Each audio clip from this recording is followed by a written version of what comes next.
Hare Krishna. Good morning, good afternoon, good evening, all over the world. Everyone's going to be joining us for 3 days of glorious remembrance and Pushpanjali to Bhakti Madhuri Srimati Didi, our dear mother and grandmother, godmother. She was so important to so many of our lives. And so we're gathering here for literally like 3 days in a row, which is incredible, to remember her, to speak about her glories, to speak about how she's represented our Guru Varga, Srila Gurudev, Srila Bhavan Goswami Maharaj, Srila Trivikram Goswami Maharaj. And so we're going to begin, as all festivals and programs do, with Jayadwani and some kirtan. And this time, we're very fortunate to have my dear godbrother, who is Vaishnav for his entire life, Sri Madhukar Prabhu. So take it away, Prabhu. Jai Shishi Guru Garanga Gandharvika Giridhari Shishi Radha Vinod Bihari Juki Jai Shri Govinda Gopinath Maran Mohan Juki Jai Jai Srila Gurudev Ki Jai Srila Bhaktivedanta Trivikram Goswami Maharaj Ki Jai Srila Bhaktivedanta Vaman Goswami Maharaj Ki Jai Srila Param Gurudev Ki Jai Srila Prabhupada Ki Jai Shri Rupa Anuga Gauriya Guru Varga Ki Jai Sapashad Shri Gaur Nityananda Prabhu Ki Jai Shri Radha Krishna Gopa Gopigan Ki Jai Shri Giriraj Maharaj Ki Jai Shri Tulsi Maharani Vrinda Devi Ki Jai Shri Janava Devi Ki Jai, Sita Devi Ki Jai, Tadiya Shubha Avirbhav Titi Ki Jai, Shri Madhu Pandit Ki Jai, Tadiya Shubha Tirubhav Titi Ki Jai, Shri Harinam Sankirtan Ki Jai, Srimati Umorani Bhakti Bhakti Madhuri Ki Jai, Shri Harinam Sankirtan Ki Jai, Ananta Koti Vaishnava Vrinda Ki Jai, Shinitai Gaur Premanande Hari Hari Bo. So I'm going to, I don't have very much time. I have less than 10 minutes, but I'm going to quickly sing the song that Uma Didi wrote in, I think, 1970. Srila Vaman Goswami Maharaj asked Uma Didi to write a poem, and so this is what she submitted for the Gaudiya Patrika, and Srivas translated it. So okay, I'll share my screen, and I'll begin. Okay, you can all see, right? I think so. Okay. So, Arti Nivedan, Submission of Anguish, written by Srimati Umarani Chunchura Hugli. Then there's a footnote here in the original article. At the bottom it said, the author has conveyed her anguish for not having had darshan of her Sri Guru Pad Parama, Parama Pujapad Parivrajacharya Tudandi Swami Shri Srimad Bhaktivedanta Vaman Maharaj. So this is, again, in 1970 that she wrote this. 1 second, I just want to... Paramaradya Dev, my worshipful Lord. I'm not going to read the translation because there's no time, but you can see the translations just underneath the Bengali. Akoto dhirga dhina dhari tava charan darshan lagi koto dirga dina dhari tava charan darshan lagi o mane mane kore chino asha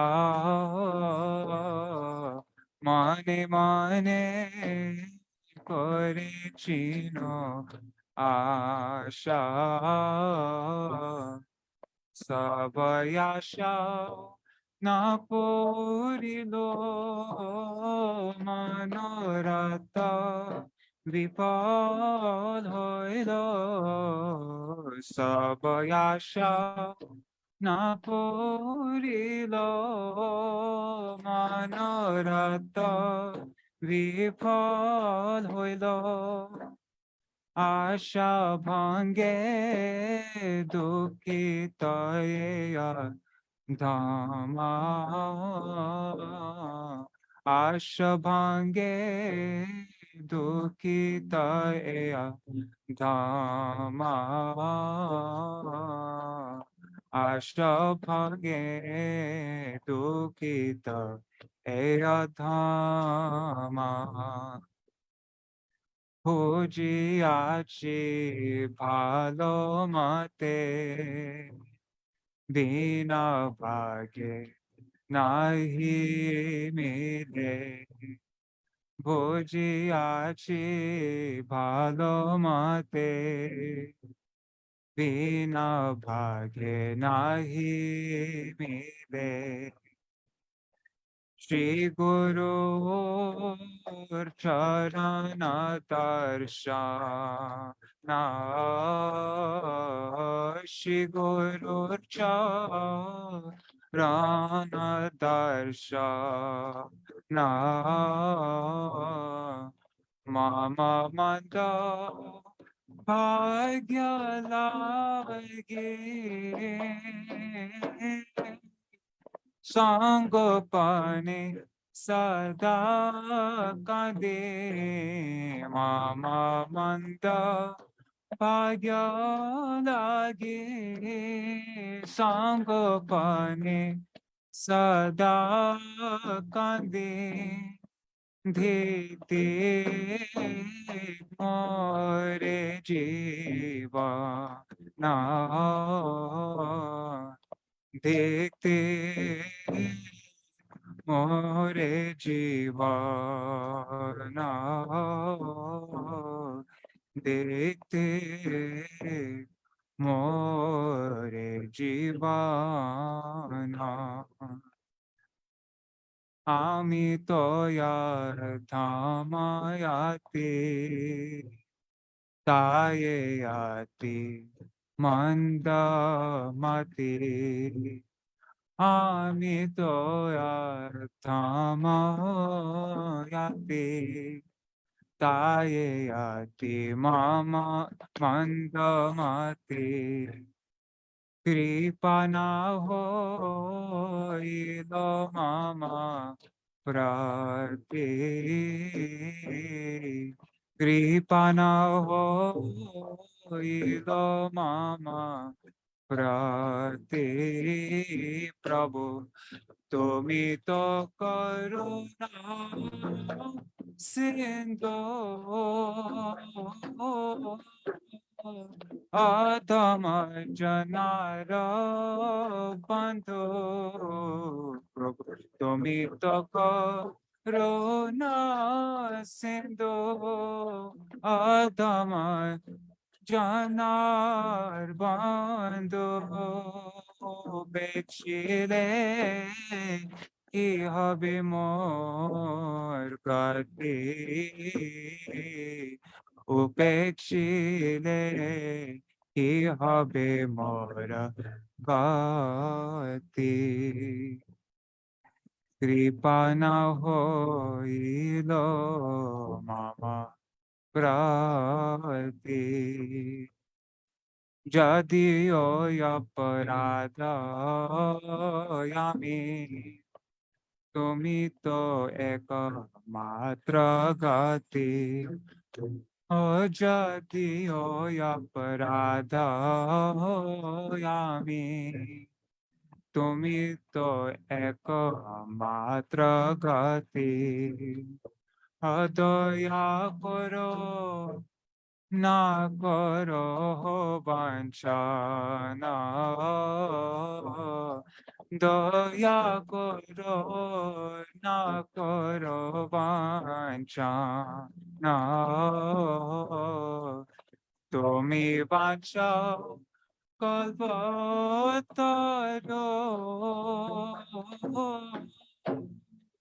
মরিচা পূর্ণ করো তুমি বাঁচাও কল্পতরো মোর ইচ্ছা পূর্ণ করো দিয়া তব ভাই চরণ দিয়া তব অভয় চরণ দয়া করো না করো বাঞ্ছনা দয়া করো না করো বাঞ্ছনা Hare Krishna, Krishna Krishna, Hare Hare, Hare Ram, Ram Ram, Hare Hare, Hare Krishna, Krishna Krishna, Hare Hare, Hare Ram, Ram Ram.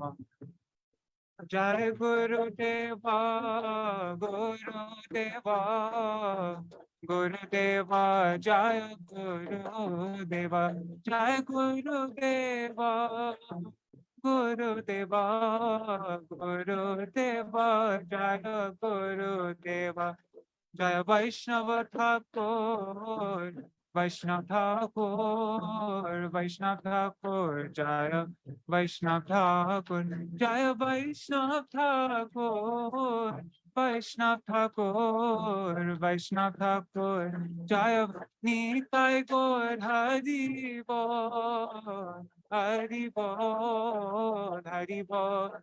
Gaur Hari Bol, Nitai Gaur Hari Bol, Hari Bol, Hari Bol, Gaur Hari Bol. Jai Shri Gurudev ki Jai, Srimati Didi ki Jai, Nitai Gaur Premanande. Wow, Prabhu. That was a sweet surprise. I wonder if you can somehow send a link into the chat and we can share that.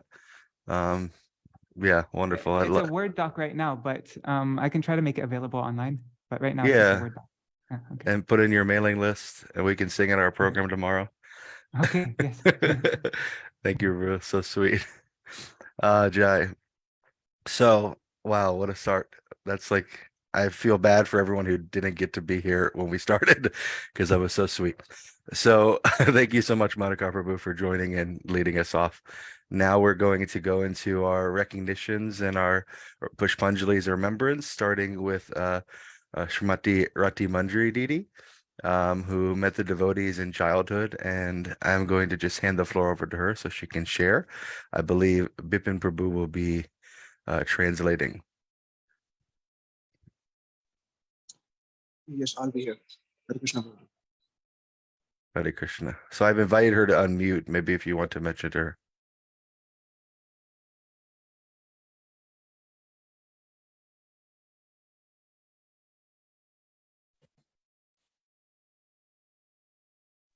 दीदी आप शुरू कर सकते हो और आप थोड़ा सा बोलेंगे फिर विपिन प्रभु आपको ट्रांसलेट करेंगे। अच्छा रुक रुक के बोलना है ना? हाँ जी हाँ जी।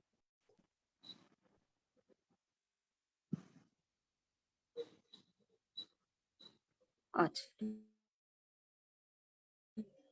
ज्ञानाञ्जन शलाकया तस्मै श्री गुरुवे नमः।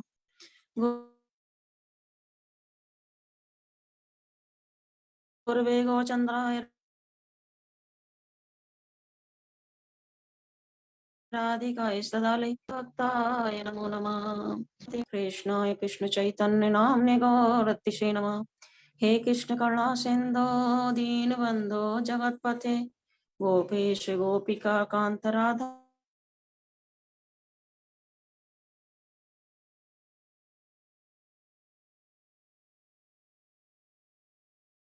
कांत नमस्तुते।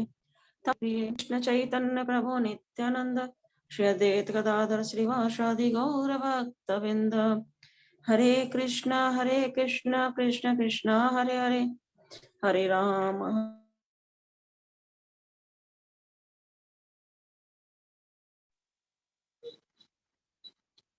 I think Didi should Hare let down Ram the Ram video. Ram. Sita Devi की आज जन्मदिन, जन्मा देवी का जन्मदिन और मधु पंडित का तिरुवा तिथि है। उसी तिथि पर हम लोग आज उमा दीदी की कुछ महिमा गुणगान करेंगे।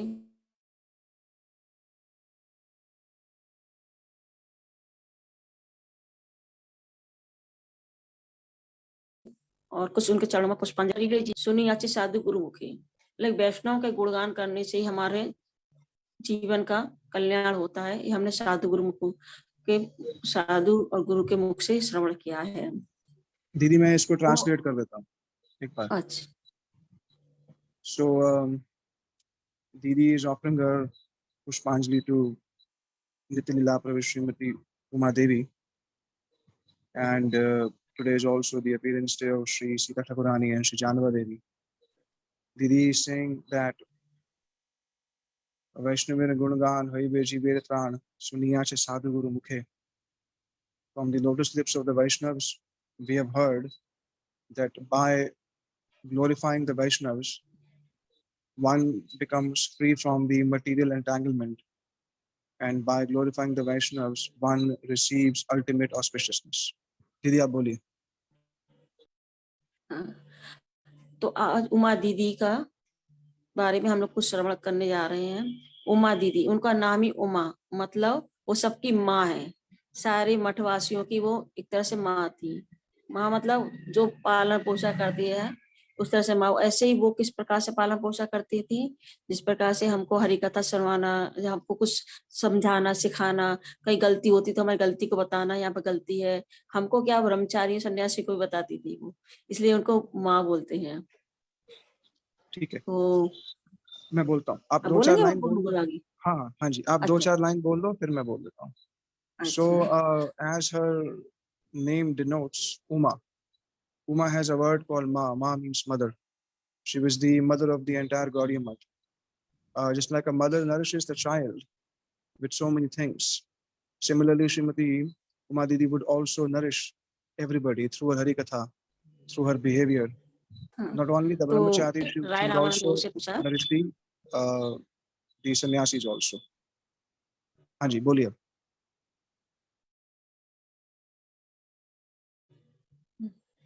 चैतन्य महाप्रभु ने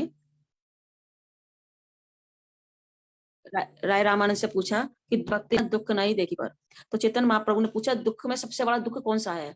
तो राय रामानंद ने कहा सबसे बड़ा दुख है कृष्ण भक्तों से विरह होना ही सबसे बड़ा दुख है। तो उमा दीदी एक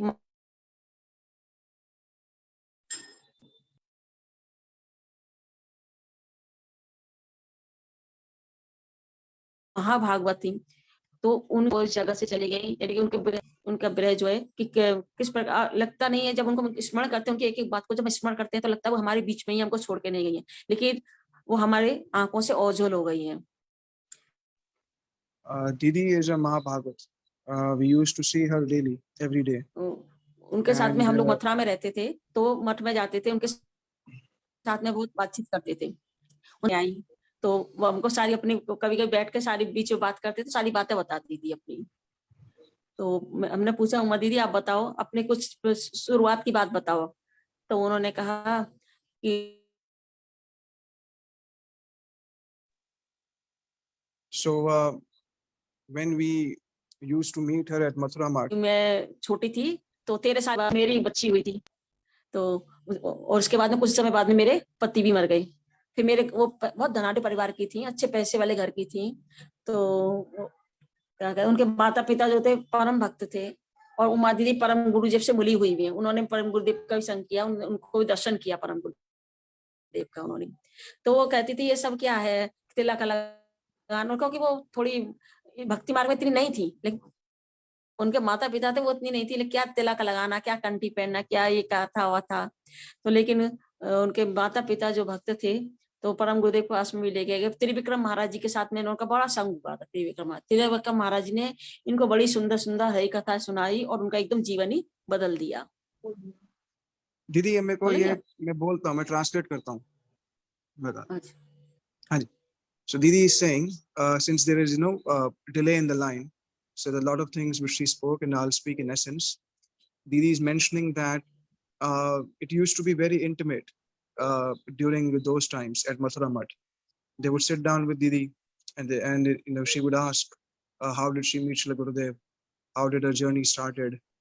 She's saying that it doesn't feel like even at this moment that she has disappeared.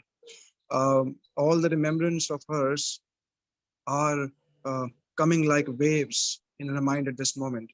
So she's saying that in her early days, when they would ask her, how did you come to the Gaudiya Math? She would often say, that she would sometimes run questions. Why is it that we have to apply tilak and all those things? So she was not, into bhakti, but her mother and father, they belong to our sampradaya, our math. So they were the ones, who influenced her, and eventually she joined the temple.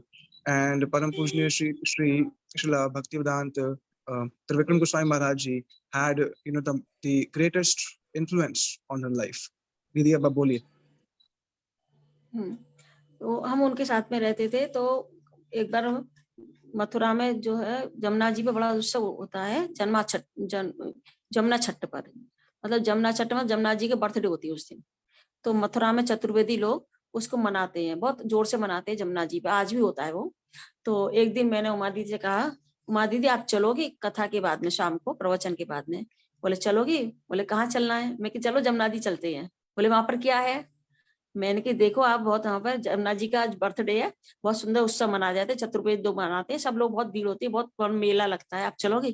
तो बोले नहीं नहीं मैं नहीं जाऊंगी। मैं कि चलिए एक बार आप देखिए उमा दी, आप देखिए कैसा होता है। तो बोले अच्छा ठीक है चलते हैं, आरती के बाद में, संध्या आरती के बाद में। तो मैंने कि चलो दीदी, मैंने कहा रिक्शा कर लेते हैं। बोले नहीं रिक्शा नहीं, पैदल चलेंगे। मैं ठीक है पैदल चलते हैं। फिर मैं उनको लेके गई जमुना जी पर, विश्राम घाट पर। उन्होंने देखा वो उत्सव, बोले कह रहे अरे ये तो बड़ा सुंदर उत्सव होता है, मैं तो इतने साल से मठ में रहती हूँ, वृंदावन मथुरा में रहती हूँ, मुझे तो कभी देखा ही नहीं मैंने ऐसा इतना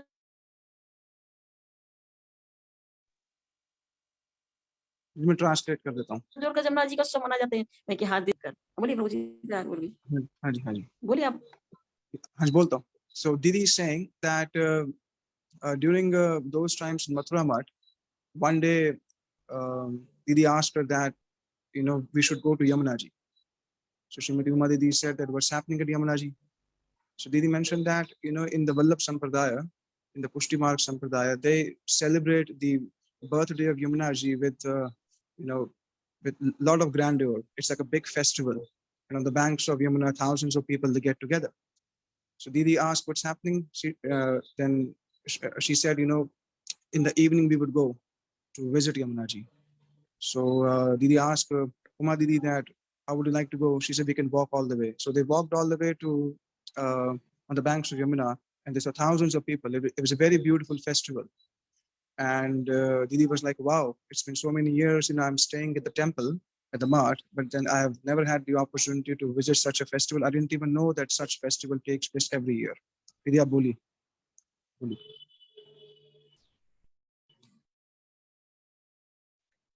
दीदी को ना बहुत बहुत स्नेह करती थी, बहुत प्रेम करती थी। तो और जैसे अपने बच्चों को प्रेम करती, इस तरह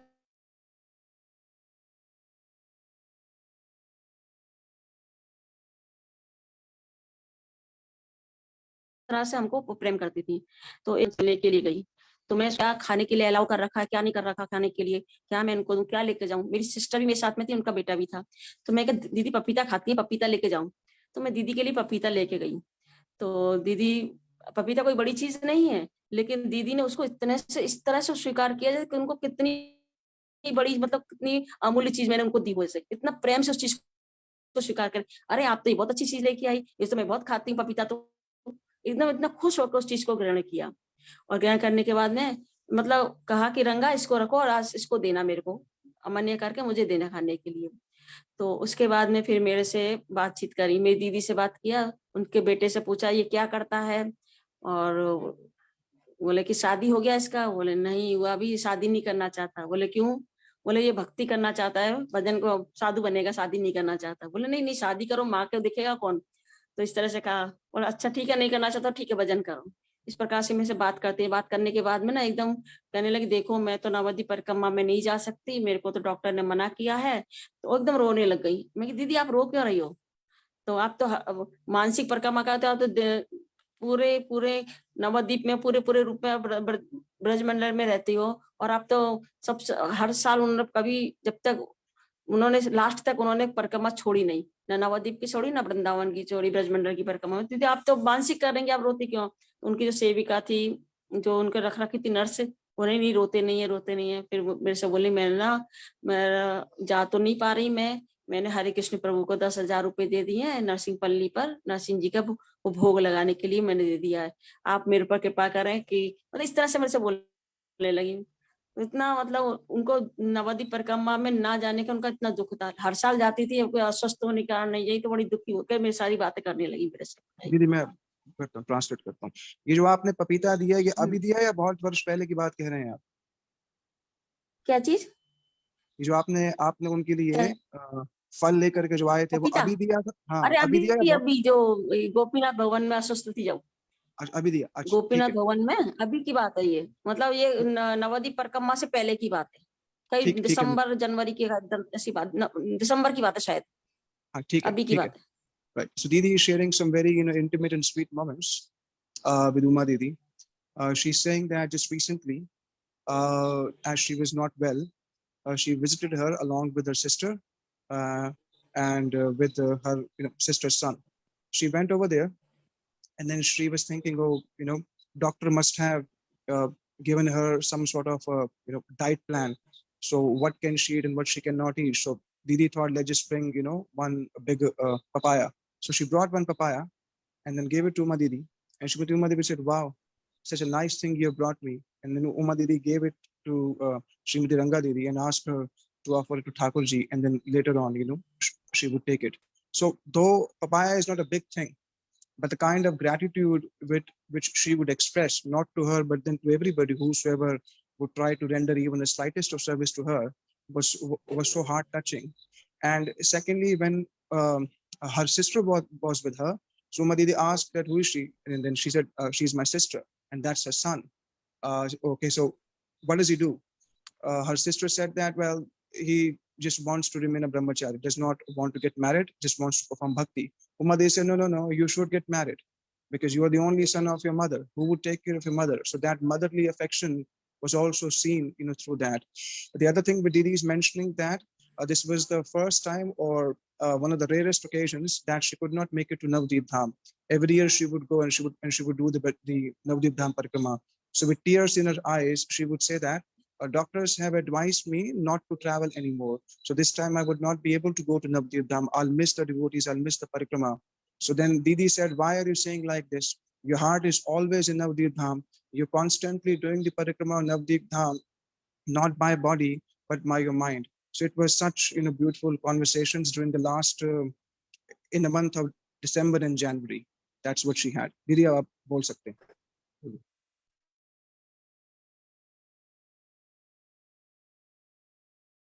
Prabhuji, can you tell Didi she has 2 minutes? अभी जे बसंत पंचमी तो मेरे पास में इनका फोन आया, गुड्डी को फोन करो, गुड्डी को बुलाओ, गोपीनाथ भवन में उन्होंने भंडारा दिया तो सब दिया था।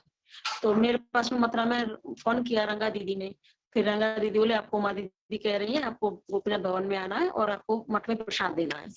तो मैंने ठीक है, फिर उमा दीदी ने खुद अपनी आवाज को रिकॉर्ड करके गुड्डी तुमको आना है वृंदावन में और गोपीनाथ भवन में प्रसाद ग्रहण करना है, अपनी आवाज में मेरे को रिकॉर्ड करके मेरे पास में भेजा, वॉइस रिकॉर्डिंग मेरे पास में भेजी। तो मैं मथुरा में थी, मैं ठीक है मैं कि आऊंगी दीदी आऊंगी, मैंने बात करी मैं आऊंगी। फिर मैं वहां पर गई, गोपीनाथ भवन में गई तो वहां पर मैंने पूछा रंगा दीदी से आज क्या बात है, उमा दीदी ने किस लिए मेरे को बुलाया, आज है क्या? तो रंगा दीदी ने मेरे से कहा उमा दीदी का बर्थडे है। मैं क्या अच्छा इसलिए उमा दीदी ने मेरे को बुलाया। तो फिर मेरे से मैं उमा दीदी को प्रणाम किया, उमा दीदी मेरे को देख के बड़ी खुश हो गई कि आ गई है। फिर मेरे से बोले देखो तुम जाओ ना मुझसे मिलके जाना, ऐसे मत चली जाना। मैं क्या अच्छा ठीक है दीदी।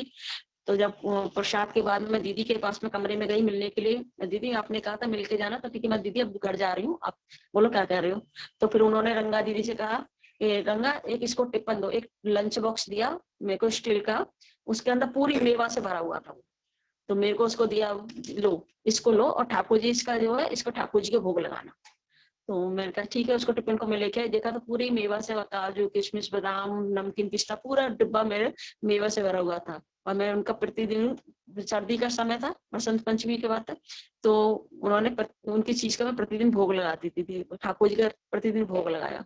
तो इतना प्रेम से उन्होंने मेरे को बुलाया मथुरा से, मुझे तो बड़ा अच्छा लगा सुनकर। देखो उमा दीदी कितनी ममता है, कितनी प्रेम है, अस्वस्थ होने पर भी कितना उनको याद है। मेरे को मथुरा से उन्होंने फोन करके मेरे को मथुरा से वृंदावन उत्सव में बुलाया। ये देखकर मेरे को बड़ी खुशी हुई। बोले प्रभु जी। ठीक है जी। और वो ये भी बोल रहे हैं कि मतलब टाइम हो गया है, तो मैं ये ट्रांसलेट कर देता हूँ, उसके बाद अगर आपने कुछ कहना है तो आप बिल्कुल 1-2 लाइन में कह दीजिएगा उनके बारे में, मैं उसको भी ट्रांसलेट कर दूंगा। पहले मैं इसको कर देता हूँ। So Didi अच्छा is, yeah. So Didi is saying, I have informed Didi that she only has 2 minutes left. Uh, Didi is saying that just recently on the day of Vasant Panchami, uh, she actually received a voice note from Srimati Uma Didi that because Didi stays in Mathura, so because she was in Mathura at that time, she's like, you should come from Mathura to Vrindavan on the day of Vasant Panchami at Gopinath Bhavan and honor a feast. She was like, okay. Then she got the voice note because many devotees receive voice notes from her. So she received a voice note saying that you should come to Gopinath Bhavan for the feast. Didi came, and then after honoring the feast, she came into the room of Srimati Uma Didi and said, what was the reason? She asked Srimati Ranga Didi, what was the reason why I was being called on this particular day?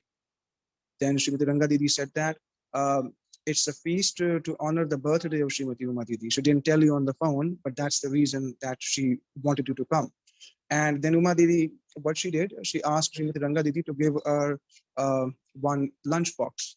And then that one lunch box was given to her. And in that lunch box, Uma Didi kept many varieties of dry fruit. So Srimati Uma Didi said that it's cold season in India at this moment. It's a winter season. So we should offer Thakurji things which gives heat to his body. So dry fruits is a very good option to offer Thakurji, which gives heat to the body. So Didi is saying that even up till date, since the box was full of so much of dry fruit, so every day she offers that dry fruit to her Thakurji, every day. So these were like sweet, wonderful moments, motherly affection moments which she's sharing. आप कुछ अब बोलना चाहते तो बोल दीजिए, फिर मैं उसको ट्रांसलेट करके, क्योंकि इनका टाइम हो गया।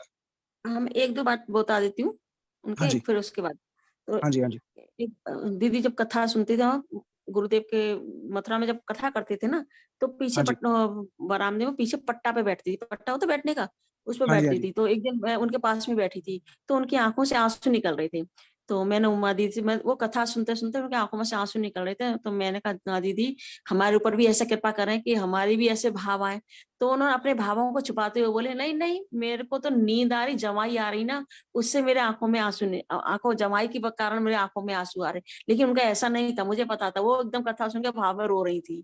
तो मैं ऐसे उनके सबसे वो भाव में एकदम डूबी रहती थी। मैं जमुना जी पे ही देखती थी, जमुना किनारे बैठती थी, टहलती थी, अभी अस्वस्थ में ही, लास्ट में ही, तो जमुना किनारे पे टहलती थी, तो वहां पर भी जमुना जी को देखती थी और उनके आंखों में पानी भरा आता था। उनका हर समय इतने भाव में डूबी रहती थी।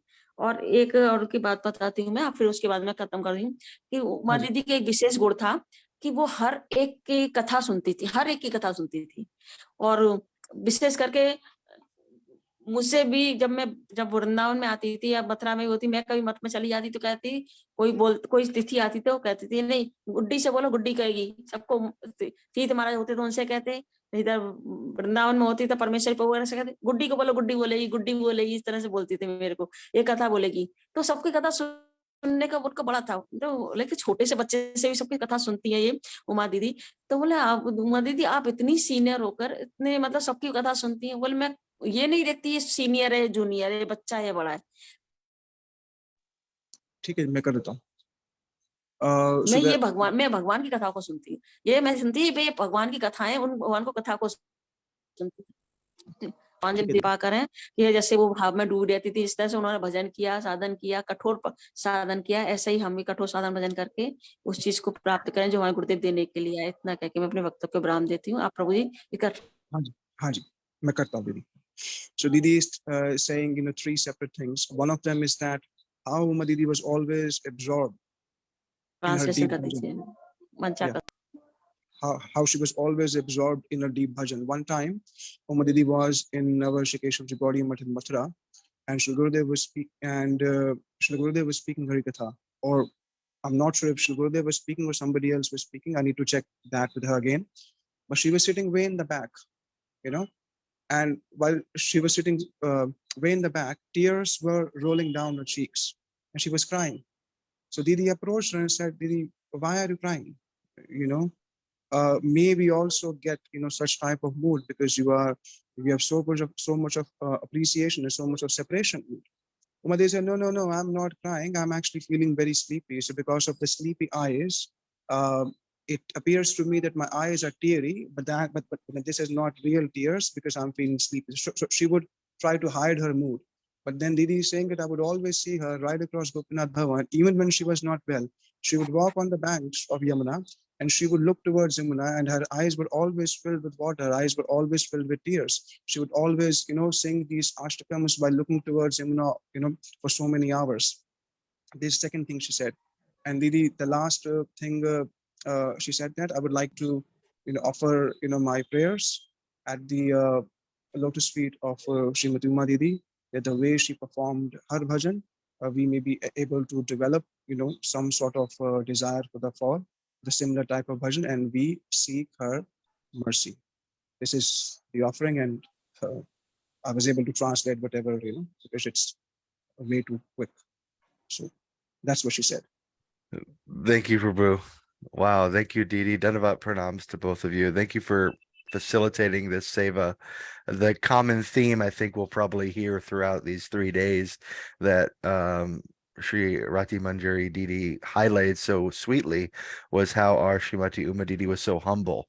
She really embodied that verse. It's not a piece of Nichiren. Didn't want any praise or glorification, even though it was so evident how much mood she was showing. So very appreciative to hear the sharing and for you to translate for us, Prabhu. Thank you so much. One thing I just remember, the third thing very quickly, not even 30 seconds, that Uma Didi was so keen to hear Harikatha from anyone, whether it's a new person or the old person. Even when it was, Srila Bhaktivedanta Tirth Maharaj Ji or Sripad Paramnand Parameshwar Prabhuji, she would always say to them, make Buddhi Didi, make Rati Manjari speak. So she was always encouraging, and she would always hear Harikatha from anyone without making discrimination, whether someone is senior or junior. That's all. Great. Thank you, Prabhu. Hari Bol. So now we'll go to Gopinath Bhavan. We're traveling all together there. We're having many speakers gathering in Srila Gurudev's home, Srimati Uma Didi's home, where we have the opportunity to hear, starting with Srimati Ranga Devi, who was, as most of you should know, the dear personal sevak of Srimati Uma Didi for many, many years, traveling all over the place and supporting her. So inviting her to speak now. Didi, you have, I don't know exactly the time, about 20 minutes.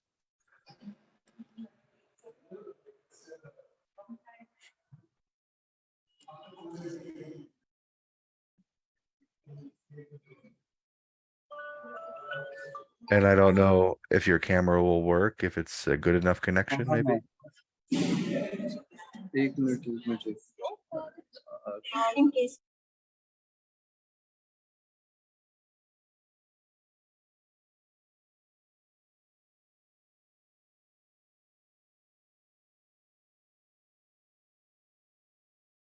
I think they're trying to reconnect. We know how it is challenging from India. Just bear with me. I'm just on the phone. No worries. Oh, there it's coming now. I can see. So we actually have, just to give some clarity to those who are attending and watching, we have many devotees actually in Gopinath Bhavan who all want to share kind of one after the other.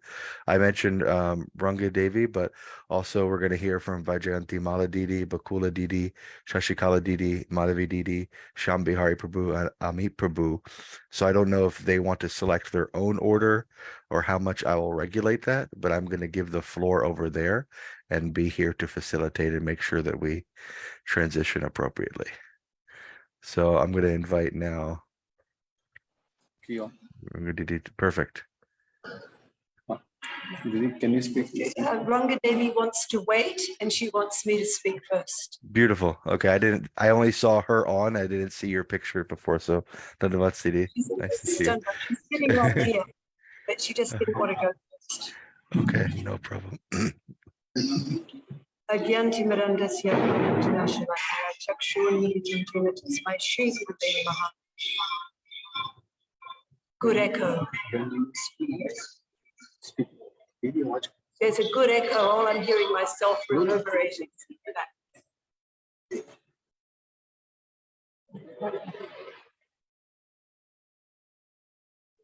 Gurave Gaurachandraya Radhikaya Tadalaya Krishnaya Krishna Bhaktaya Tatbhaktaya Namo Namah.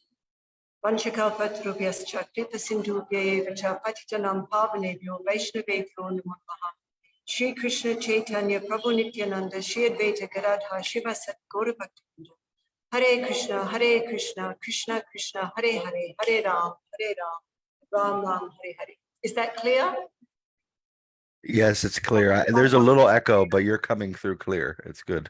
Still a little echo. Is that better?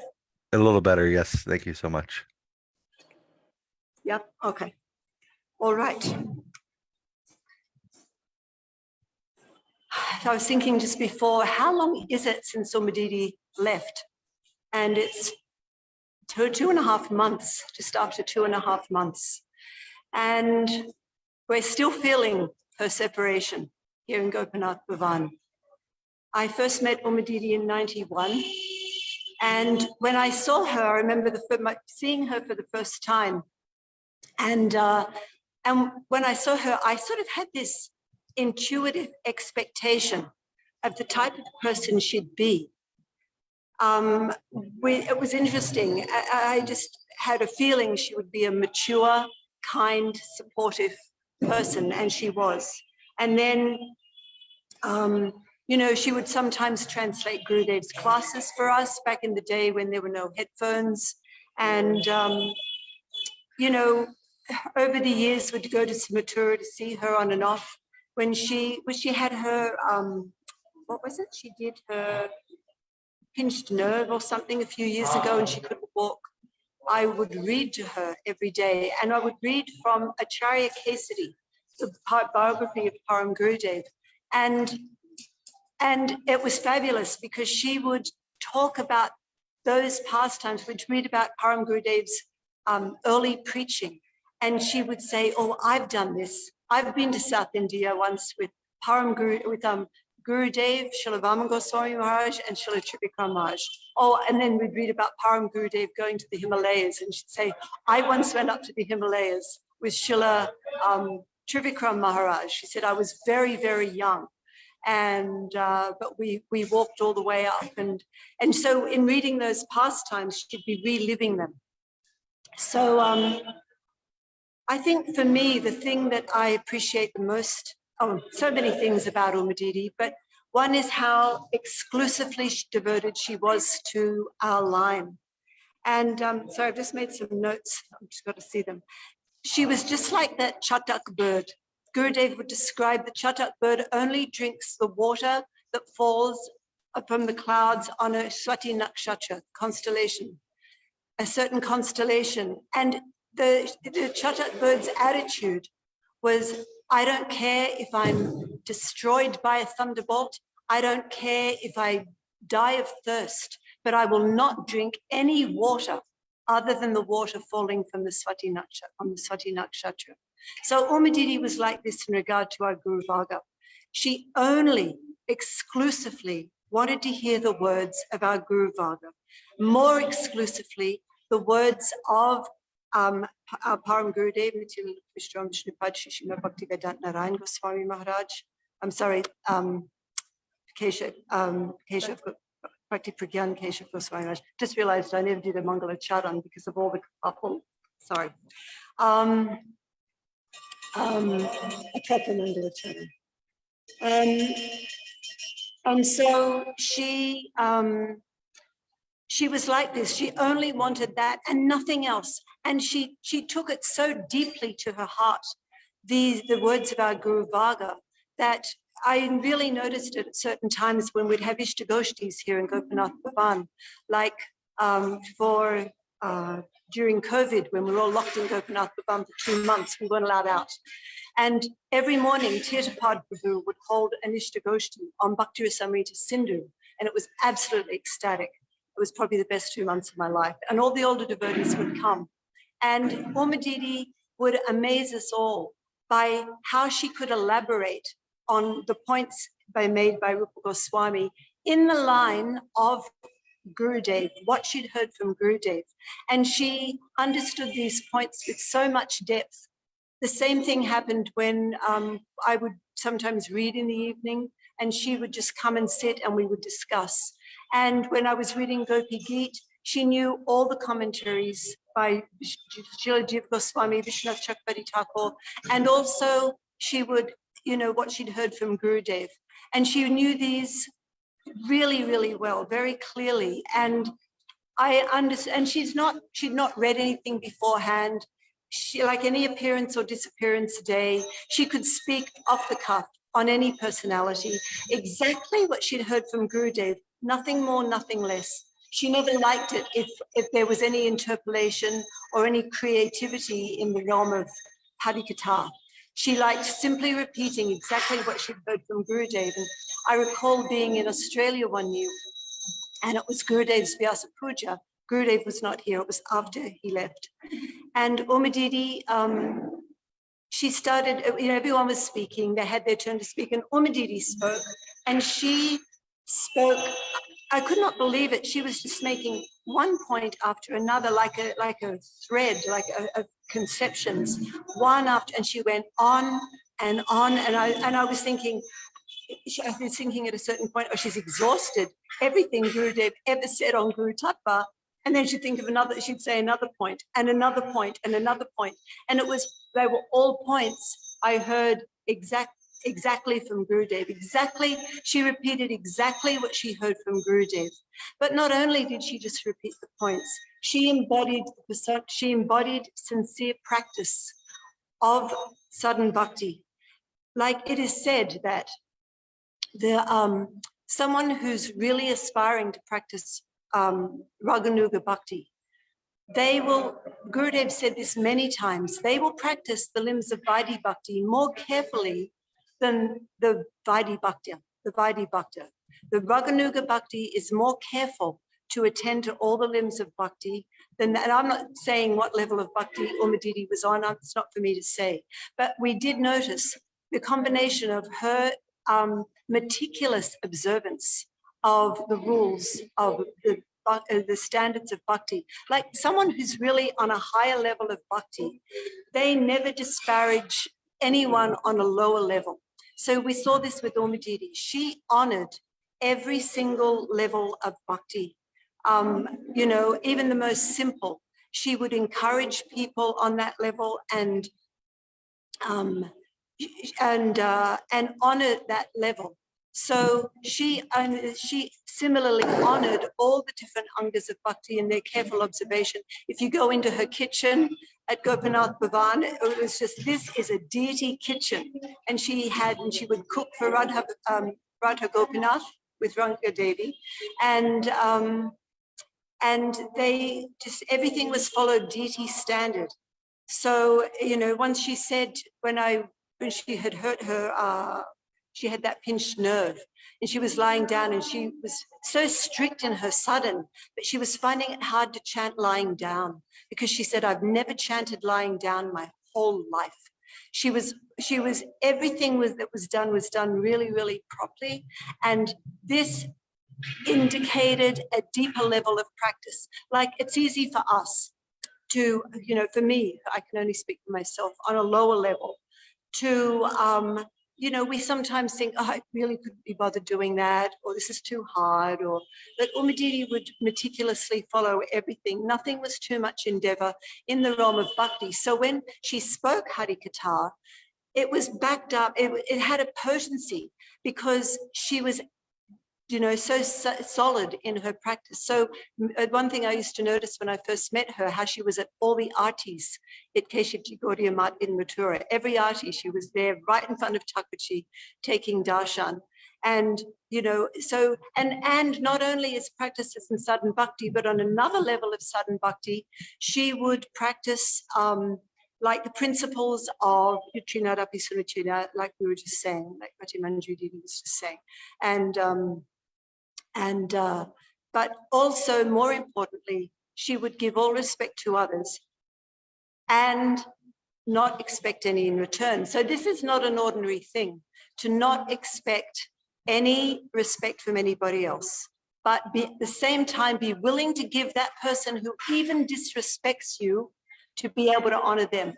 It's something that I find almost impossible. We can easily talk about but to actually honor that person who's dishonoring you. And I have seen Didi do this on several occasions. Because she actually wanted to apply the philosophy, not just talk it. And that is why her words had so much potency. And so much, because of my Saver editing, and so we would publish with Rays of the Harmonist many letters that Srila Vaman Goswami Maharaj and Srila Gurudev have written to Didi. And in so many of them, in so many of those letters, they were lauding her eagerness for Harikatha, her eagerness, she would come and sit and listen to anybody's Harikatha who was in the line of our Gurudev. And so, when sometimes she gave class, now sometimes it was hard to understand Didi. Sometimes, her English wasn't so clear, and she'd speak sometimes, concepts were hard to grasp. But when she gave class in Gopinath Bhavan, I always made a point of attending and always got so much from it, because I thought, this person's eagerness to hear Harikatha has been recognized by her Guru Varga again and again and again. So if I hear from that person who has a natural taste for Harikatha, then maybe I will get a little mercy to also have such a taste for Harikatha. If I just bow my, and it was always relishable. It was always engaging. She, always engaged us. So in her absorption, like we talk about being close to Sri Guru, but Didi, she was very, very close to Sri Guru in a way that I aspire to be close, and I think most of us do, because to be close to Sri Guru means to be understanding his conceptions, to be one at heart with him. And so Didi's whole purpose was to try and be one at heart with Srila Vaman Goswami Maharaj and Srila Gurudev and Srila Tribhuvan Maharaj. And there's an article written by the disciples of Srila Saraswati Thakur Prabhupada that Gurudev published, and he talks about the disciple. He said in this article, it says, Srila Bhaktivinoda Thakur, he never was a Diksha disciple of Srila Jagannath Das Babaji in the Pancharatric system. He never served him. He never, massaged him. He never cooked for him. He never carried him as other disciples did. But it was Srila Bhaktivinoda Thakur who understood the inner heart's conceptions of Srila Jagannath Das Babaji. And he was one at heart with those conceptions. And for that reason, he was the proper recipient. He was able to fulfill the inner heart's desire of Srila Jagannath Das Babaji Maharaj. So you could see this is Didi's whole focus, was how to become one at heart and in every atom of her being, in her practices and in her moods, with the conceptions of her Guru Varga. We often, there's often talk about, leadership in our society. And I was contemplating that in a spiritual society, in a society of Vaishnavas, a leader is one who cares for the spiritual well-being of others. And Srila Vaman Goswami Maharaj makes a point that that a preacher, to be able to preach properly, it's very important that first of all, your own sadhan bhajan is strong. Two things are required: that your own sadhan bhajan is strong and that you have genuine affection for the well-being of others. And so, you know, he didn't say that it's necessary to know so many shlokas or have read so many books or have preached in so many places or, you know, victorious in so many ways, but that it's your own sudden bhajan is strong. In other words, it's an internal thing. Your internal sudden bhajan is strong, and internally you have a care for others, for the spiritual well-being of others. And we saw this in Didi, how she made herself very much a family member when she went to anyone's house. She didn't just go in and she wasn't a big preacher, so to speak, when she arrived in any town or village in the world, but she served the community. She cooked for them. She made herself a part of the family. And she, in so doing, imparted so many valuable instructions and guidance to the people. So, I remember the example Gurudev gave of Narahari Seva Vigraha Prabhu. He said, it's actually, this is a book that's, you may have seen, True Servant, True Master, that's actually fully inspired by Didi. It's a large size book. And she really wanted the letters of her Gurudev, Srila Goswami Maharaj, that were written often to her and to others to be shared with the world. So at the beginning of this book, Srila Gurudev makes a point that at the time of Narahari Seva Vigraha Prabhu, so many people were attracted to come and join the mutt. He said, why? Because Narahari Seva Vigraha Prabhu, disciple of Srila Saraswati Thakur Prabhupada, loved these young boys. They got more love from him than they got from their own families. And Gurudev said, only if this is the case will people be attracted to come and stay in the mutt. So this Didi seemed to really carry this principle and to me, this is real leadership. Leadership is not just giving instruction. It's not just knowing more than anyone else or having done more than anyone else. It's setting the example, the perfect example of sincere sadhak. And it's also being really concerned for everybody's well-being. And she was sometimes strict, very strict, and in her imparting instructions, but she didn't care. People could take it or leave it. And many people wanted to take Harinam Diksha from her, but she was just not interested in that. I also want to say that this picture we have behind me in this chair, this is the picture that we had, this chair, this whole setup was what we had when we did the earlier programs when Didi first left, first few days of the programs. And this picture and this chair still sit in Didi's room, and we can go in there and offer our pranam to her, and it feels like she's really present. It's really lovely. And sometimes Rangadevi will offer her Mahaprasadam, and you really feel Didi's presence in her room here in Gopinath Bhavan. And so for the program today, they didn't make up this chair. It was just a matter of bringing it out of the room. It's already set up like that. How much time do I have? Just a couple more minutes.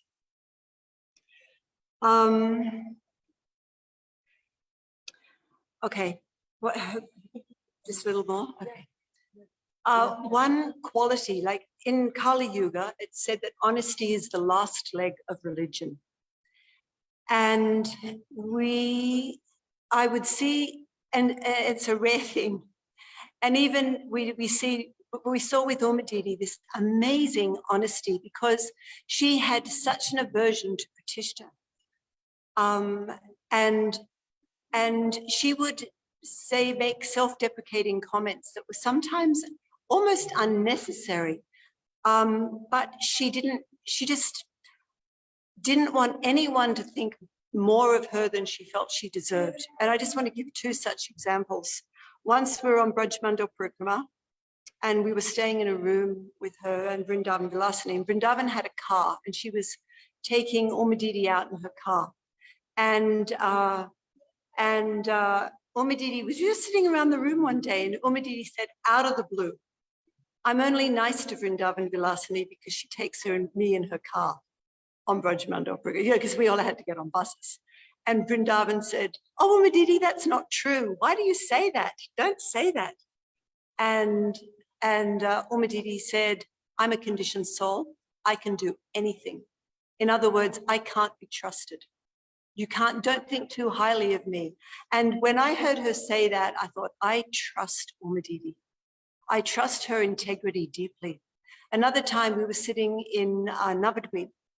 I was just in a room with her. It was about, 4:30, 5 o'clock. And it was time for her to go over to the mutt for the evening program. And she said to me, when I leave this room, so many people I'll leave this room and so many people between here and the mutt, so many people will be offering their obeisances to me. And she said, and part of me will like that. See, I love this type of, just it's true. We love it. We love to be acknowledged and glorified. She said, part of me will like that. And I'll be thinking, oh, Uma, you must have made some advancement. But then she realized, nah. She said, because if those same people were to say, oh, Uma, you're so fallen, Uma, you're so proud, Uma, and just criticize her as she was walking over from her room to the mat, she would externally, I would say, oh, yes, Prabhu, yes, Prabhu. She said, but inside my heart, I'd be burning. And I thought this type of honesty, personally, I don't need anyone to be perfect. I need examples like this type of honesty, this level of honesty where you're not pretending you're more or greater or better. All the while, she was all those wonderful things. Just see if I've got any other points. So I will conclude. I just want to say that we do really miss Didi here. It's like a vacuum. Even though sometimes I didn't see her because I was busy in my world, she was busy in her world, but I would sometimes be thinking, what would Didi say about this? What would Didi approve of this? Or I was she was on my mind. And when she left, the day after she left, I thought my heart was going to break.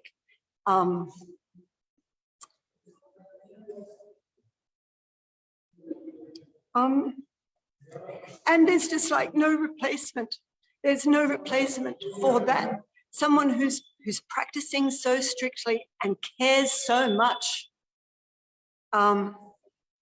This is the perfect combination, who's not pretending anything.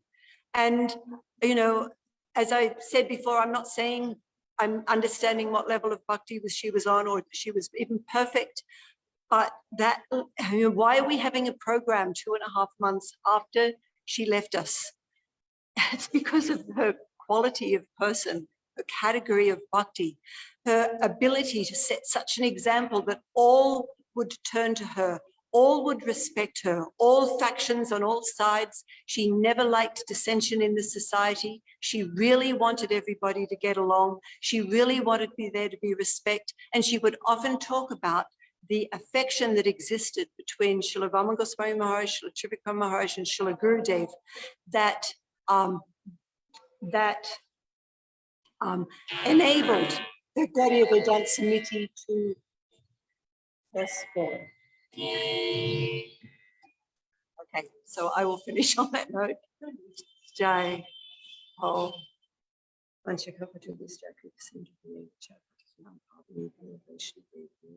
Namo Namaha. I pray that Didi is always there as a friend. Like Madhukar said, when we finished all the glorifications last time, he said, I feel as if I've been left with a thing. That's the way he worded it, just a thing. It wasn't just talk.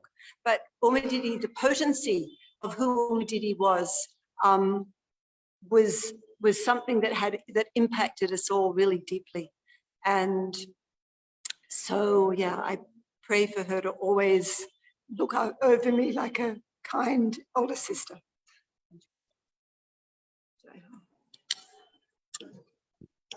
That was really, really sweet and heartfelt and touching. And I know there's so many things you spoke about, but towards the end there, that central point of her integrity, and her sense of sharing with such an extreme level of honesty that most of us want to hide any of our faults, and she was just so forthright, and that Yes. was a sign of her not actually having that in Totally. her, but Totally.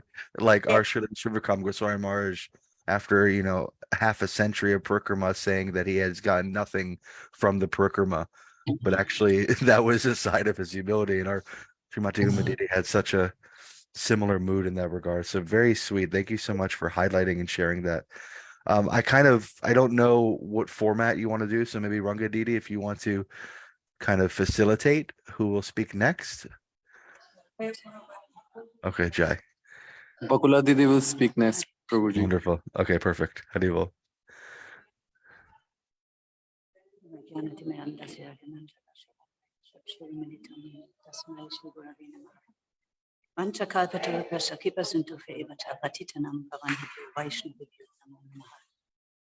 So Srila Gurudev ki jai, Srila Bhakti Bharati Mat ki jai. Is this loud enough, Babuji? Can you hear? Yes, it's perfect. Thank you. So, I was, when I took initiation from Srila Gurudev, I was traveling with Gurudev a little bit in the West, and I went to Raj Mandal Parikrama and Navadip Parikrama, and somehow in my heart came the desire to be more in this land of Vrindavan, where our Gurudev was always speaking about. He was always glorifying this Raj. He was always speaking about Tanama Rupa Charitadi Sukirtanano, Smityo Kramena Rasana Manasini Yota, Tishtan Vajetat Anugami, Jananugami, Kalam Nayet Akilan Ityupadesha Saram. He spoke about this verse, it touched my heart, and this Vrindavan I wanted to experience somehow. And I made a big break in my life and asked Gurudev, can I come and stay in Vrindavan? Gurudev gave me permission, you stay as long as you want, he said. So somewhere in 2000 then, I came to Vrindavan, and this was exactly then the time also when Srimati Goswami Maharaj was still here, Srimad Vaman Goswami Maharaj was here, and Uma Didi was in Mathura. And when I arrived, it was in March 2000, Savitri Didi said to me, Uma Didi and Anjali and I, we will visit Srimad Vaman Maharaj and Tivika Maharaj, you want to come with us? And I said, that's what I want, association and Katha. And then I had an extreme beautiful time, because when you follow Uma Didi, she's well known and senior, you have an entrance in all these secret areas, like we could go immediately into the room of Srimad Vaman Maharaj, and everything was open for us, and this was a beautiful time. And it was, I remember, we were staying in one room, it was so small. Savitri Didi was staying in the corner, I was sleeping on the left side, I was in the middle, and Uma Didi right next to me, and Anjali on the floor. So, and I was, for sure, I did aparaba, touching Uma Didi in the night or stepping over her, whatever, but she was very merciful and compassionate to me always. I had the feeling that, she saw that I need a long way for me to go. It's a long to learn, many things to learn, Sarachar and behavior and everything. But she was very sweet to me always, Madidi. Then later on, I moved for a short time to Mathura, because Sripat Premananda Prabhu was there. I was traveling a little bit around with him and was staying in the ashram also. And at that time, Uma Didi started to give katha regularly.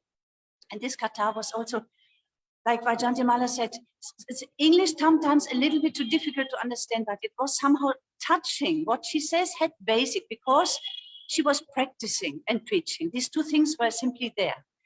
So she was eligible to speak. I had the feeling that I wanted to simply sit in front of her and listen. And I was extremely happy always listening to her. Whenever the possibility was there, in Navadip Dham also, she spoke on the day of Gauranga Mahaprabhu's appearance day, all the childhood pastimes of Mahaprabhu. And I was waiting for that time. I was always eager to hear her speaking. So in Mathura, it was also once I wanted to know this incident when she was a little bit sick. And then she said at that time, actually, my hair is growing and I wanted to go to the hair cutter, but I don't feel strong enough. And I said, now I have a possibility to serve her, because in the hospital, I was expert to cut the people's hairs because I got some practice, while people from all kinds of areas, they are coming in the hospitals. And I got skilled and I became quite expert in cutting the hair. So I said, Didi, I can do it. And she gave me the possibility to cut her hair. And she said, be careful with the sika, and like this. But it was sweet. 4 or 5 times it happened that she called me for hair cutting. So I was proud to do this service for Didi. Then Didi started to preach. She started to go to the West. I also met her in Germany 2 times. And once she came to a place where there was one lady, she was very much attached to dogs and cats. And Didi, she never had experienced this, that people can have so much affection to animals. This affection was so strong that this lady, she asked me to make a portrait of her dog, because at that time I made some portraits of different people. And it is why I collected a little bit money and was staying in India. So Didi, she said, it is impossible, that attachment, this will lead these people towards hellish destinations. They will attain a body of an animal. I remember that she couldn't understand that this is possible, to have so much affection. But she said it is natural, because this love must be given somewhere. If it's not given to God, then it goes to human beings or animals even. But this was, I understood for her, that was like mind-blowing to see, like mentality in the West, people in the West. But like Rajan Vimala also very nicely said, she had the eligibility to go and not to be the preacher, but to merge and to serve and to cook and to be a friend. Like I also last time said, the people actually, they wanted to embrace Didi. They felt her affection, they felt her genuine caring for them. Because what she only wanted to give, the words she understood from her Guru Varga, the words which touched her heart, and she was fully nourished with the love and affection she had received from Srimati Vaman Maharaj, from the Tibikam Goswami Maharaj, and the love and affection Gurudev had given to her, and the knowledge she has received. This she wanted to give, and this was her goal, actually. Therefore, she took this heavy task of going to the West and traveling around, which is not easy, which is really not easy, to go in one airplane and another one. One can tell stories, I think, about this. So, but she did this because the more you advance, we see our Gurudev also, the more you advance, the more selfless you become. And this I saw in Didi also, there was selflessness in her. And another point I wanted to mention here, when I remember Didi, is always determination. I was wondering why Didi, when Nanga Didi sometimes called me to make an enema or some medical advice was given, I always was wondering why Didi's toes are so crooked a little bit, because it doesn't seem to be like rheumatism or something. And when I later heard that she had actually her toes broken because she was so eager to be behind Mahaprabhu on the parikrama. So she more or less, she broke her toes due to eagerness. And I could not believe that this is a fact. It shows that there is so much yearning for to attain the goal. And this was in her determination. When Savita Didi last time spoke, Harikatha was going on. She was putting her seat always in the front. She was saving her seat. She wanted to be always in the front. She wanted to list eagerness for Harikatha.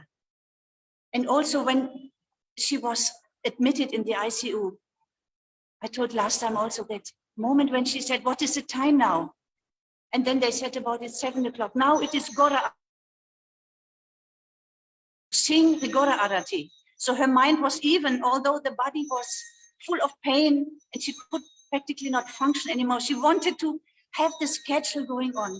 Like she wanted to not have a moment or a fraction of a second of interruption, like in chanting and following the different studies and stuff as she did, and attending the Arati. Everything, you know, was going on for so many years for her, and she couldn't imagine that because being in the hospital, it should stop. Now it should go on, it should go on.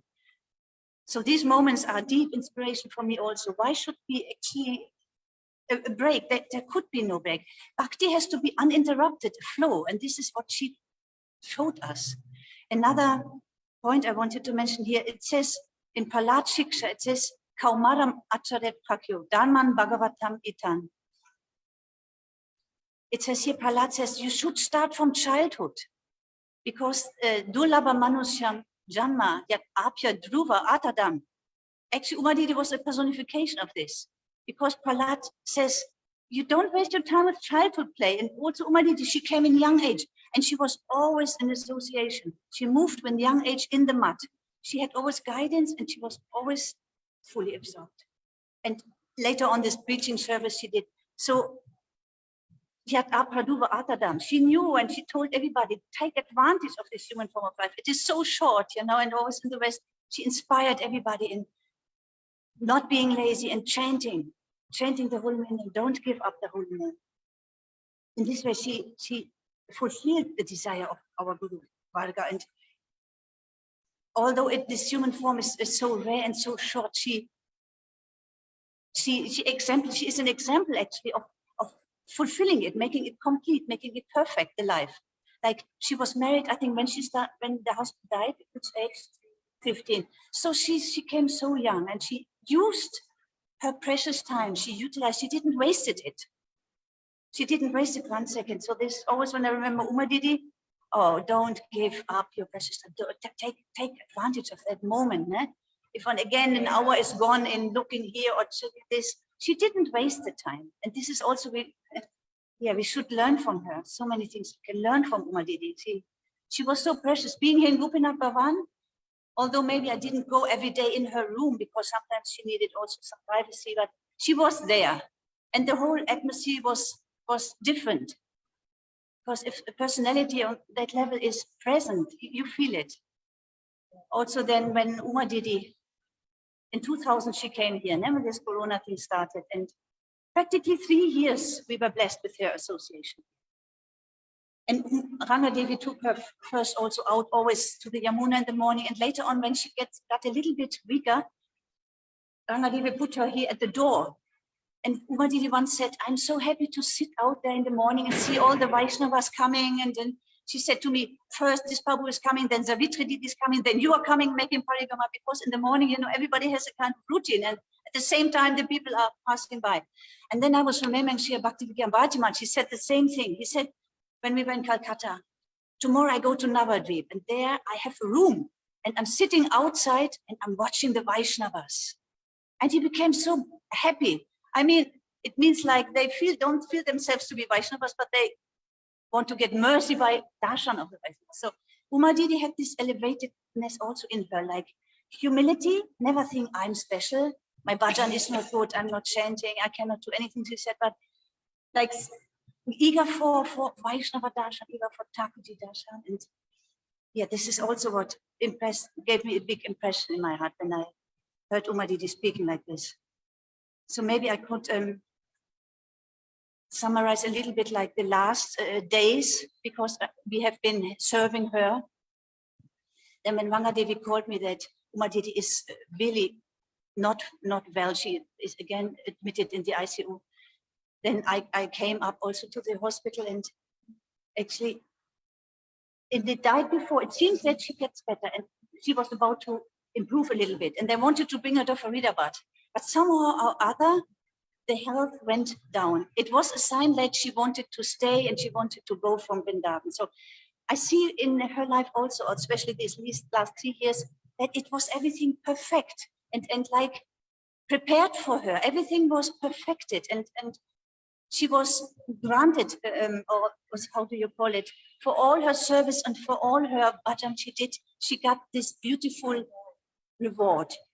By being here in Vrindavan and being able to leave Vrindavan, because we always hear again and again that it is not so easy to leave from Vrindavan. So then Madhav Priya Babu was also called, and Amar Krishna Babu, all the Vaishnavas, Parameshwar Babu, they came. And then they decided if they cannot do anything anymore in the ICU, in the hospital, then they simply bring Uma Didi to Gopinath Bhavan. So, and then it was like that her condition became really, it went down with her.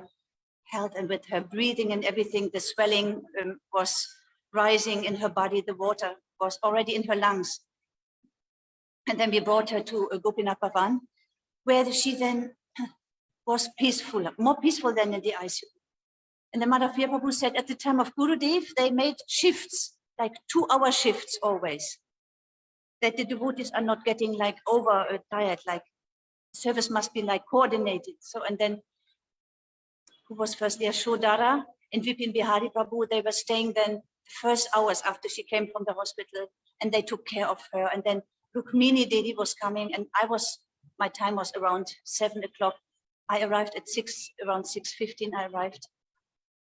And Vipin Bihari Prabhu, he had already reduced this external oxygen machine in the evening, because the oxygen was quite stable at that time. They had given me a little tablet to sleep. And when I came, she was breathing very, very peacefully. Very peacefully she was breathing. But then we looked at the oxygen, and the oxygen was very, very low. So Rukmini, then she left, and I said, you take some rest, and because now I can do my shift, I can take care of Uma Didi. Yeah, and then suddenly when we saw that Ranga Devi was also awake, when we saw that the oxygen was got very, very low, like it was about 60, then I saw that the breathing changed. And because I had seen in hospital many times people leaving their bodies, I immediately understood the moment is there. And we saw that the breathing became, yes, slower and slower. And I said to Ranga Devi, no, Uma Didi, she's departed. And then we put everything what was needed, Ganga Jal and Tulsi in her lip. Like I said, everything was prepared, completed, and for her departure, everything was put into scenery in a wonderful way, you know. She could have been in other conditions, but she was in Gopinath at the Yamuna here in front of Radha Gopinath. And yes, she was leaving her body in a very relaxed and peaceful, auspicious, in a very auspicious way she was living. So we were all actually before already a kind of praying that she can go, because we couldn't tolerate her condition anymore. It was very, very painful to see how she was like suffering and trying, you know, to maintain her life. But then it was a kind of happiness and sorrow. And then we can say these both things were with us. We were relieved, and at the same time we were very desperate and crying, because how can you be happy if such kinds of personalities are going out of your life? It's impossible. Anyhow, we are happy that we had Uma Didi here, and I'm happy also that this glorification takes place, because we have to glorify Vaishnavas. We have to remember them again and again. They should not leave our, you know, thoughts. They should always help us. And I pray that Uma Didi, will bless all of us. I think nothing else is to be said. Thank you so much.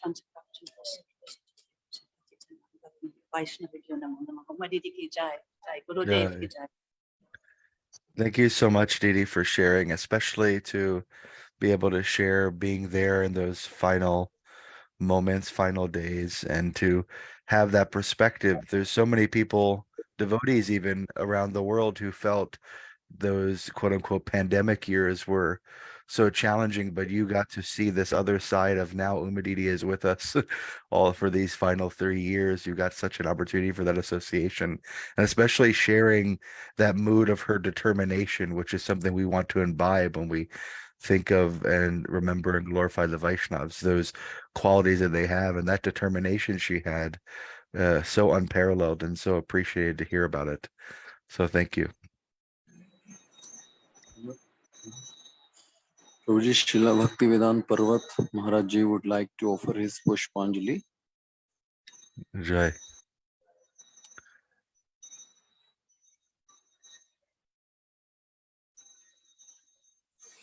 Dandavat pranams, Maharaj. Hare Krishna.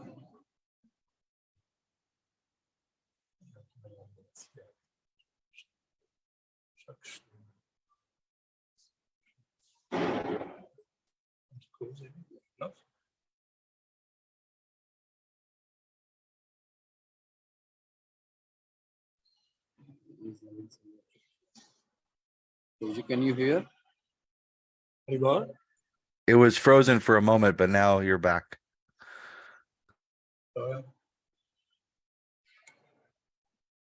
Okay. who doesn't like Didi? I come from South France. There's many devotees from different sanghas here. Everyone likes Didi, everyone. So I don't have so much experience with her. I like her very much. Before she left, we got message we'll be back from the hospital, and we heard doctors said we cannot do anything more for her. So we understood what will be the next step. So we met together in Gopinath Bhavan, just waiting for the ambulance coming back. It was evening time, and we have a bhajan here, and decide to leave the place like 10:30 p.m. because we don't know how long she will be there, maybe 2, 3, 4 days, we don't know that. And I came back a morning time before Mogolati. And I asked one devotee what's the situation. He told me that situation is quite stable. So we have a Mogolati. And after Mogolati, I went back to my room just behind Gopinath Bhavan. But the door was locked. The owner locked the door, knocked the door, but didn't open it. So I had to come back here for chanting my rounds. And I sat down just next to the Umadidi's room, just chanting for some times. And around 6:15, Rangadevi, she came out. I was thinking that something was going on, but she was not panical. No, she knocked the door to Pipin Biari, Aru, and he came to the room and said, "What's going on? Maybe she's leaving, or maybe she's asking for a seva," something like that. And after a few minutes, Pipin Biari Prabhu came out from the room. I asked him, said, "What's the situation?" He said, "She left."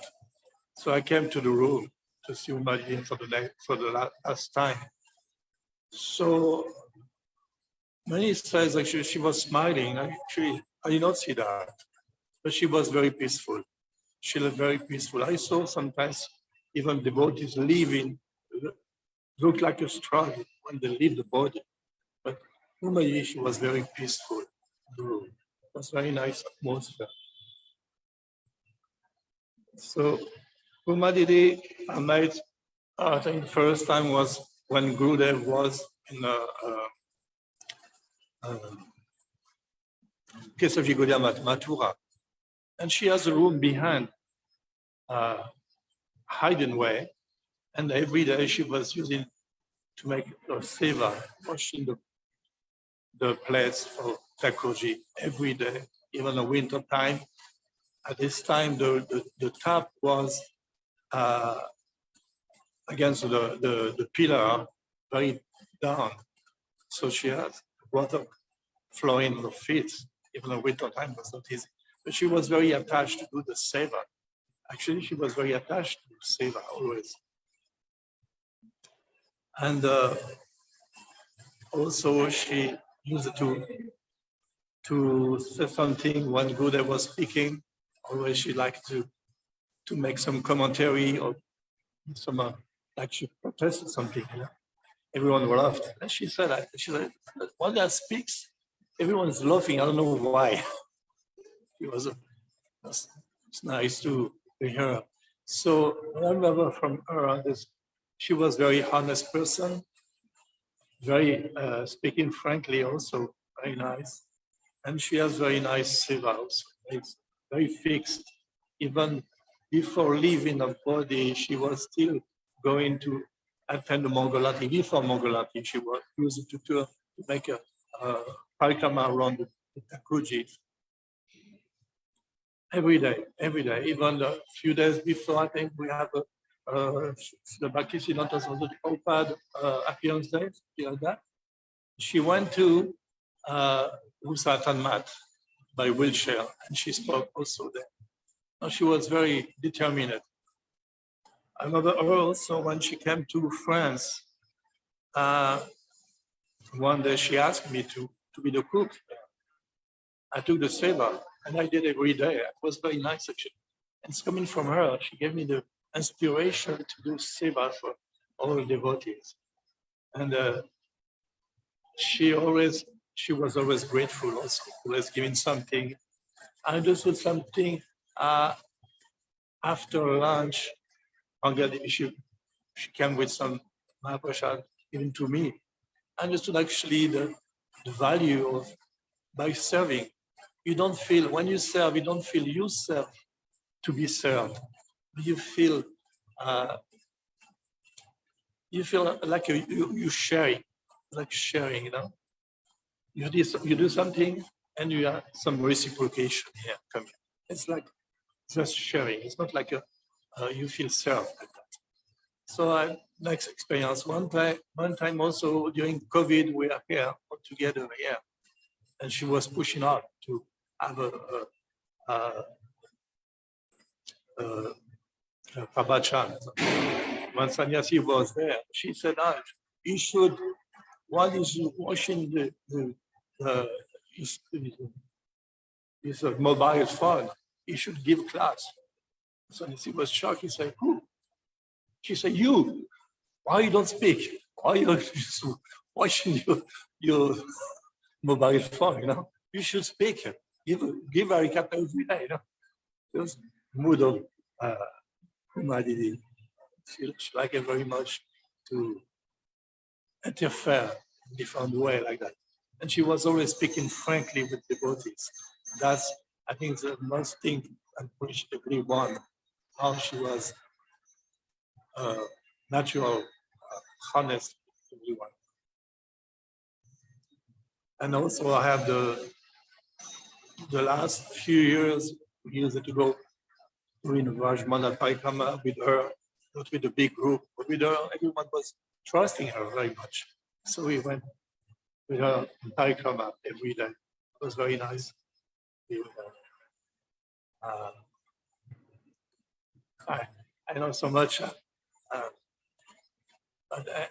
Anyway, now I know something will change. When she was there, was like a pillar also. We are always talking about 3 pillars: Gurudev, Srila Raman Maharaj, Srila Tulika Maharaj, but she was also a pillar. Anything going wrong, she was always here to say, no, it's not the way to do it. And it was very nice. Actually, so she was protecting our mat that way. Now she's not anymore here, so we have to live with a remembrance of all these things. Hare Krishna. I want to check that. Thank you, Maharaj. Thank you so much for your spontaneous showing up and sharing your remembrance. It's so sweet to see how I didn't have you listed as someone who is going to be here. And just the fact that there's such a relationship that Srimati Umadidi had with all the Vaishnavas that you can show up and immediately, oh, yes, I must speak about her. I must glorify her about her because she built that connection with everyone with her sweetness. So thank you, Maharaj, for sharing. Hare Krishna.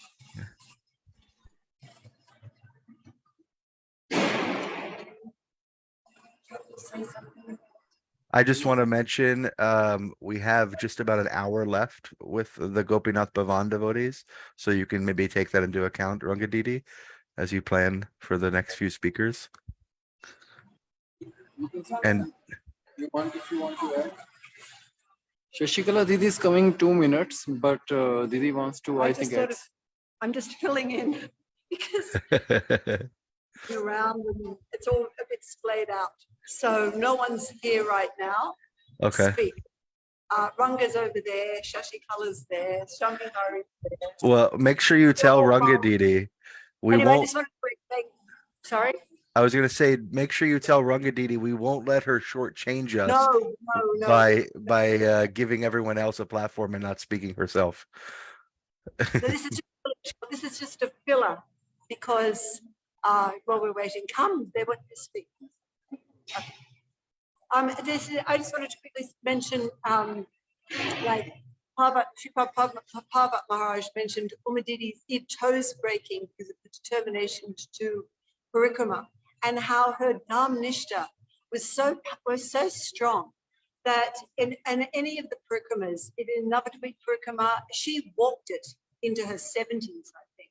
She was walking Navadvip Parikrama long distances and you know, as determined as one could imagine. And also, I remember, because Gurudev once said, told me when he saw me, I was at the airport with Gurudev, and he was about to fly somewhere and I was about to come back to Vrindavan. And he said, "Where are you going now?" And I said, "I'm going back to Vrindavan." And he said, "What? You're not going to Navadvip?" And I said, "Yes, Gurudev, I'm going to Navadvip, but first I'm going to Vrindavan." And he was, okay.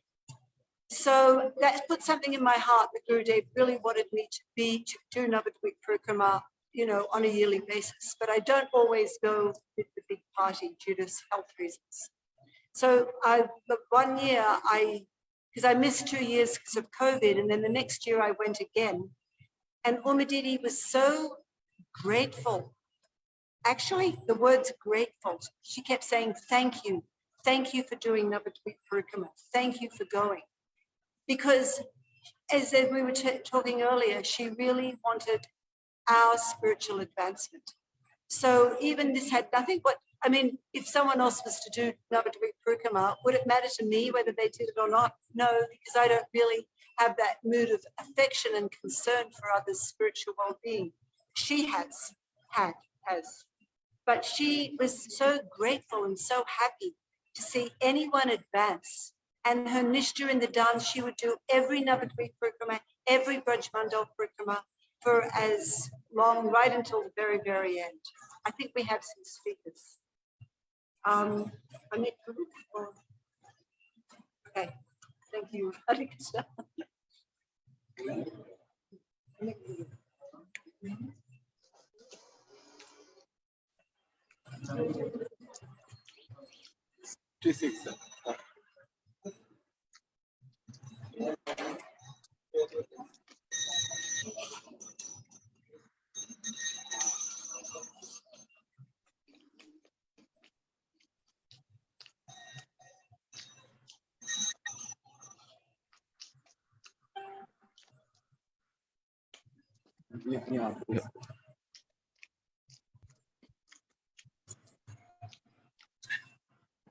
Mic आपको लगाऊं ये वाला? Yeah, just coming a little closer so that we can hear you on the mic. Yeah, perfect.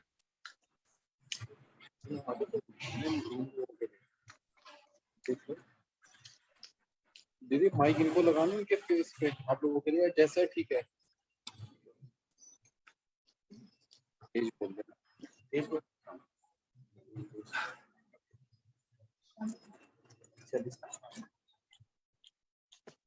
ओम ज्ञानतिमिरन्धस्य ज्ञानाञ्जनशलाकया तस्मै श्रीगुरवे नमः। गुरुवे गौरचन्द्राय राधिकाय तदालय कृष्णाय कृष्णभक्ताय तद्भक्ताय नमो नमः। वंशाकल्पतरुभ्यश्च कृपा सिन्धु भैर्वच पतितानां पावनेभ्यो वैष्णवेभ्यो नमः। First of all, am I audible? Yes, Prabhu, we can hear you. Okay. Yes. First of all, I like to offer my millions of obeisances to my beloved master, Srila Krishna Bhaktivedanta Narayan Goswami Maharaj, and to my Diksha Guru, Pujyapat Swami Bhaktivedanta Madhav Goswami Maharaj, and my millions of obeisances to our dearmost Uma Didi. I'm been honored to speak to glorify Uma Didi, just to purify myself, because I think she was an epitome of, she was a mother for everyone, which you all know. There is a saying in English that your home is where your heart is. And the love lies in the eyes of the beholder. So whenever I see Uma Didi, whenever I used to see Uma Didi, there was an ocean of mercy which I used to see. There was a twinkling of glare in her eyes, as if she's seeing us from a different level. And whenever I used to walk by, there's a shloka in Srimad Bhagavatam which says that Nirpeksham Munar Shantim Nirvairam Samadarshanam Anubrajaham Nityam Poyet Angir Uyed Adhi Renubi, which says that the Lord is saying that in the dust of my lotus feet, I desire to purify this material world which is situated inside me. So she was one of the purest devotees who had come to this material world to purify all of us like a conditioned soul like me.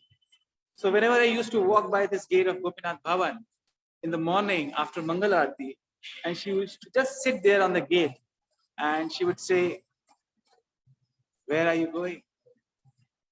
And I would offer my obeisances to her and I'd say, she'd say, "Parikrama," I used to nod my head like this. Wow, good. So she was feeling really happy. She was feeling really caring for everyone. And I remember once upon a time, my experience with her, I got some samosas and, there's khatte chanes. It's a special Indian dish from Allahabad. And when I went and entered inside her room, she all lit up. She said, "Wow, where did you got this from?" I said, "I went to Allahabad because there's a place near Allahabad. It's called Chitrakoot. I used to go there to meet the sadhus in the jungle. So when I was coming back, it's a very famous shop in Allahabad. They make samosas and these special dishes of India. So I brought it for her. She says, "Wow, I remember my past time." I said, "Why?" Because she said, I was married in Allahabad. My husband belonged to that place, and my family was sweet maker. It was lucky traders who used to sell shop sweets to the family of Nehru, who was the Prime Minister of India. Because Motilal Nehru was a clan of Jawaharlal Nehru, who was the Prime Minister of India.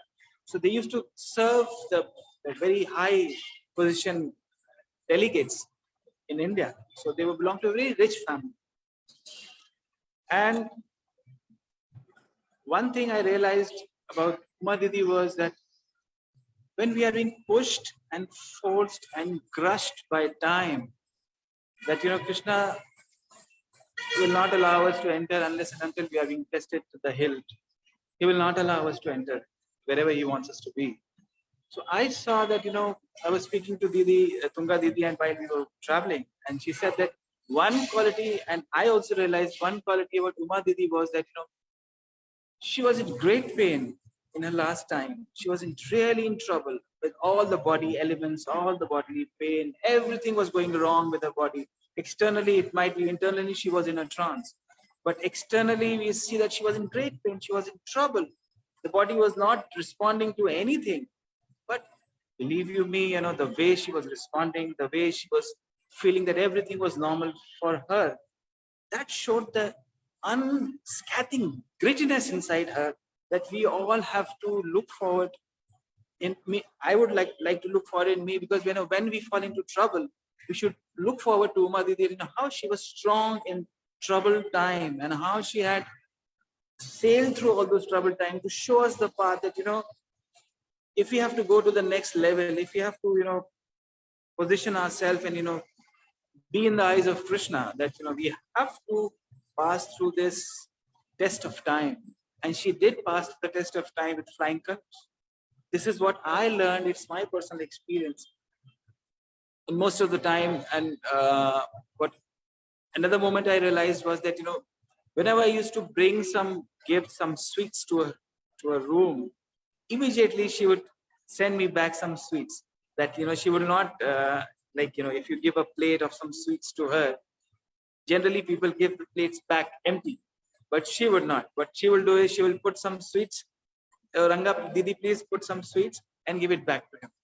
So she was always so caring that, whatever is given to her, she always gives it back. Always used to give it back.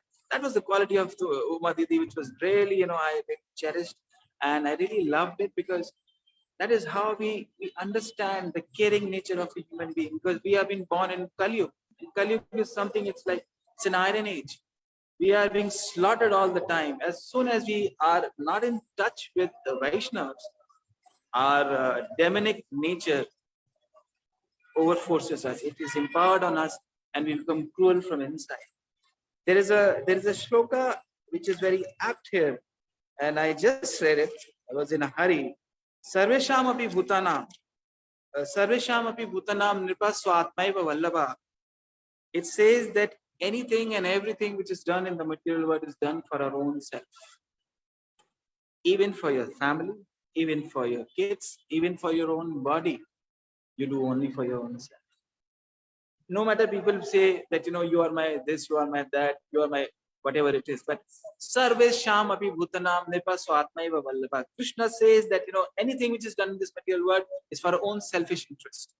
But what I see in Uma Didi is that, she did selflessly service to everyone. She did service to all the Vaishnavas, all the people who came in contact with her. She was like a motherly nature to everyone. Wherever she went, she left her impression on the mind of all the people whom she interacted with. And there was an aura around her whenever she used to sit here in the courtyard, where she was sitting outside during the winters, in the summers. And anyone who used to pass by, he would go down and say, Uma Didi.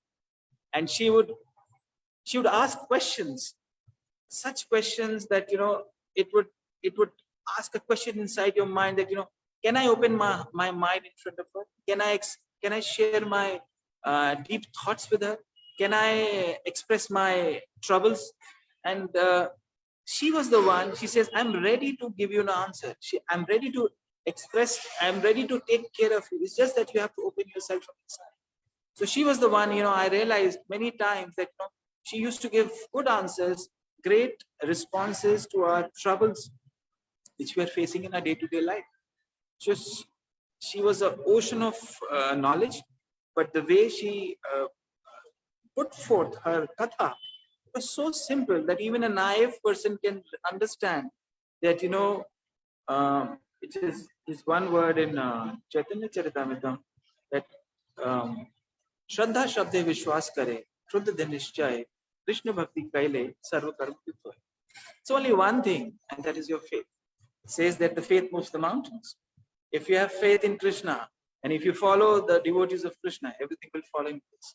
That's what she says, that's what she imbued in her life. One of her god brothers went to her family's house in Chuchura, and Ganga Didi also went, and I saw the palace. It was magnanimous. It was like some 230 years old built. It was massive, and it will again, it will stay for next 200 years. And she left that palace and came to stay in a small room in Mathura for from 86 to 2006, so 20 years, 30 years, from what time? 86 to 2006, 2016.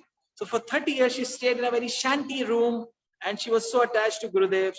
She would come and sit in front in the row. Everything is being described here. But what my experience is that,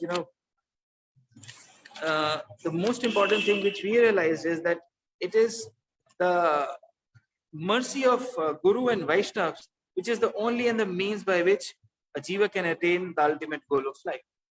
Her material name was Tripti, and Tripti means satisfaction. Tripti Day. Her name was Tripti. Tripti in Hindi means satisfied. You see Krishna, you are satisfied. No more, nothing more. You have come to Vrindavan. You want more, anything more from here? No. I think we are done. Whenever I come here or whenever I meet Uma Didi, I said, that's the end of my life. It's like Kal De Sack. Nothing end. Just the dead end. There's nothing beyond that. That's how we have attained the pinnacle of our satisfaction. The satisfaction of attaining that, no, there's nothing beyond this. There's nothing beyond Krishna or a great devotee like Uma Didi. So we have attained, and we can cocoon ourselves in the womb, in the lap of Uma Didi. That's how we used to see her as a mother. And it is a saying. And one more thing was, like, she was very magnanimous. What I learned from our Vaishnavas is that when she came back, she came from her family, she got a lot of jewels, and she gave all the jewels to Keshavji Gauriya Math in Mathura. And while during Janmashtami, the Thakurji used to wear all these jewels of Uma Didi every year, year after year. And still, I think those jewels are with the Math in Mathura, and they would be using it for the future festivals. And this is how she was selfless. And Krishna says that I nirpeksham munir shantam nirvairam samadarshina anuvrajaham nityam puyetam. And one more thing is that she was anytime she would be willing to help you even in the time of distress. But even she is taking rest, she would always come forward and help us. And the most important thing was that she used to come to Mangalarti first, and she would always put a lamp in her hand. She would offer like this. Even she was not well, she would circumambulate earlier so that all the people like us who can walk so that it is not hindered. She would walk before our parikrama of Tulsa Devi, and then she would offer her obeisance to Gurudev. And I used to see every day, day after day, and she would be very peculiar about lighting a lamp to Krishna every day. This was like something I really adored and admired, that we used to come and stand up, and we never used to lit a lamp to Krishna, but she used to come, and Ranga Didi used to give a lamp, and every day she used to light a lamp to Krishna. So these are all very small things which we notice, that how peculiar, particular in such a ripe age, and she was such a great devotee, and she would have already have a leg in the transcendental world, but for a conditioned soul like us to follow and to understand that how we have to progress in our life, how we can develop and understand how can we develop a relationship with Krishna. She was like a ideal Vaishnav, was given us the light, so that one fine day we would also be able to follow her footsteps and understand what for what we have come here for our salvation. And one fine day we would also try to follow the footsteps of Gurudev.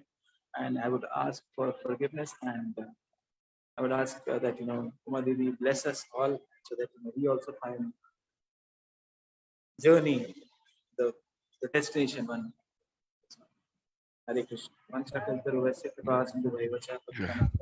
Hare Jai Prabhu, thank you so Krishna. much for sharing. Thank you. One of the things I took note of when you were speaking was this mood that generally people who receive gifts, it's not an immediate reciprocation, they're just taking. But Umaditi's response when you're bringing her sweets or any gift, she wants to give something back to you. She has Yes. such a sweet, affectionate mood like that. It's really nice to highlight that and to try to imbibe and learn that from her. I also wanted to ask, can you translate for Sham Bihari Prabhu? I do Is the he- translation a lot of time, but I don't know for whom, but I do the Sham Bihari. No, I don't do. Yeah, I can do for Sham Bihari. Yes. Yes. I can do. I don't know if now or Ranga Didi will speak. whenever he's ready to speak. Oh, Sham Bihari is coming. I'll do the translation for him. Okay.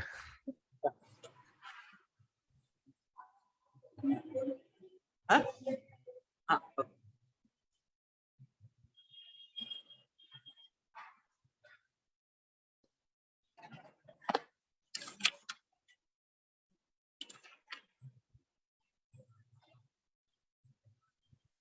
And also for the time, so you're aware, we have about 45 minutes left for the Yes, Gopinath yes, Bhavan devotees. yes. We have a bit of the time. He's just coming around.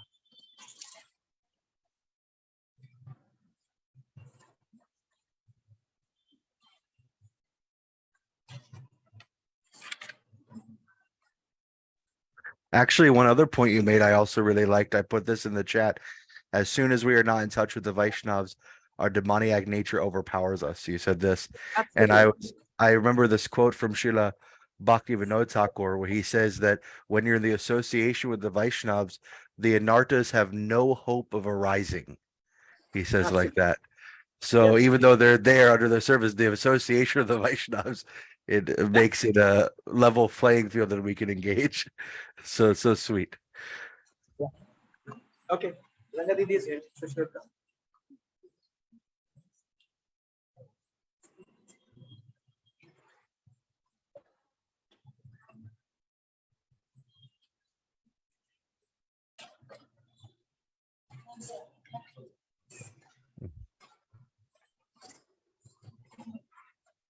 Hare Krishna Didi. Dandavat pranams. Dandavat pranam.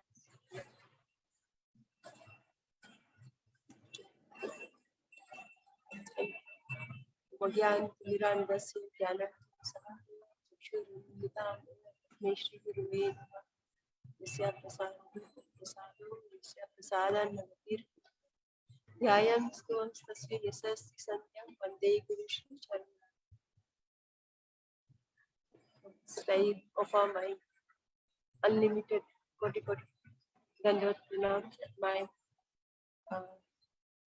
Diksha Guru, Srimati Bhaktivedanta Narayan Swami Maharaj, and to our entire Guru Varga, and Lotus Pitta, Srimati Kumari. I would like to apologize to all that I'm not a speaker, so I may not be able to speak in the flow. So I have noted down some points which I will try to say. Okay. First, I would about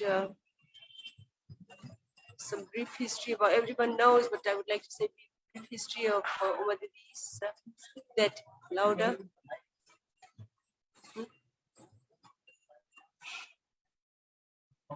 Uma Didi, born in Chinchura, and she was the youngest among all the siblings. She had 6 brothers, and they were, including her, the 2 sisters. And her mother and her elder sister were Srila Param Gurudev's disciple. And her mother would always pray to all the Vaishnavas that my older daughter is in the, this is what I have heard from Uma Didi, that my older daughter is in line of bhakti, but my younger daughter is not.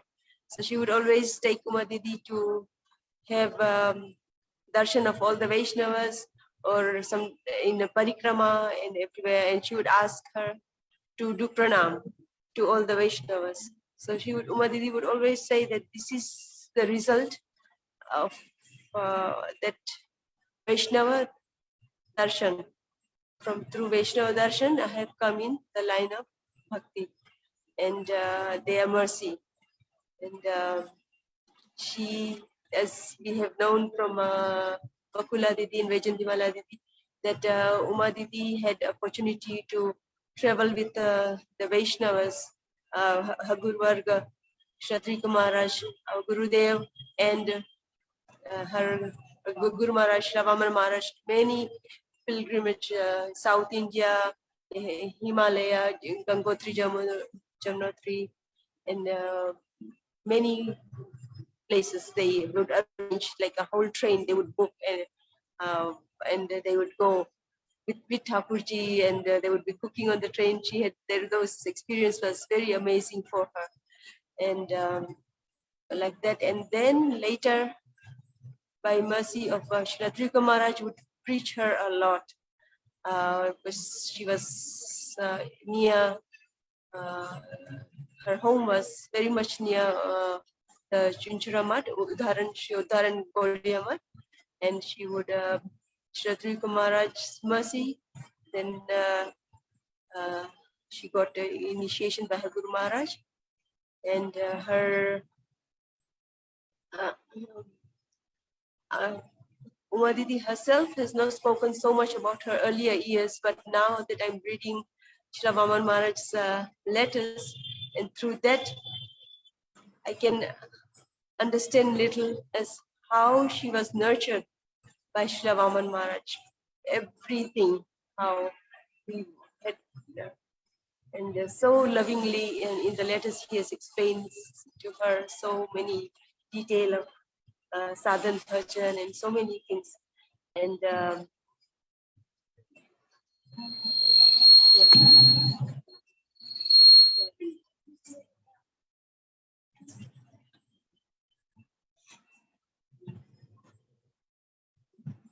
But I came to her in 2009, and I was just traveling with her, so I have missed those years of her that she stayed in Mathura, in the, which I have heard from the Vaishnavas, how her life, the Mathura for all brahmacharis and all the matpasis, it was austere. It was the facilities was not so much in Mathura, and how they would, in that condition, they have done so much bhajan and from Gurudev 3 times a day. And Uma Didi, so proudly she would say that Mathura in those years was like Oxford. everyone wanted to come to Mathura, even though despite the condition of there's so much austerity, still everyone wanted to come to Mathura, be with Guru there.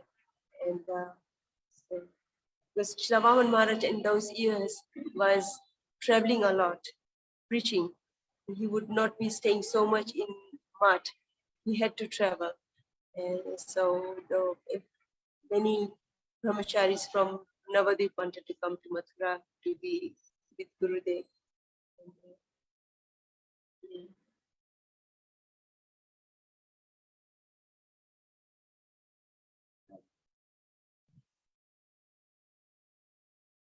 I have to say for myself that I have not been so fortunate to be with her in Mathura, that as I explained.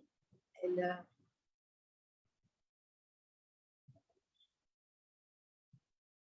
Uma Didi, despite all the conditions, I have never heard from her complain about the conditions of Mathura. She has never complained or elaborated on her story, like how she stayed there or anything. She never liked to speak on those things. Yeah. Only thing she would like to speak is Harikatha, what she has heard from her Guru Varga. Yeah.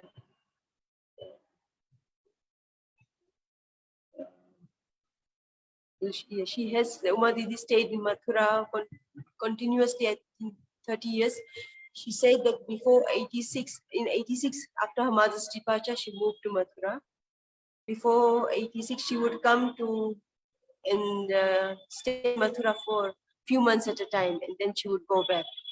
So continuously, she stayed from 86. And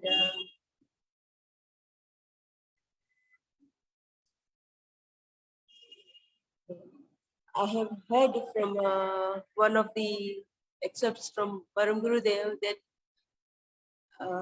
Vaishnavas only, that unless Vaishnava, by their mercy, allow us to know them, there is no other way. That I very much feel for myself, that I have been around her for 13 years, but I feel that I have not known her. She has never, her way of doing things was always for others. She would never bring things to her. Or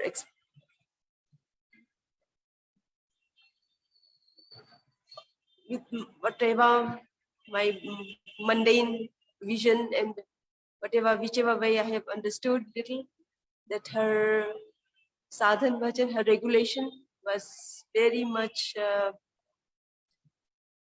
very strong, very regulated, and even on a busiest day, she would still finish her 64 rounds. Busiest day meaning like Vyas Puja and festival days. And as a Anakut, yes. And as you, Vajandimala Didi just mentioned that in Australia, how she spoke about and touched all the, and that morning, she cooked so many preparations and she was exhausted like anything. Many hours in kitchen, and in that advanced age, standing at a time, and her legs aching. Still, she would quickly, she will finish.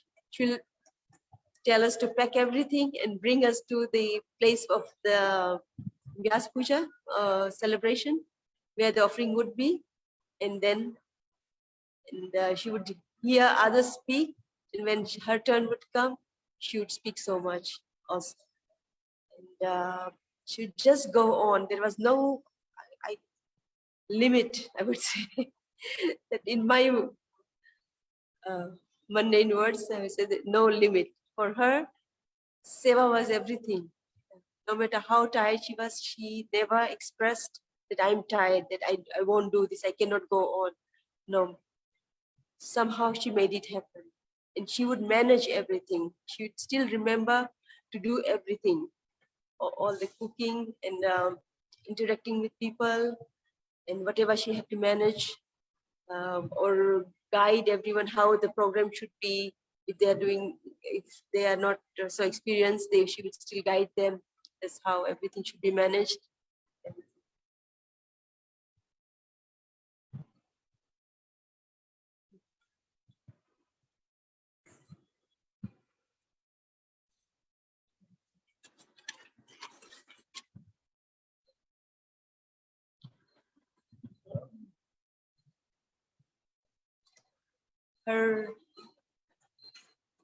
By Gurudev's causeless mercy, he mercifully he put me in her association. And now I realize that this has been my biggest loss.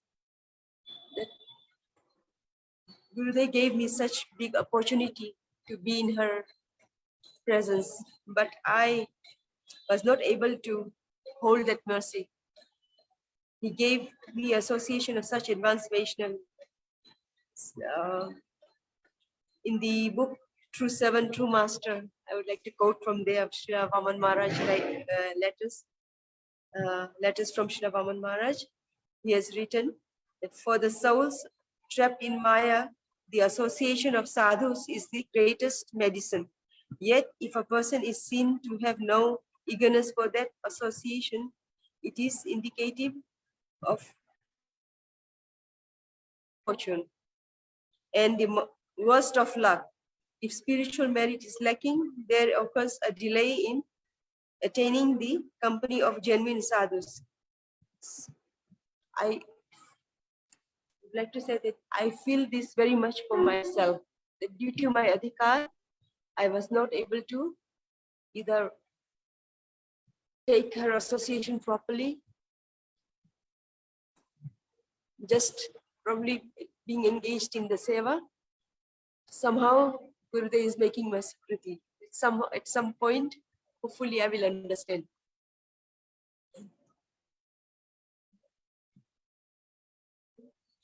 And I would like to mention one more thing, that her mamta for Mat and Matvasi was extraordinary.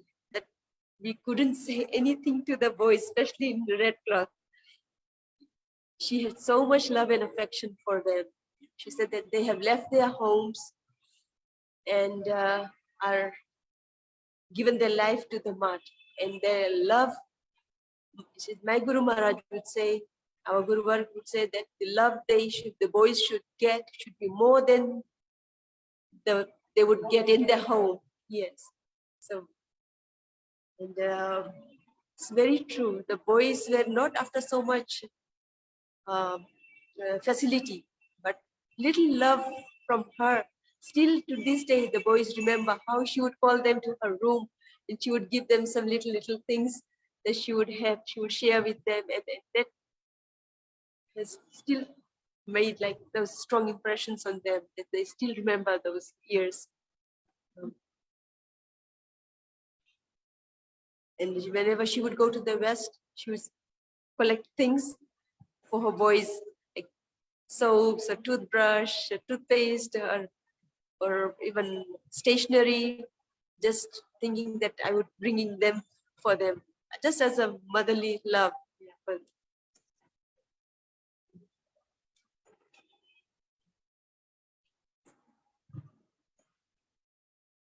I have heard from the Vaishnavas, many Vaishnavas who have seen her in those years in Mathura, how much seva she would perform in the mat.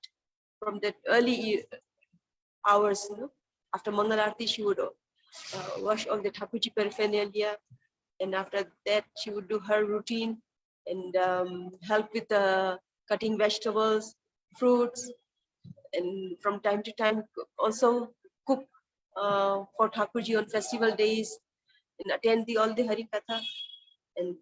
But she has never said this from her own mouth, that I used to do this, I have done this, I have done this, so much seva, never. And also in earlier years, there is a recording of Gurudev also in Bengali. Recently it was posted in Goriya Rasamrita. that how Uma Didi came and gave all her gold jewelry to him, and he allowed her to stay in the mud. And Uma Didi did say one thing, that when she came to the mud, it was permission from all of her three Guru Devs. Srila Vaman Maharaj, Srila Tripura Maharaj, and Gurudev, they all three gave her permission. Being only woman, they jointly allowed her to stay in the mud.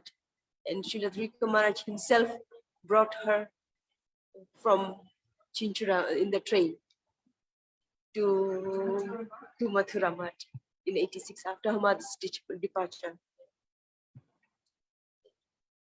And he also, I heard from Premanand Prabhu one time, there was some discussion and he explained, he expressed that Uma Didi had given her jewelry to Puri Mutt also, Nilachala Gaudiya Mutt. In those years, the Puri Mutt didn't have enough funds to renovate and expand, and her jewelry was used there as well, and to Gurudev also.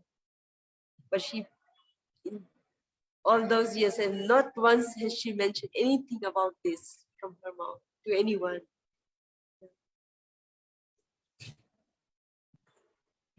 Her routine and her sadhana was very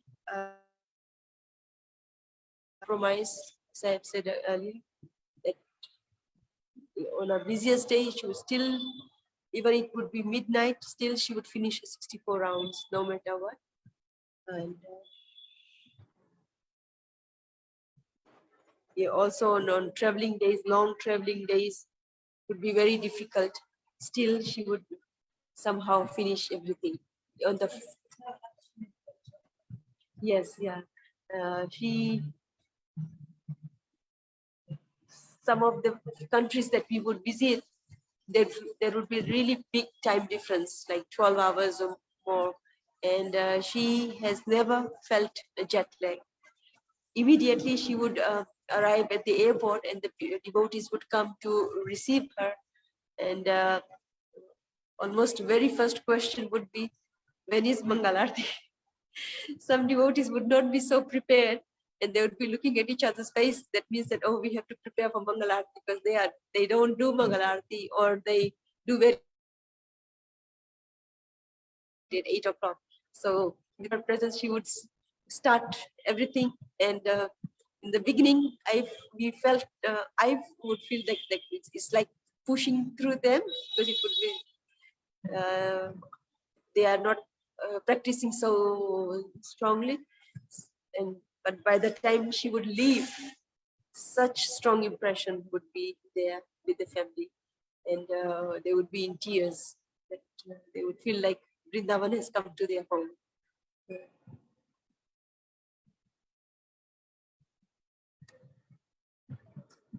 One thing also I would like to add is that in her presence, I very much felt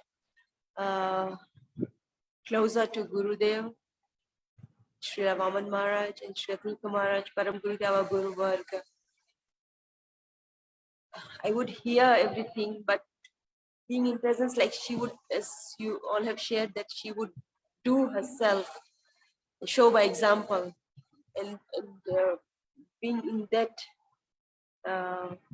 environment was a big impact on me, like how much dedication she had to our Guru Varga. And her, as everyone all has mentioned, her nishtha for Naam, Harinam, Dham, Parikrama, and of course Gurudev, her Guru nishtha was just profound. I don't, the words too, very profound, very much.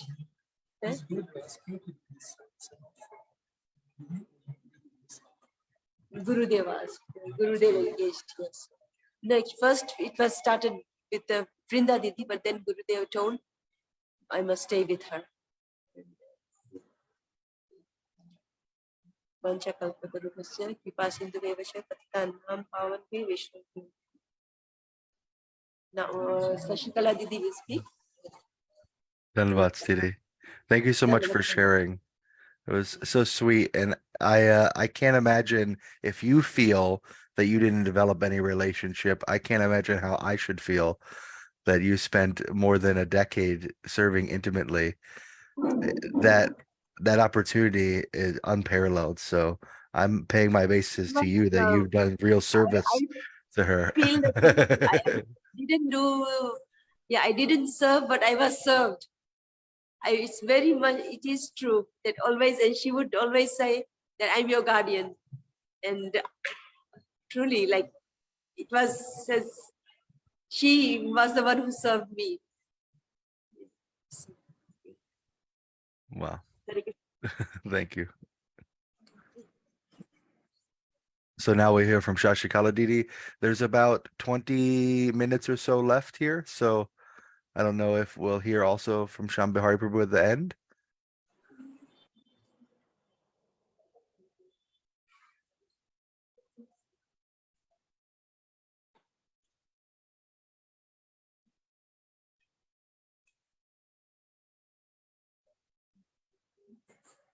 Hi, Prabhu. Sectional pranam to you. Dhanavad pranams. Jai Shri Guru Gauranga. Hare Krishna. You can hear me clearly? Or Yes, it's you're clear now? clear. Coming good. Very good. Yeah. It's okay. Huh? It's okay now? It's okay? Everything is okay? Yes, yes, we can hear you. It's coming through good.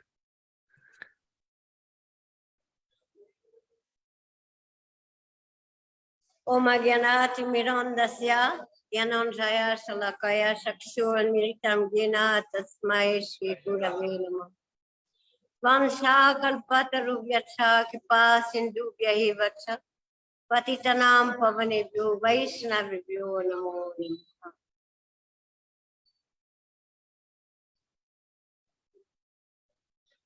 Today is a very auspicious day.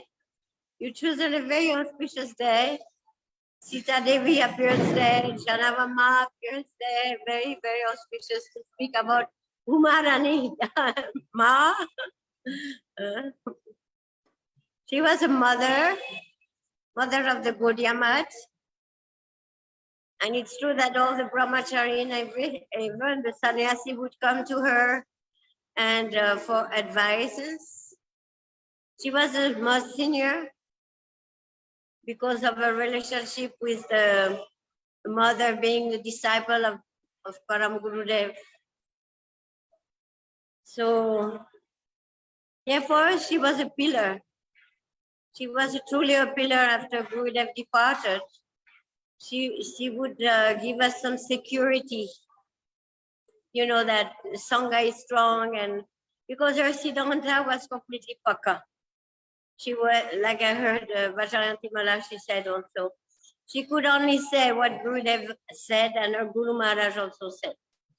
She was one-pointed, one focus completely on her Guru Varga. So there was no possibility of any deviation there.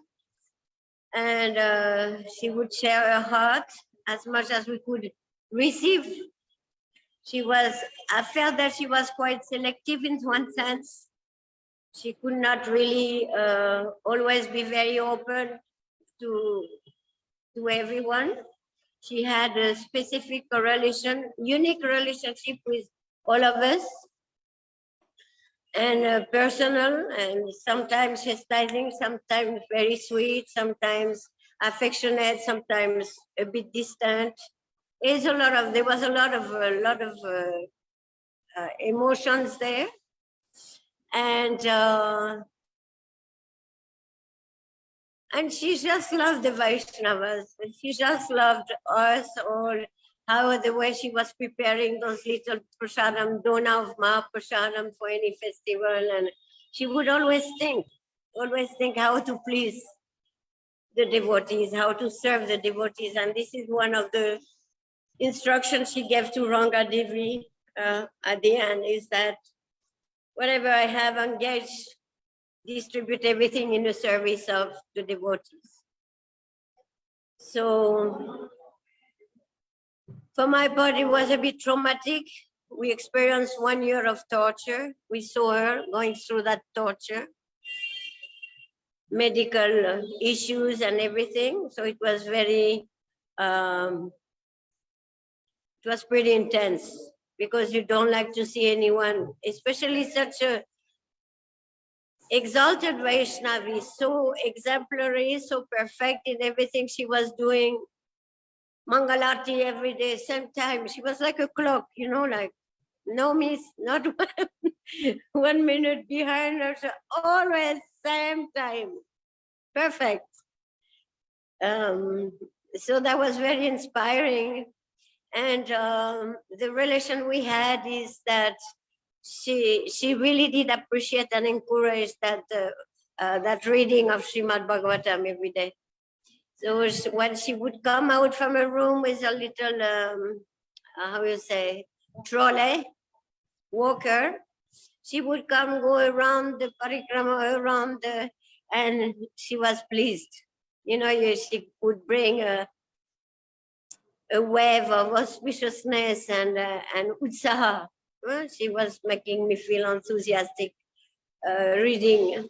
And sometime when I would read some shloka, and I would just go to her and discuss with her, oh, I'm feeling this about that shloka, or I don't understand this about that shloka. And so it was a always very auspicious relationship.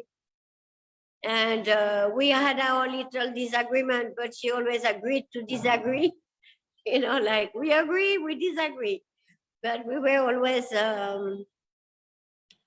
we were always in good term in that way.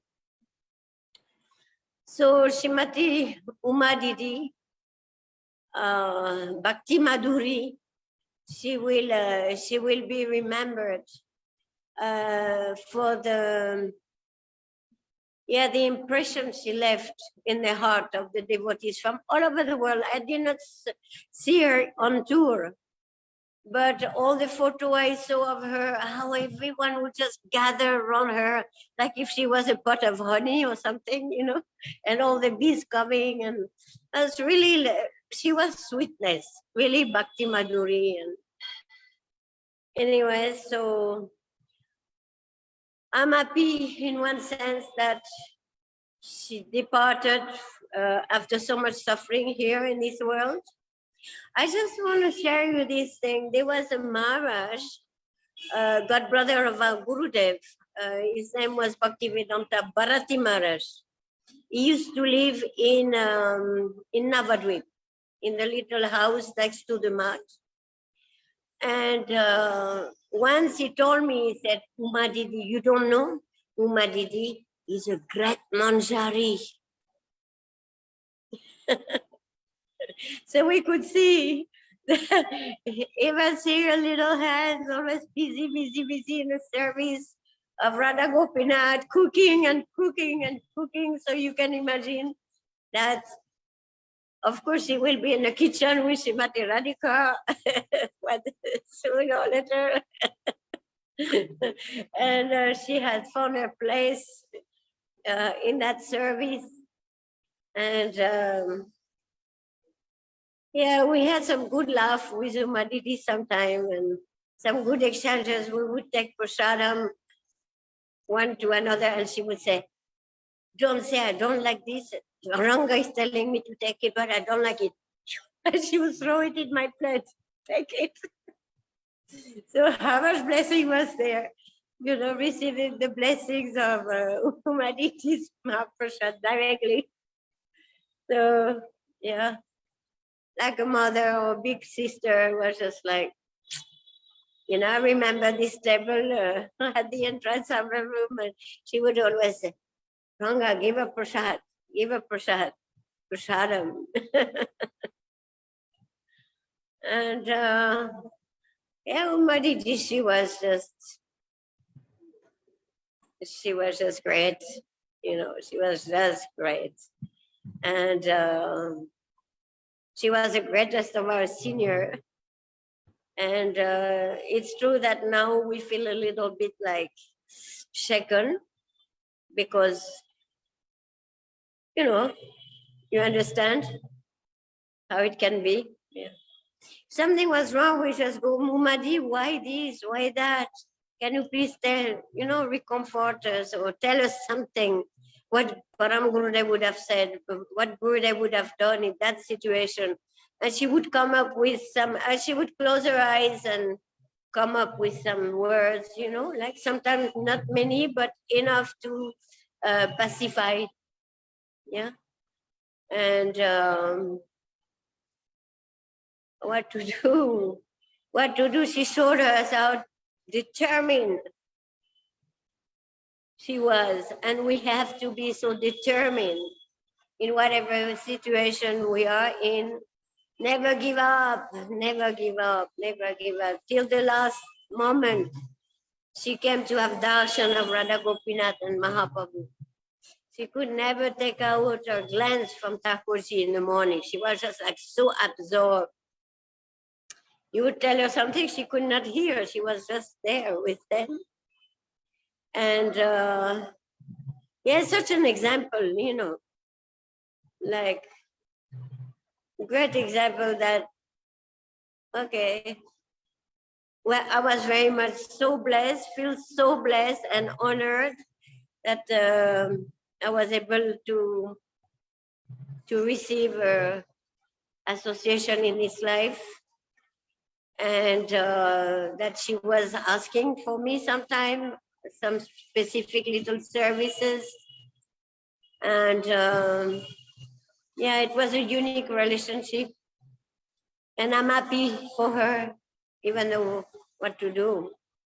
We understand everyone has to go one day, but I'm really happy she made it on that beautiful day of Anuradha Nakshatra, the same, a special constellation. She left on a special constellation of Radharani or something. And well, she must be with Guru Varga now, and she can still go on and look after us from wherever she is. At least we can pray. We can pray and hope that in some future we'll meet again there in Bomalila or anywhere, yeah, where how Gurudev and Srila Bhaktivedanta Bhaman Maharaj or Param Gurudev are serving Yugal Kishore. I remember the last Radhastami, the last Janmashtami, she offered really gorgeous jewelry for Thakurji. She was always like, first class service, first class. So we pray that we'll be able to, some way or other, one day be able to do little something to please Sri Guru and Gauranga. So that's all I have to say. I'm sorry, I'm not very qualified to speak about Vaishnava or Vaishnavi, but by your mercy, maybe it will happen one day. Oh, So Prabhu, thank you so Dhanavad much pranams, for Didi. inviting us. Thank you. It's Hare Krishna. Shivma Didi ki jai, jai. Shri Guru Gauranga ki jai. Jai.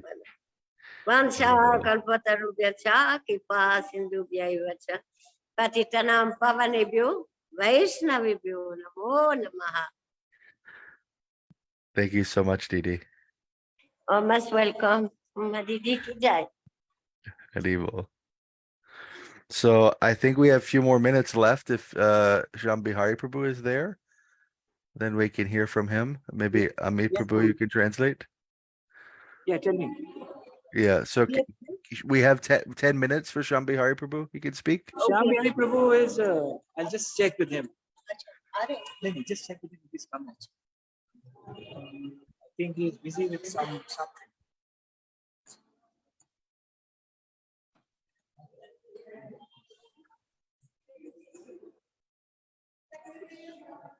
He's coming in 2 minutes, just 2 minutes. He's just Okay.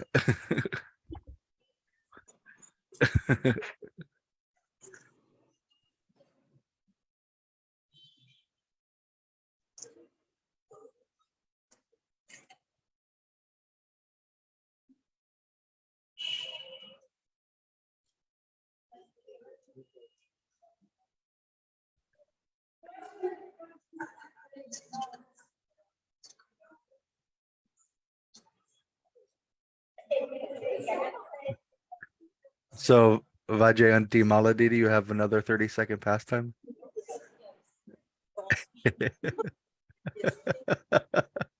Haribol, I'm just filling in again. Well, wait. Well, He said 2 minutes, so I've got one quick thing to say. And that is, yeah. We talked about Umadidi not wanting ever any pratishta. And we all like, you know, we all like to drop hints. It's the nature of a conditioned soul. We like to drop hints about anything auspicious about ourselves, you know, to let others know how great we are. So one thing that came to light after she left was that, you know, Gurudev's day is birthday, appearance day is Moni Amavasya. And sorry, I'm just watching the other speaker. Gurudev's appearance day is Moni Amavasya. And Umadidi has always established that her birthday was the 26th of January. Indian Independence Day, was it? Indian, some, you know, and so she's always established this as her birthday. No one ever questioned it, 26th of January. After she left, someone did some research and found out in 1933, which was the year she appeared, the 26th of January was Moni Amavasya. Actually, it was Moni Amavasya till 5 o'clock in the morning. And if not, if she was born a little after that, then she was born after the day of Moni Amavasya. But never, ever did she tell anyone or drop the slightest hint she was born on Moni Amavasya, the same day as Gurudev. She let that be totally Gurudev's glory. She didn't encroach on that glory in any way or try and share in that glory. She let it fully be Gurudev's glory. And she had her own birthday. She kept that Western date. Who keeps a Western date, you know, in Indian society? But she kept that in the 26th of January as her birthday. And that's what we all knew. And no one ever thought anything else until after she left and the research was done. So for all these years and years and years, she'd kept that very carefully concealed from all of us. Probably knowing full well she was probably born before 5 a.m. And that's my suspicion. And I just think it shows such depth of character to these types of things that we've been hearing. She never told anyone. She, you know, Ranga was saying, she never revealed certain things about herself. Or she never said she was born on, you know, the same day as Gurudev, same tithi as Gurudev. And this is the type of thing that gives a preacher potency or a devotee potency, when they actually hide their glories and then their glories manifest from within, from the mercy, the reciprocation. So I think this heart is becoming. Come on. Oh yeah, plus she had her name, Bhakti Madhuri. No one ever got any idea of that, really. She did write one article where she signed it Bhakti Madhuri, but I don't think, she never promoted that. Shivas apparently is reading that in this program. She never really read that again. Is he coming? Yes? No. Okay, we're finished. Open up the ones. Thank you so much, Didi. That's such a sweet tidbit at the very end, highlighting another example of her humility. So, wow, that's so wonderful. So, Srimati Umadidi ki jai, Gopinath Bhavan ki jai, Shishirada Gopinath Ju ki jai. So thank you so much for organizing. I know it can be difficult to coordinate a big gathering like this at the temple, all the plans and festivities going on in the background. So I appreciate they were able to make this happen with all the devotees there. And I appreciate everyone who was able to participate. Thank you so much. So now I think we'll go Yoshodari Didi. We'll play one video we have because not every speaker could make the glorifications in their travel schedules. We have different preachers. So I'll give the floor to Yoshodari Didi to open this video and play of our Sripad Bhaktivedanta Ban Goswami Maharaj glorifying Srimati Uma Didi. ज्ञानाञ्जन शलाकया चक्षुर्मितं येन तस्मै श्रीगुरवे नमः। गुरवे गौरचन्द्राय राधिकायै तदालय कृष्णाय कृष्णभक्ताय तद्भक्ताय नमो नमः। वन्दे गुरुपदद्वन्द्वं भक्तवृन्दसमन्वितं श्रीचैतन्यं प्रभुं वन्दे नित्यानन्दसहोदितं। नन्दनन्दनं वन्दे राधिकाचरणोद्यं गोपीनां समयुक्तानां वृन्दावनं मनोहरम्।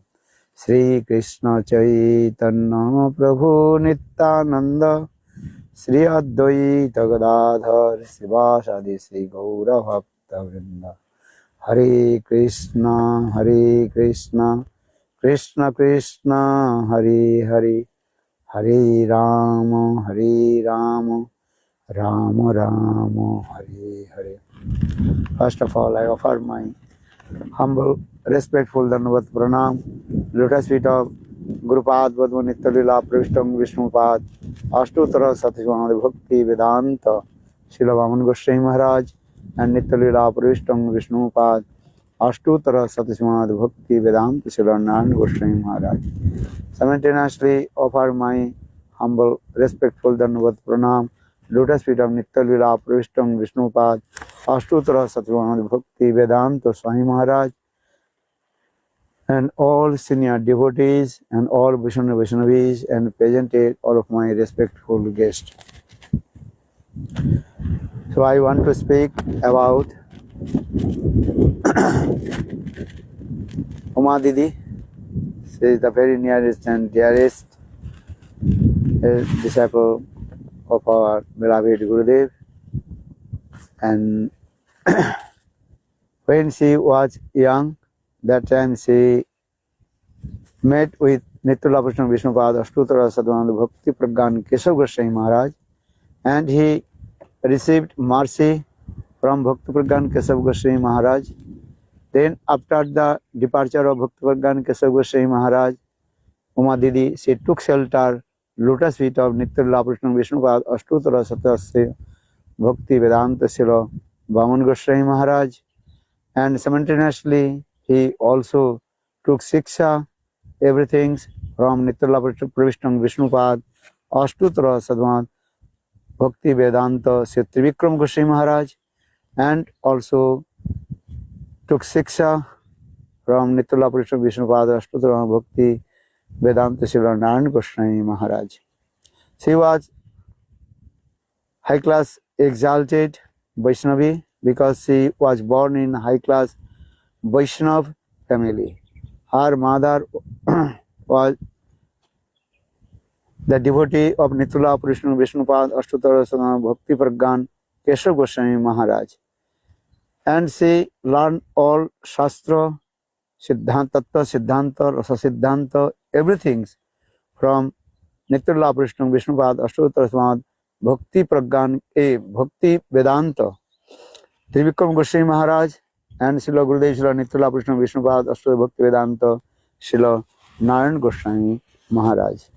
And she always associate with the devotees and enter in her deep philosophy, Rasmadhurja, and for this regard, Srila Gurudev Srila Narayan Goswami Maharaj gave shelter unto his lotus feet, and she came in Keshavji Gaudiya Math, and she was staying with Gurudev and learned all Rasa Siddhanta and Tattva Siddhanta. So now we are feeling separation from her because Rai Ramananda and Lord Chaitanya Mahaprabhu discuss যে দুঃখ মধ্যে কোন দুঃখ হয় গুরুতর কৃষ্ণ ভক্ত বিরহ বিনা দেখি নাহি পর. There are many kinds of distress and unhappiness in this material world, but one who separate from Krishna Bhakta, you cannot compare to others. শ্রেয় মধ্যে জীবের কোনো শ্রেয় হয় সার কৃষ্ণ ভক্ত সঙ্গ বিনা প্রিয় শ্রেয় নাহি আর. There are many kinds of auspiciousness in this material world, but topmost auspiciousness that is called when you associate with pure devotee of Lord. That is called Bhakta Sangha. Sadhu Sangha, Bhakta Sangha, this is the essence of our life. Binu Satsanga Vivek na hoi, Ram Kripa Vina Sulabha na hoi. Tulsidas ji Ramcharit Manas also he explained, without the mercy of Lord Ramchandra, you cannot get the association of sadhu. Or without the association of sadhu sangha, then Bhakti Devi will not manifest in our heart. So, Uma Didi, she always associate with pure devotee of Lord. And mostly she always associated with Gurudev, Hari Katha, Nan Maharaj, Hari Katha. And where was Gurudev, Nan Goswami Maharaj? Mostly she was with Gurudev and listen Hari Katha. And we see in our life she always on pointed with Gurudev, Gurika Nishtha. And she never discriminate Diksha Guru and Shiksha Guru. Diksha Guru ke janiyo tumi taharo roop, Shiksha Guru ke janiyo taharo sarup, Antarjami Bhakta Shrestha ei dui roop. In Chaitanya Chaitamritam, Krishnadas Kaviraj Goswami explained, there are no difference Diksha Guru and Shiksha Guru. Diksha Guru ke janiyo tumi taharo roop. Always you think Diksha Guru is the form of Krishna, Shiksha Guru is direct manifestation the Sarup of Krishna. So there are no difference Diksha Guru and Shiksha Guru. So for this regard, Uma Didi, she always associate with Srila Gurudev, Srila Nan Goswami Maharaj and listen Hari Katha from his lotus mouth. And she never criticized to any Vaishnava, because Shastra also explain this way, Vaishnava Ninda. And one who criticizes Vaishnavas, Bhakti Devi will not manifest in his heart. So Uma Didi, in her life, she never criticized any Vaishnava, but always she speak the truth. And Satyam Parang Dhimahi. And Satya, this means absolute truth, that is Krishna. And Krishna Katha, she always absorbed in Krishna Katha and Krishna Nam. And I saw when she was in Mathura, and every day she chanted 3 lakhs holy names. And mostly she waked up 2 a.m. and before Mangal Arati, she chanted 1 lakh holy names. And then after Mangal Arati, and then again she chanted 1 lakh holy names, and before going to rest in night time, then again she also chanted 1 lakh holy names. In this way, every day she chanted 3 lakhs holy names. Nam Bhajan, and always she also absorbed Shastra, Tattva, Siddhanta and listen Hari Katha. And all kinds of Vaishnava qualities in her heart. Kripalu, Akdradra, Satta Samasar, Vadanno, Kobi, Daksha, Mauni. There are 26 qualifications of Vaishnava and always manifest in his heart. She was very merciful, all the living entities, and especially she cooked many kinds of preparation and offered to Guru and Krishna. And she always talked about Srimati Radhika's sweet pastimes. Jat kinkurisi bohuso kholu kaku vani nittang parasa purusa Sikhanda Mouli Jassa Kada Rasanidhi Visavhanu Jaya Tatkali Kunje Bhavanangana Marjani Sham. Mostly she also recited this verse, how I will become the maid servant of Srimati Radhika. Radhika Dasidi Hai Abhiman Sid Sigra Milay Tabe Gokula Kan. And because in our Shastra Bhaktivinoda Thakur explained, one who thinks I will become the maid servant of Srimati Radhika, then very easy to attain to Krishna, who is the beloved of Srimati Radhika. And she always glorified about Srimati Radhika's sweet, amorous pastimes. And she also studied Ujjal Nirmani Grantha, Bhakti Rasamrita Sindhu, and different Grantha, and Brihad Bhagavatamritam, Bhajan Rahasya, then Madhurja Kadumbini, all Granthas. And she also learned every Tattva Siddhanta. And actually she was the best and topmost Vaishnavi. And she was one pandit also with Rupa Manjari.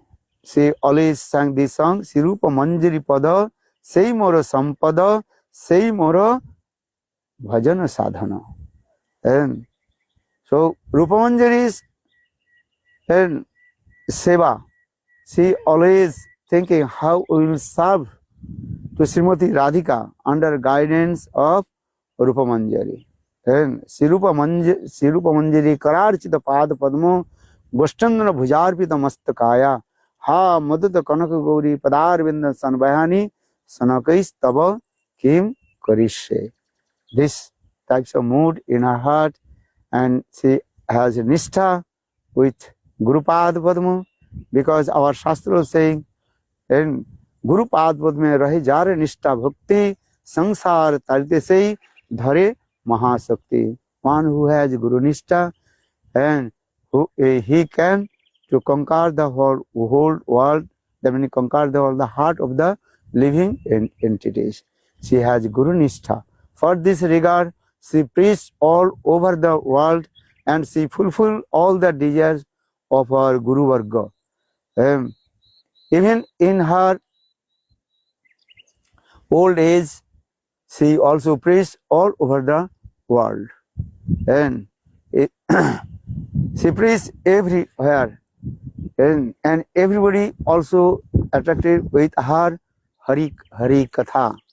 And even before departure from this material world, just few days, 2 or 3 days before, she also gave very nice Hari Katha in Gopinath Bhavan. And very nice, beautiful glorification about our previous Acharya's Leela, and also Srimati Radhika's Leela Katha. She always absorbed with Srimati Radhika and Gurupad Padma. And so I pray to lotus feet of Gurupad Padma and all Vaishnava and Vaishnavis, where she is there, she also give blessing to us. One day we will serve to Gurupad Padma as like her. She is our eldest god sister. So I pay my obeisances unto her lotus feet. Gur Premanande Hari Hari. Jai Shri Gurudev ki Jai. Jai Uma Didi ki Jai. Jai Jai Shri Radhe.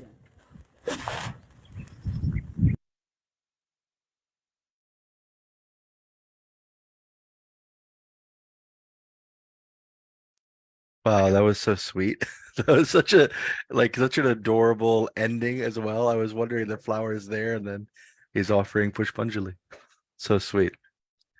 Thank you so much to Shripad Ban Maharaj for taking the time to record. He has a busy travel schedule, so it's very sweet that he made that time and shared so many things with us. Now we're going to invite Radhakanti Didi to speak for 15 minutes about the glories of Srimati Uma Didi. She's served Srila Gurudev for many, many years, and she's also now engaged in serving our Shripad Ban Maharaj. So very fortunate to have her join us now. Hare Krishna Didi. 15 minutes.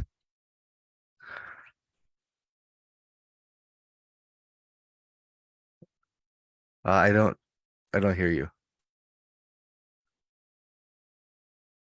You're still looks like you're still muted somehow. Okay, now we hear you. Yes. Okay. Okay. Thank you. Is that better now? Better, Can you perfect. hear me?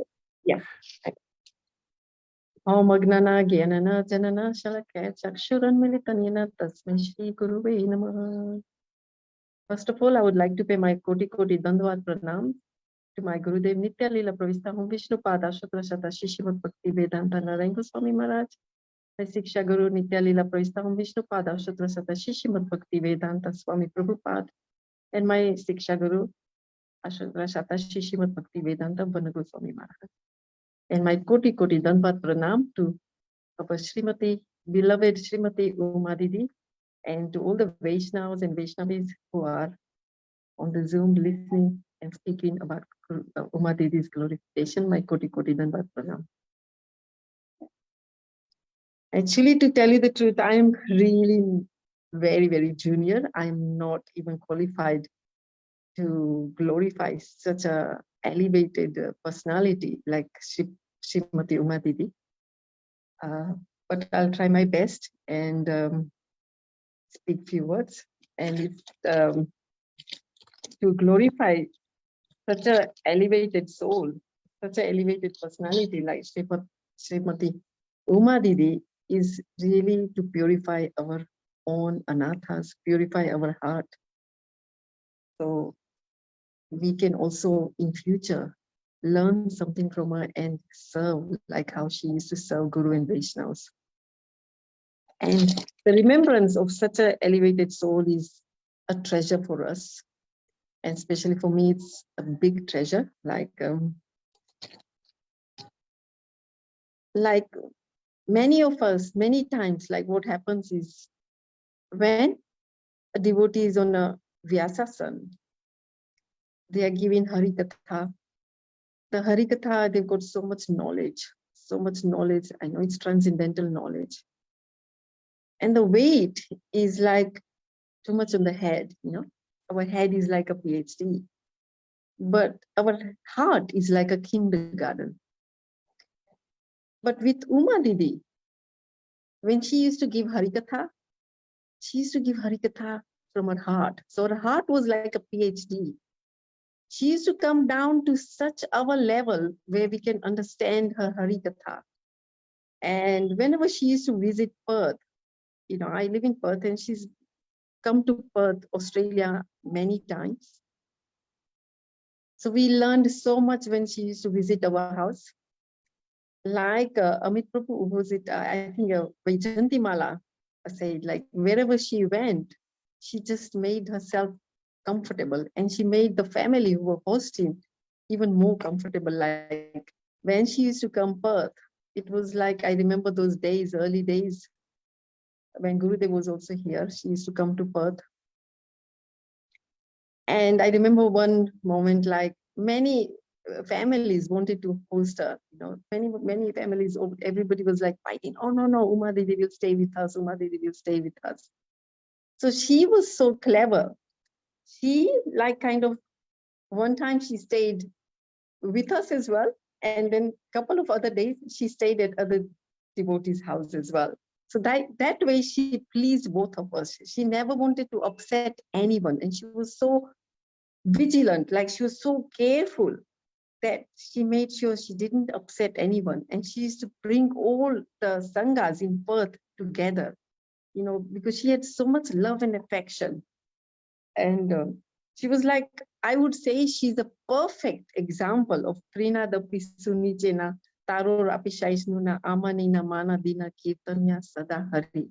Because she was so humble and she had so much tolerance. Like Maharaji said that when she used to live in Mathura, she was the only lady, and she had to share the bathroom, and she was so tolerant. She made sure that she didn't trouble any of the brahmacharis there. So she was so tolerant. I remember one incident once in Perth. She was talking to me and Ranga Didi, and she said to us, "You should learn to tolerate." We had some issues there.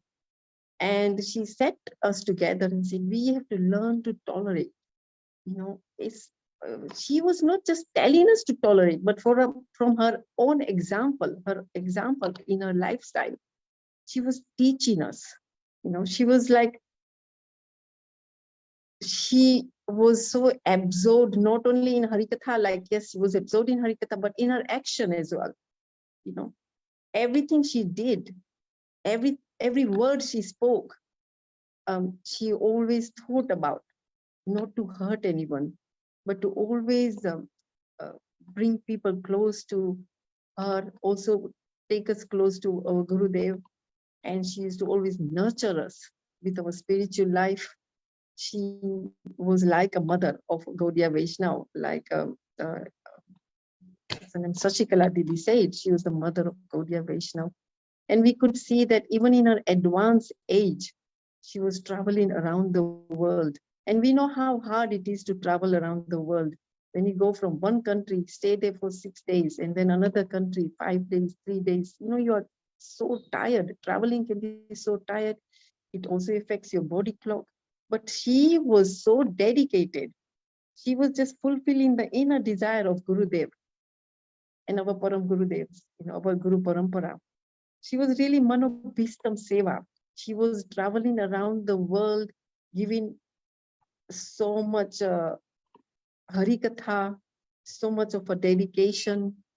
And I think everyone in the world really loved her. She won the heart of everyone. Why did she won the heart of everyone? Was purely because of her love and her affection. She had so much love for each and every individual. She didn't look at the age, she didn't look at the qualification. Even the children loved her, even the brahmacharis loved her, even the grahastas, Prabhujis also loved her, also all the Didis loved her, because she was so affectionate. Like Amit Prabhu said, when you take something for her, she always makes sure that she gives something back to you in return. That always used to happen to me as well. Because when I used to be in Gopinath Bhavan, I used to cook something and I would take something for her. And she would always never send that container empty. She would always make sure. She was always distributing prasadam. Even during the parikrama, like in Govardhan parikrama, you would see her, the kitchen. She had one small room. And in that small room, she was cooking every day, like for Ankur, especially in Govardhan parikrama when we used to go. Sometimes I used to go to her room and I said, how does she do it? Her room was full of utensils and she was cooking so much, just like Maharaji said, like she was so absorbed, like Radharani, she was absorbed, she was so absorbed in the service to serve the Giriraj and the Gurus, Hari, Sri Guru, Hari and Vaishnavas.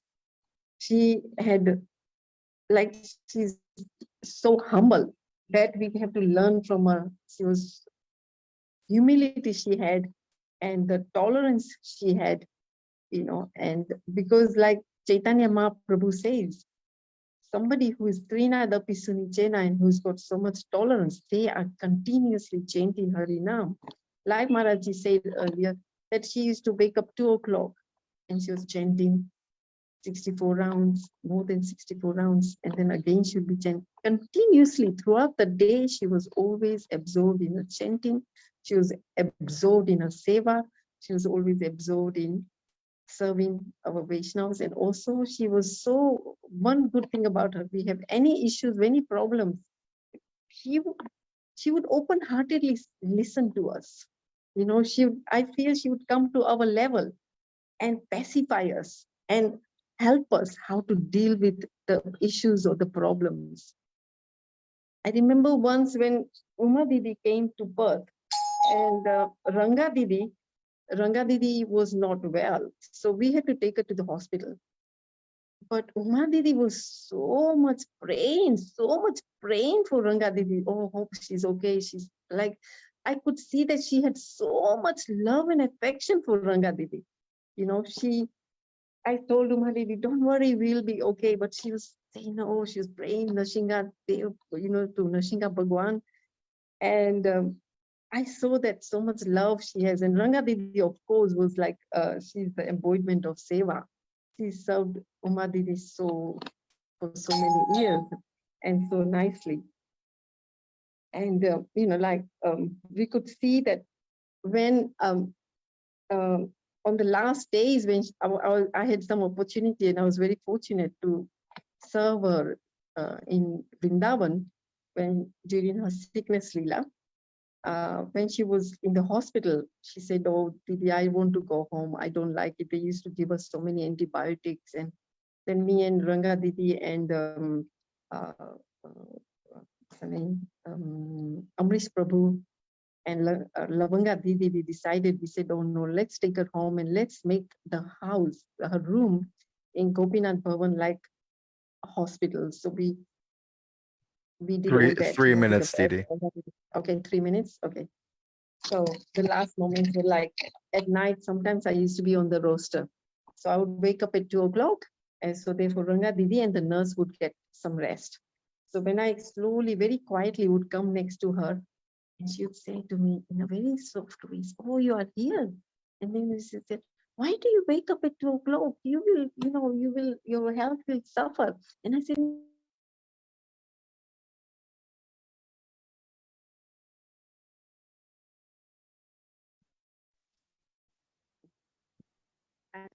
another very special moment also I remember was like once, because in the hospital she didn't have bath, and one night when she first came at home in Gopinath Bhavan, she was waking up many times at night. So me and Ranga Didi kind of at 2 o'clock at night, we said, no, let's give her a bath, So me and her gave her a bath, and she was like, she had tears in her eyes, and she said, while I was in the hospital, nobody, they didn't bathe me. And she spoke in Bengali, so I couldn't understand Bengali, but Ranga Didi could understand Bengali. And she said that, oh, she blessed me and Ranga Didi so much. She said, oh my.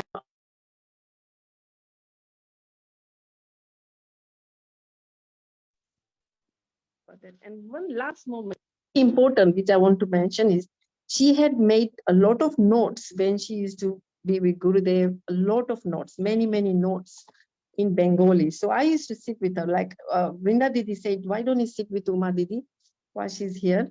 And she had good health as well. So she would read in Bengali and speak in Hindi, and I would write it in English. So like that Harikatha. So she used to say that when Gurudev, many Westerners, when Westerners started to come to Gurudev in Mathura, then she felt like Gurudev always used to give a garland to new devotees, to Westerners. And she felt like, oh, now Gurudev has kind of forgotten me. So she always used to feel like that. So one day she had a courage and she said, okay, let me speak to Gurudev. So she went to Gurudev and she said to Gurudev, you're always giving garlands to these new devotees from Westerners. So Gurudev said to her, Are Uma, I've given you my heart. What more do you want than that? And I thought that was really special. That was in her notes, when I was making some notes from her book. And I pray to Uma Didi that she gives us all the blessings so we can also serve Vaishnavas, our Gurudev, our Vaishnavas, and we can preach in the world and serve Vaishnavas just the way she used to serve, with one nistha. Hare Krishna. Hare Krishna.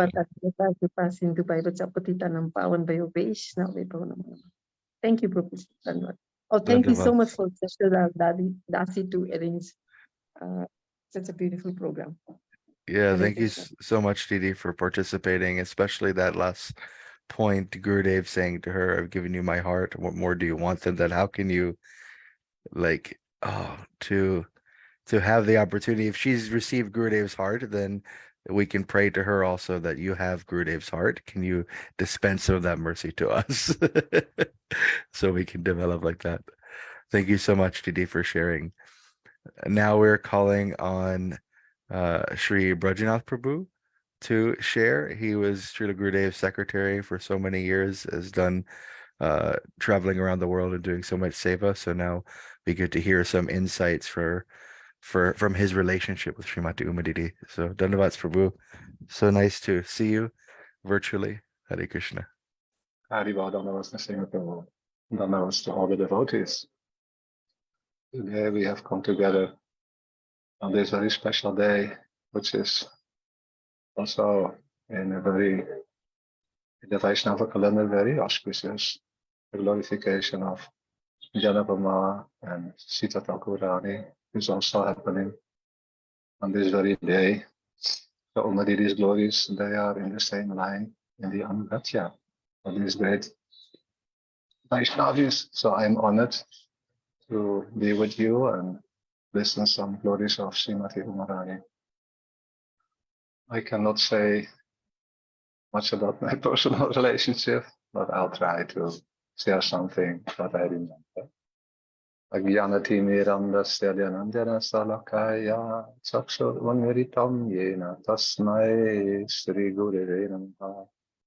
Mukham karoti vachalam pangum langayate girim yat kripatamaham vande Sri Guru dinatarine.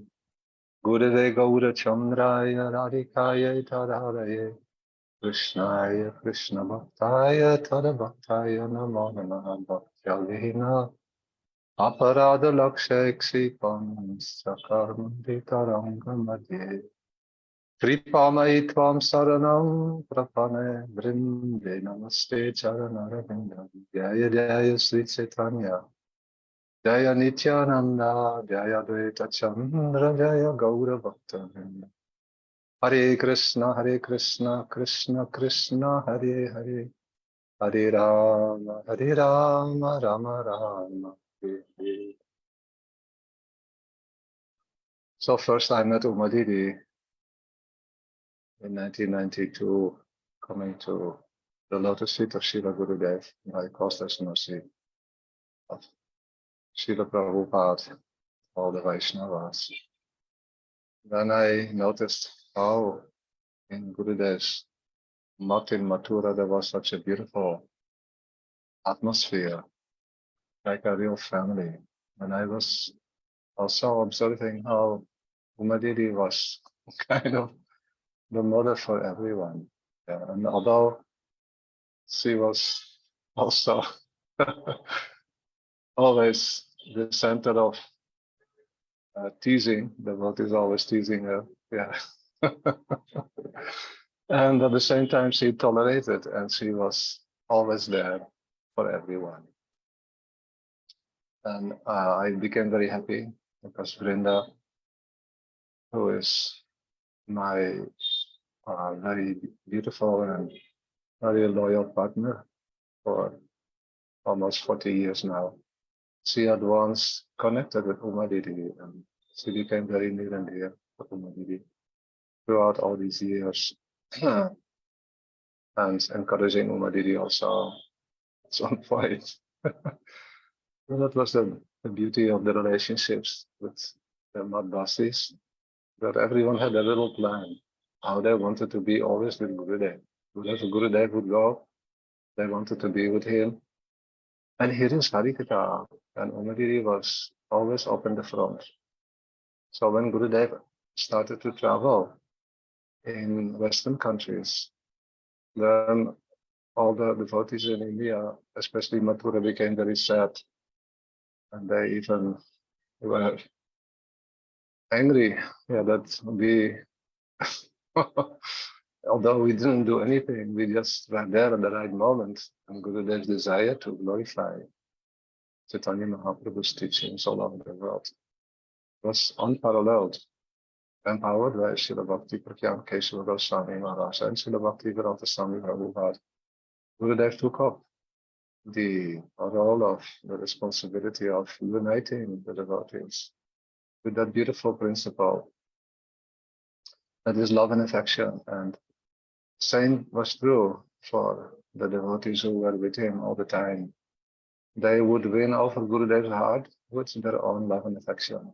So here comes, I don't know in which year it happened, but Gurudev, he became very, I wouldn't say popular, but he became a very much the main source of inspiration for all the devotees around the world who wanted to go deeper in bhakti.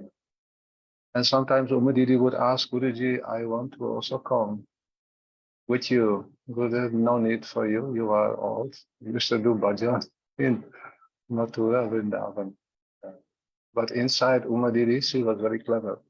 She always had some plan how to accomplish, and not for herself so much. Of course, she, in her humility, she would say that it was for her own desire, but really, wherever she went, as we have heard already from the previous speakers, Didi, which whatever I heard, she was always glorifying, speaking Harikatha in her own beautiful, unique way.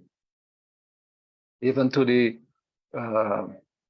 immigration, the ones who wanted to make a visa for America, they asked her, what are you going to do in America? Oh, she said, I will visit my family. Oh, you have family.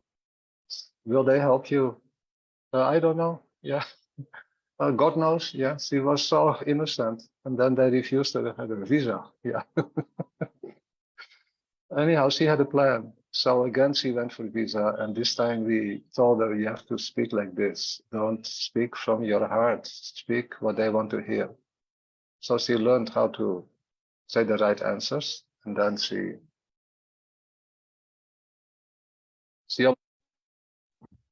and off she was to America.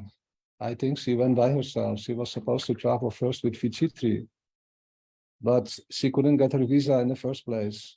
And then she went all by herself for the first time out of India. She arrived in Houston. And what did she do there? She visited her nephew, who invited her, helped her with her visa. But all this Gurudev didn't know. Yeah. And then she went to Houston. And then, sure enough, we had the Badger Festival. And who turns up in Badger? Oh, Srimati Didi. So Gurudev said, what are you doing here? Yeah, she said, oh, I wanted to be with you in the festival. All the devotees are telling me I should come. But I wanted you to stay in Vrindavan. Then Gurudev, she said, oh, and where did you come from? Oh, from Houston. What did you do there? Oh, I stayed with my nephew. And nothing else. Yes, I gave some devotees invited me. And then she gave Gurudev a big envelope with money. Yeah. Then Gurudev's eyes went wide open. Then he said, not even my sannyasis give me so much money. Yeah. Didi said, you can travel all over the world. From now on. And Didi became very, very happy. But the most beautiful thing that I noticed in Didi is she was always in the kitchen, yeah, either in Arti or in Harikatha or in the kitchen. And always she had something nice for all the devotees who would visit her. And I could not believe wherever she would go to festivals, she would be right there in the kitchen cooking from early morning. And Ranga, who was her companion assistant for the last, I think, 15 years or so, she was always busy collecting vegetables and other items for Didi's cooking. So she was truly, as Gurudev said, if anyone wants to do bhajan, then they should know how to cook. Because cooking is the most pleasing service that Srimati Radhika is performing to connect with Sri Krishna. Every day she is going to Nandagan and preparing for Krishna so many delicious preparations. So who knows how to cook? They can assist Srimati Radharani. So Didi was truly, that was what I observed, an amazing devotee. Then the last pastime, in the end, how clever she was. She wanted to go to Navadvip Dham, to be there for parikrama. And she tried everything, but doctor said, no, you cannot go. Then Vrinda would go to her every evening and give her garland of Radha Damodar or any one of the Thakujis in Vrindavan. Then Uma Didi told Vrinda, she said to Vrinda, listen, I have one coin here. If I throw it in the air, then you can say which side it should be so that I can go to Navadvip. Yeah. Then there's a head and I don't know how you call it in English. The two sides of the coin. Head is one side and the other one tails is the other side. Oh, then they choose for the head and they threw it up in the air and showed it was the tail. So Uma Didi became very unhappy. Then Vrinda said, don't worry, in our tradition, you can do it 2 times. Yeah, you can try one more time. And again, she threw it in the air and again tail. So Uma Didi became very unhappy. I so much want to go to see Navadvip down. It was her heart's desire. And sure enough, even before everyone went to see Navadvip down for the parikrama, Uma Didi left, wherever she was residing in her physical form in Vrindavan, and joined her holy masters, who are all eternally residing in Sri Navadvip Dham, as well as in Sri Vrindavan Dham. But this samadhi of Srila Bhaktivedanta Trivikram Goswami Maharaj, Srila Bhaktivedanta Bhavan Goswami Maharaj, and Srila Bhakti Vedanta Narayan Goswami Maharaj, all are present in Sri Navadvip Dham. So they called Uma Didi, and even she was not allowed. I remember she became very inconvenient in the last days. And they wanted to bring her to Delhi, to the hospital. And she was on her way with the ambulance, but there was so much traffic. We were praying, especially I was praying, please don't let Uma Didi leave Vrindavan. Yeah, I don't feel this is the right thing. She should stay in Vrindavan. So the ambulance wanted to go to Delhi, but there was so much traffic that they couldn't go to Delhi. So she became inconvenient, and the ambulance driver said, we cannot go further. I cannot risk it for so many hours. So they kept her in Vrindavan in Braja Healthcare. And then again, she was brought back to her own kuti.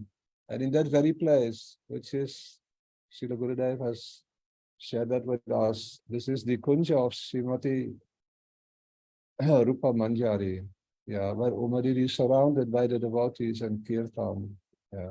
In a beautiful way, she entered the eternal pastimes of Sri Radha and Krishna and Sri Satchinandana Gaura Hari.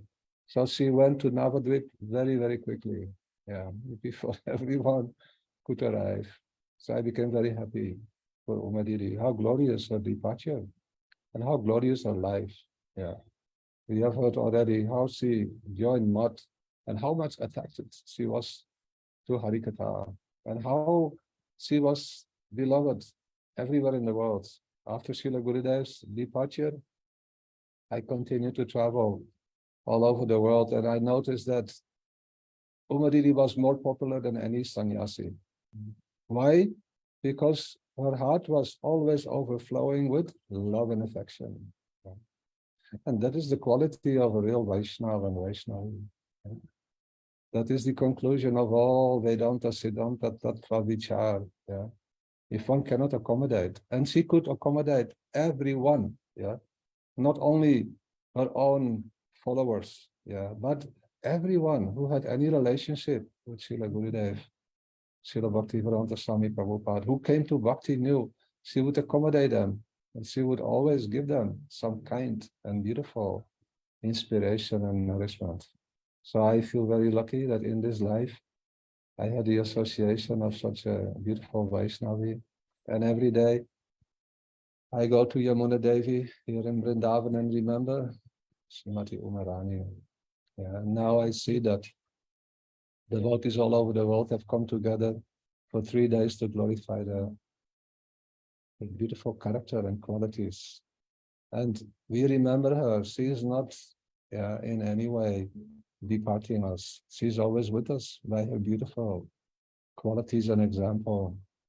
And I pray for her blessings that I can also become one day, yeah, a real follower of Srila Gurudev and Srila Bhaktivedanta Raman Goswami Maharaj, Srila Bhaktivedanta Trivikram, Srila Prabhupada, and become a humble servant of the Vaishnavas. Srimati Umarani Didi ki jai, assembled devotees ki jai, Srila Gurudev ki jai, Vancha Kalpatarupyasya Kripa Sindhu Devacha, Patitanam Pavanepyo Vaishnavepyo Namo Namaha.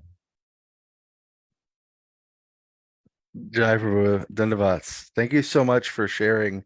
I appreciate hearing from personalities that got to see like all these different stages of Srimati Umadidi's relationship with the Vaishnavas because of your time together with Srila Gurudev and with her. It was so sweet to hear about that, especially your point about cooking. I know that I believe it was Bakula Didi earlier, a couple hours ago, who was also speaking about that, how now she's must be assisting Srimati Radhika in cooking preparations for Sri Krishna because this was her life always here. So there also. So thank you so much, Prabhu, for making some time to share with us. Thank you. Nice to see you, Haribol. So now we'll play one other video clip, and then after that, I'm going to hand over the MC to my dear senior uncle, Sri Budar Prabhu, who I think is already online. But Yashodhara Didi will play one video clip of Sripad Siddhanti Maharaj and his Pushpanjali. And then after that, Sri Budar Prabhu will take over with our continued speakers. So thank you so much.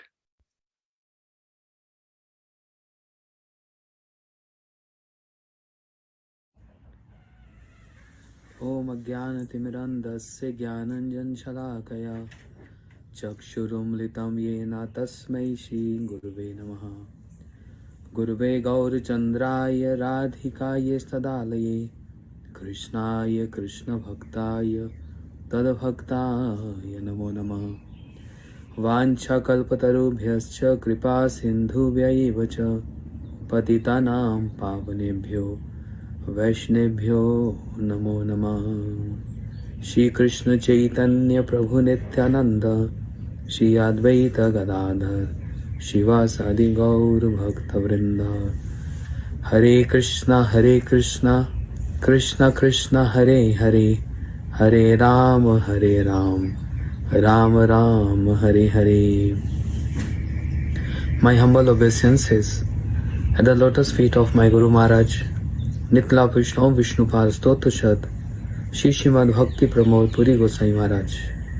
Similarly to my Shiksha Gurudevs Nitla Vishnu Vishnupal Stotrashad Shri Srimad Bhakti Vedant Narayan Gosai Maharaj and Nitla Vishnu Vishnupal Bhakti Vigyan Shila Bharti Gosai Maharaj. My equally dandat pranams at the divine lotus feet of Shri Srimad Bhakti Vedant Shila Vaman Gosai Maharaj and Shri Srimad Bhakti Vedant Trikram Gosai Maharaj. To Srila Bhakti Siddhanta Saraswati Thakur Prabhupada and all his prominent associates, to Sri Sachinandan Gaur Hari and all his associates, to Sri Sri Radha Vinod Bihari. I am very much thankful for this Zoom meeting which is arranged by Sri Yashodanandan Prabhu and Yashodhara Didi and other devotees. My humble obeisances to all of you, and I'm feeling very grateful and thankful that you included me in this family, the family of devotees who are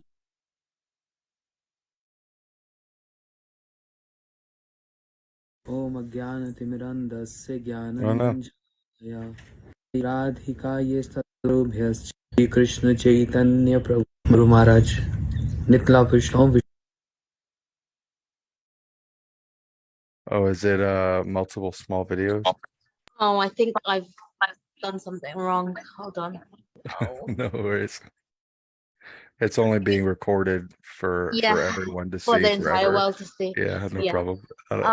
Maybe we can just play, maybe we can just play a small external clip, and then I will have to find the original video because I have got it. I just don't know where it's gone. So just so that there's no more delay. I don't want to. That's so annoying. Okay, give me 1 second. How long do we have? We have about 5 more minutes or so. 5 minutes? Okay. Maybe a little longer. I can play.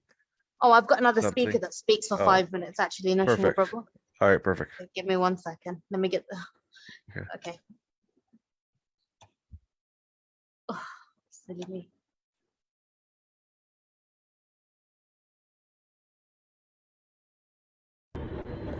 नमो विष्णुपदाय राधिकाय प्रियत्मने श्री श्रीमद् भक्ति वेदांत नारायण गोस्वामी नामे श्री कृष्ण लीला कथने सुदक्ष मदार्य माधुरय गुणैश्चयुक्तम वरण वरणीयं पुरुषं महान्तं नारायणन्तं शिरसा नमामि। तो दंडी भक्ति शिरोमणि च श्री कृष्ण पदाब्ज धृताइखिदै चैतन्य लीला अमृतसार सारं नारायणन्तं सततं प्रपदाय।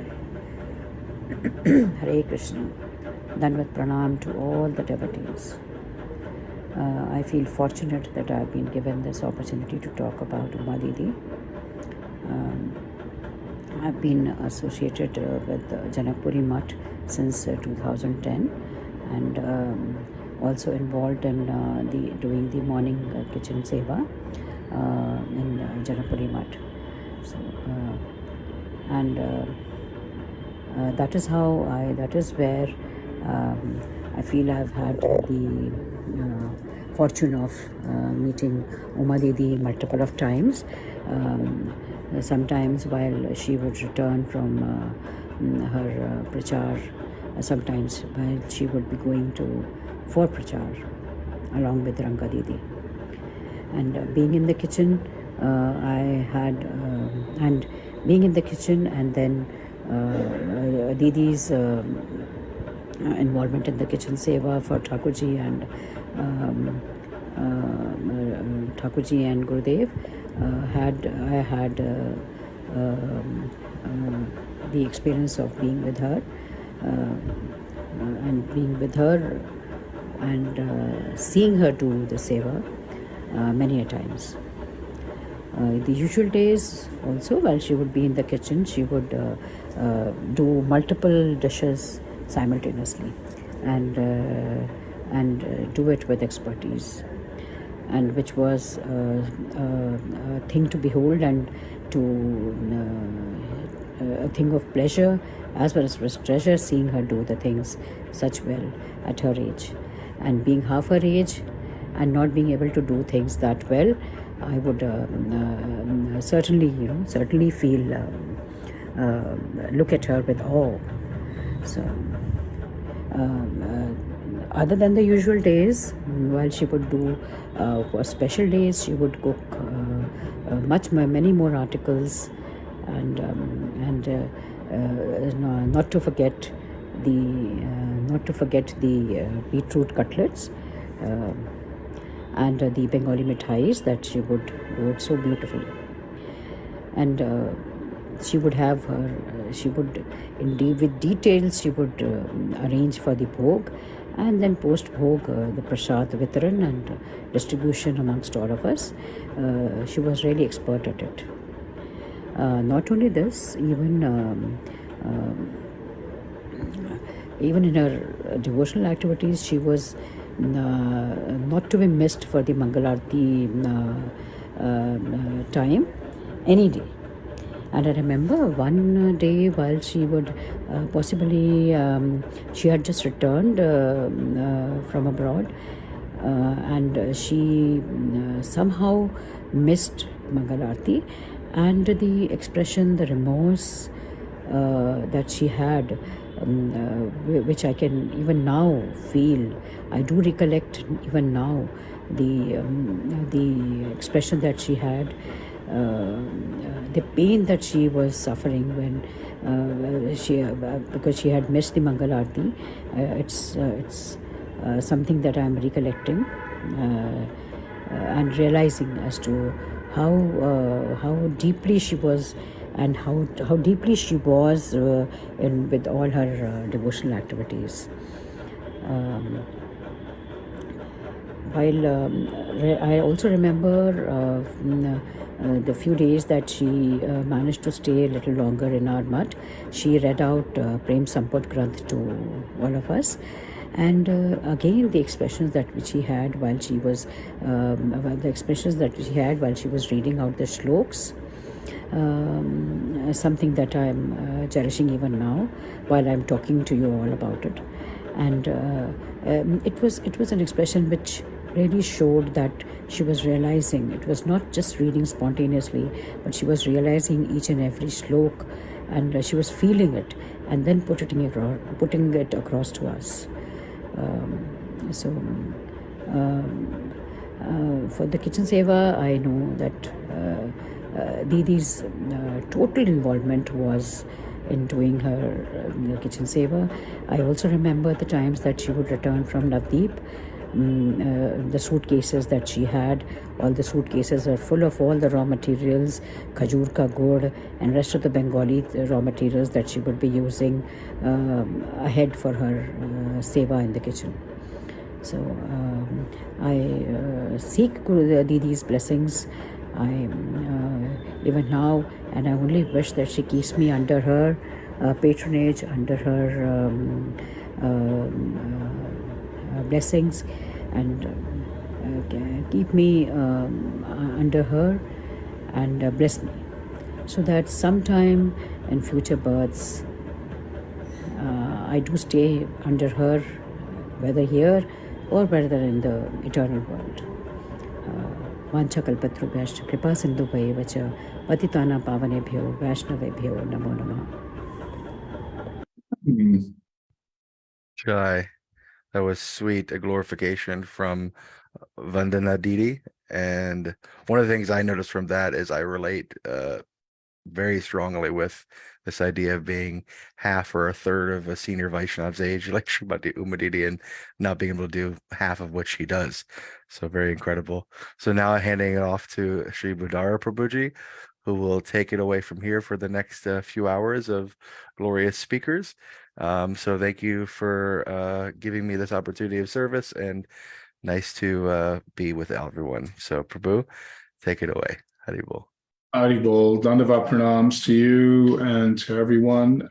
Very special opportunity to sit and listen to the glorification of Srimati Umadidi, who's dear to all of our hearts. I'll start with just a couple of prayers, and then we'll play a video celebrating Umadidi.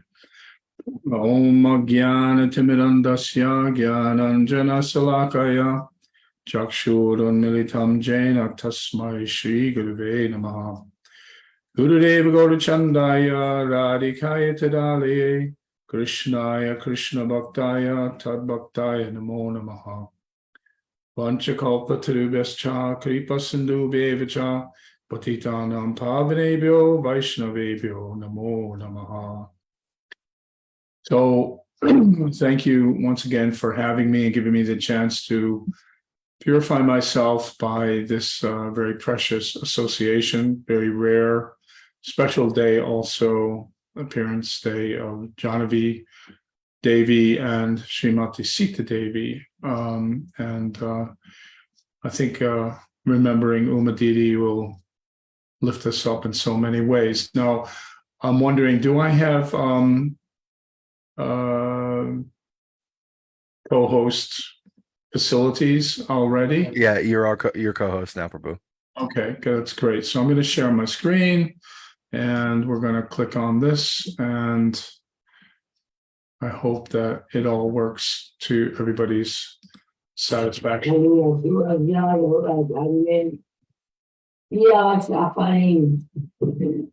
So Krishna now climbing the devotee path.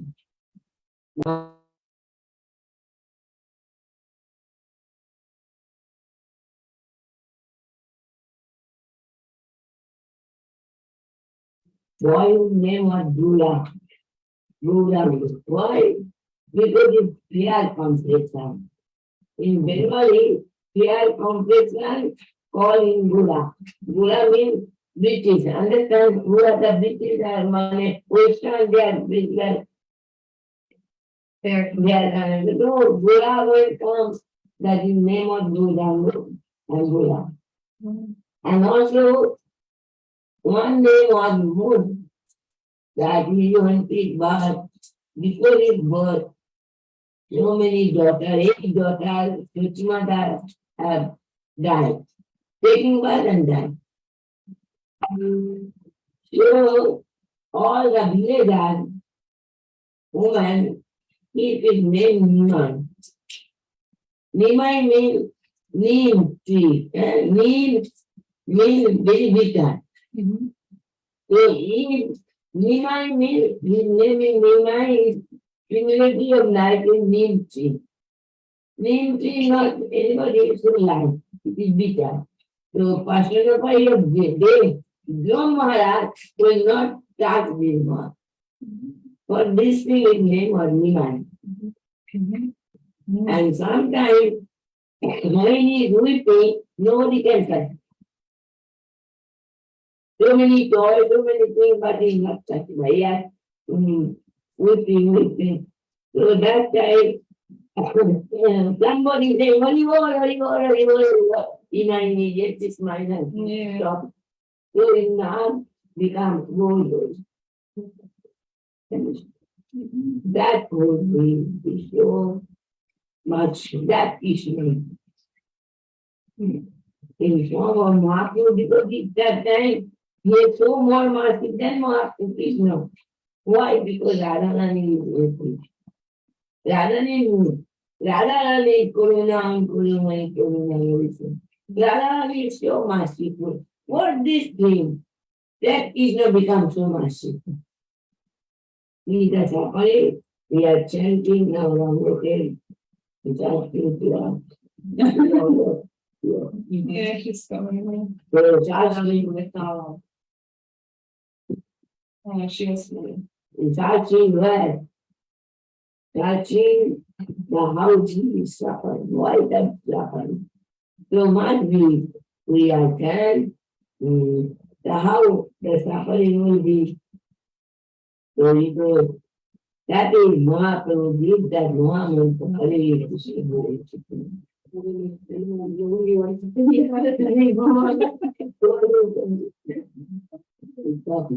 Krishna. Stop, I think. No. It's like no.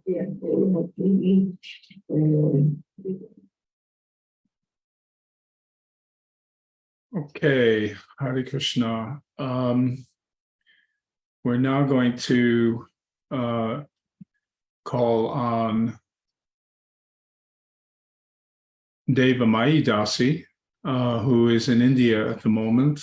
Devamai first came in touch with the devotees in 2009. And we're going to invite you, Devamai, Didi, to speak for 15 minutes, please. So over to you. Is she here? I see you here. I'm going to ask you to unmute. There you go.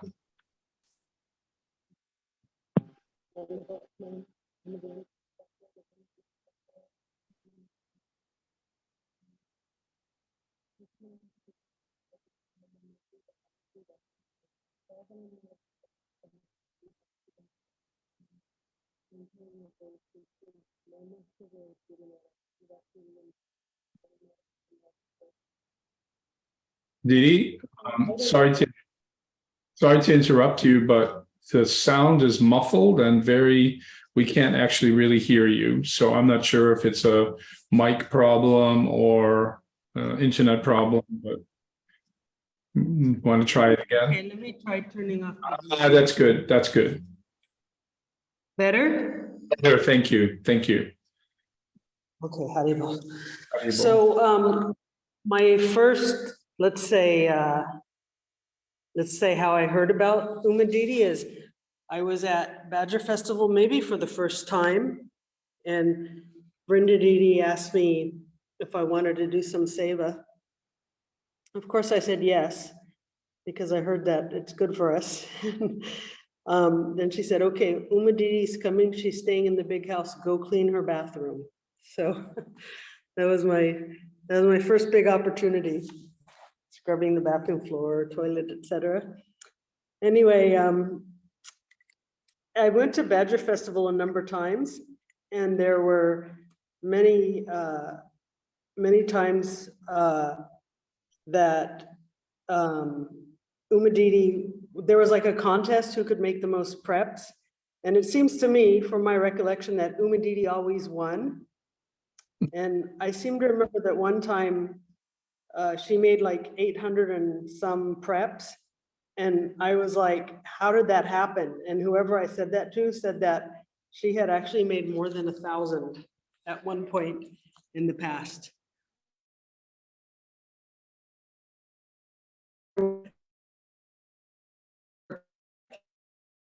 But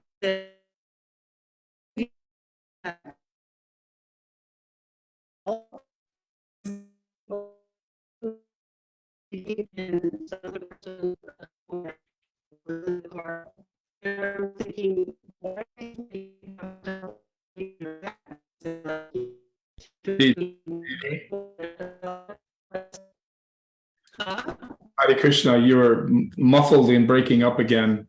The connection isn't good. Is it maybe it's the positioning of your computer to the internet or to the Wi-Fi? Are you there now? yeah, so I don't know the last thing you heard. I'm on a phone. I don't have a computer. I just have this phone, and the service out here is not always so good. So I remember one time. We heard you were astounded to hear that she did 1,000 preparations one time. That was the last thing. Okay. So one time, somebody said, oh, we need a bunch of people to go help Uma Didi to bring her bags in. And so a bunch of people went out, like maybe 10 people.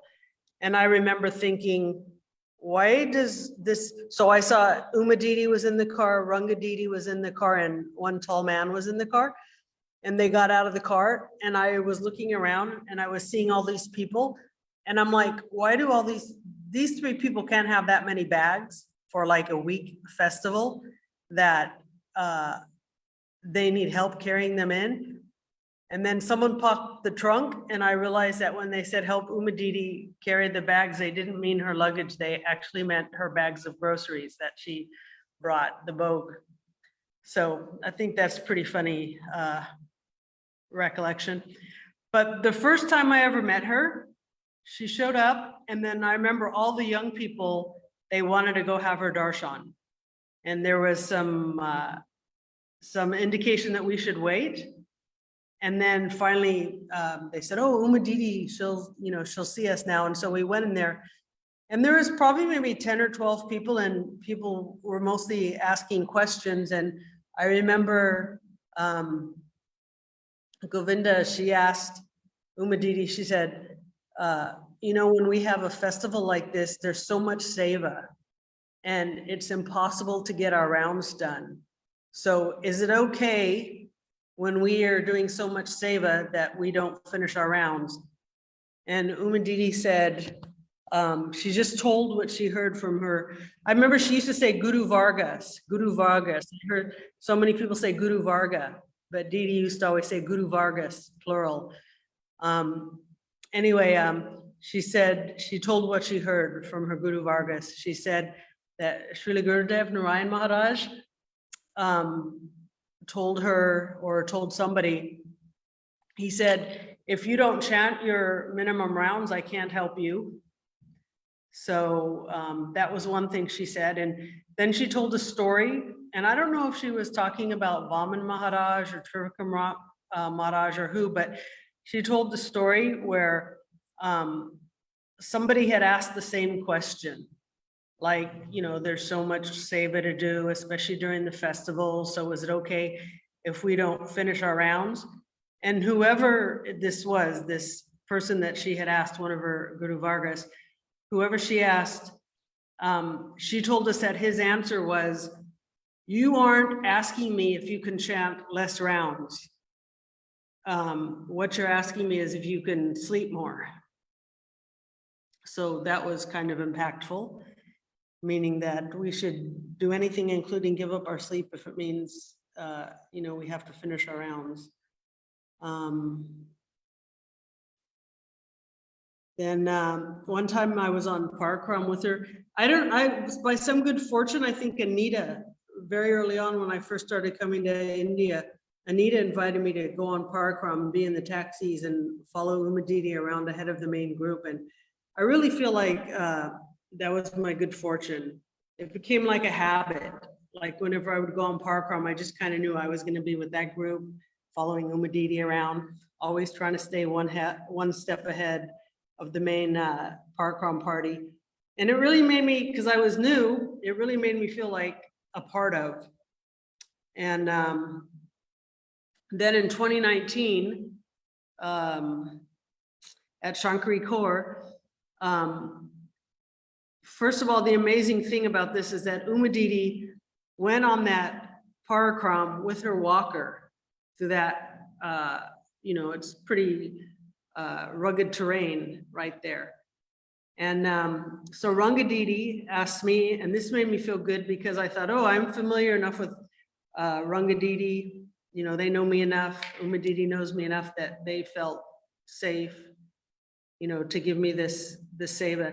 Ranga Didi told me basically to be Uma Didi's bodyguard. She said, Uma Didi's going to sit right here. She had one of these walkers where you could sit on it. And she said, Uma Didi's going to sit right here.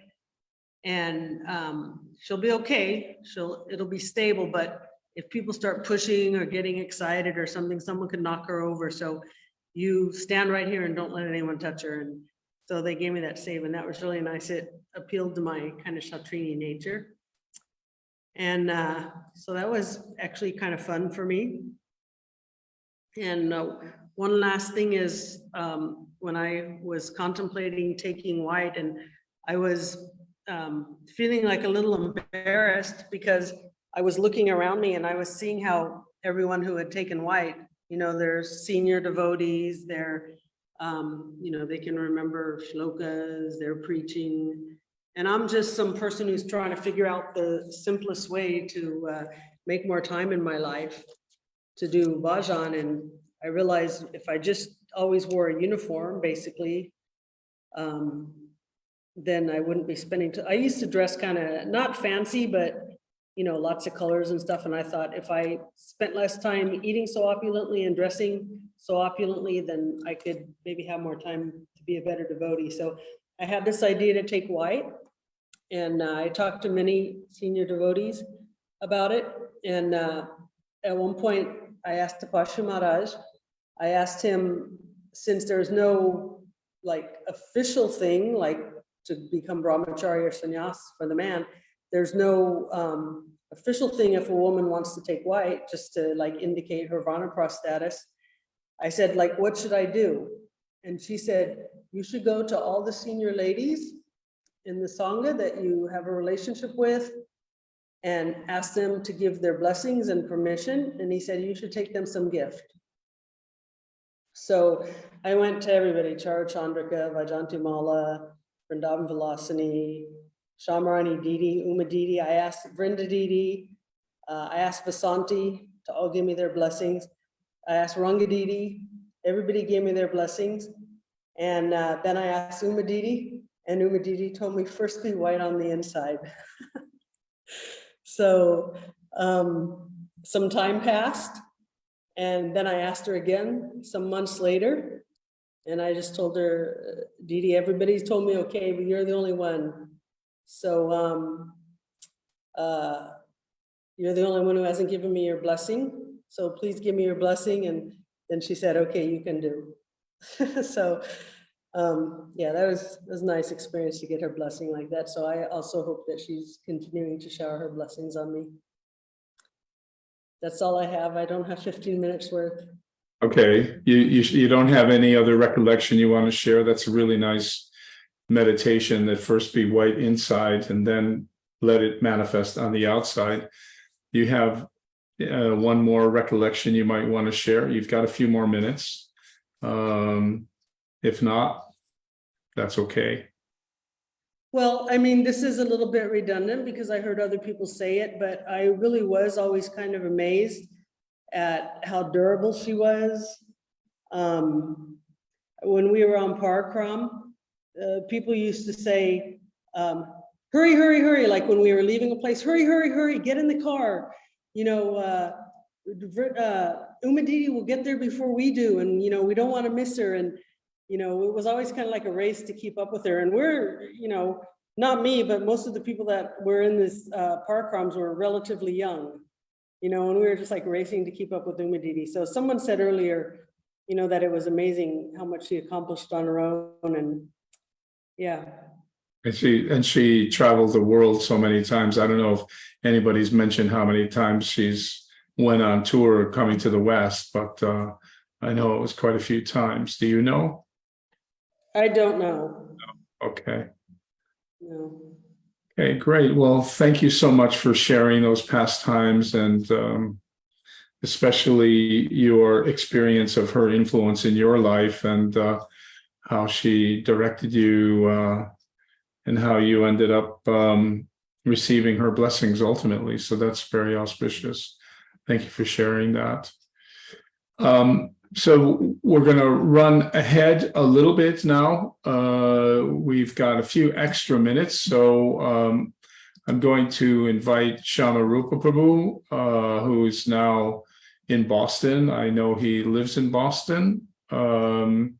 He first met the devotees in 1986, and Prabhu, you've got a few extra minutes if you want to take advantage of that before we go on to Nimai Prabhu. So, you know, over to you, and I'll give you a heads up when you're a few minutes off of the amount of time that you have. You're supposed to have about, I guess, about 15 minutes, but maybe you've got 20 or even a little bit more than that. So over to you. Okay. Thank you, Prabhu.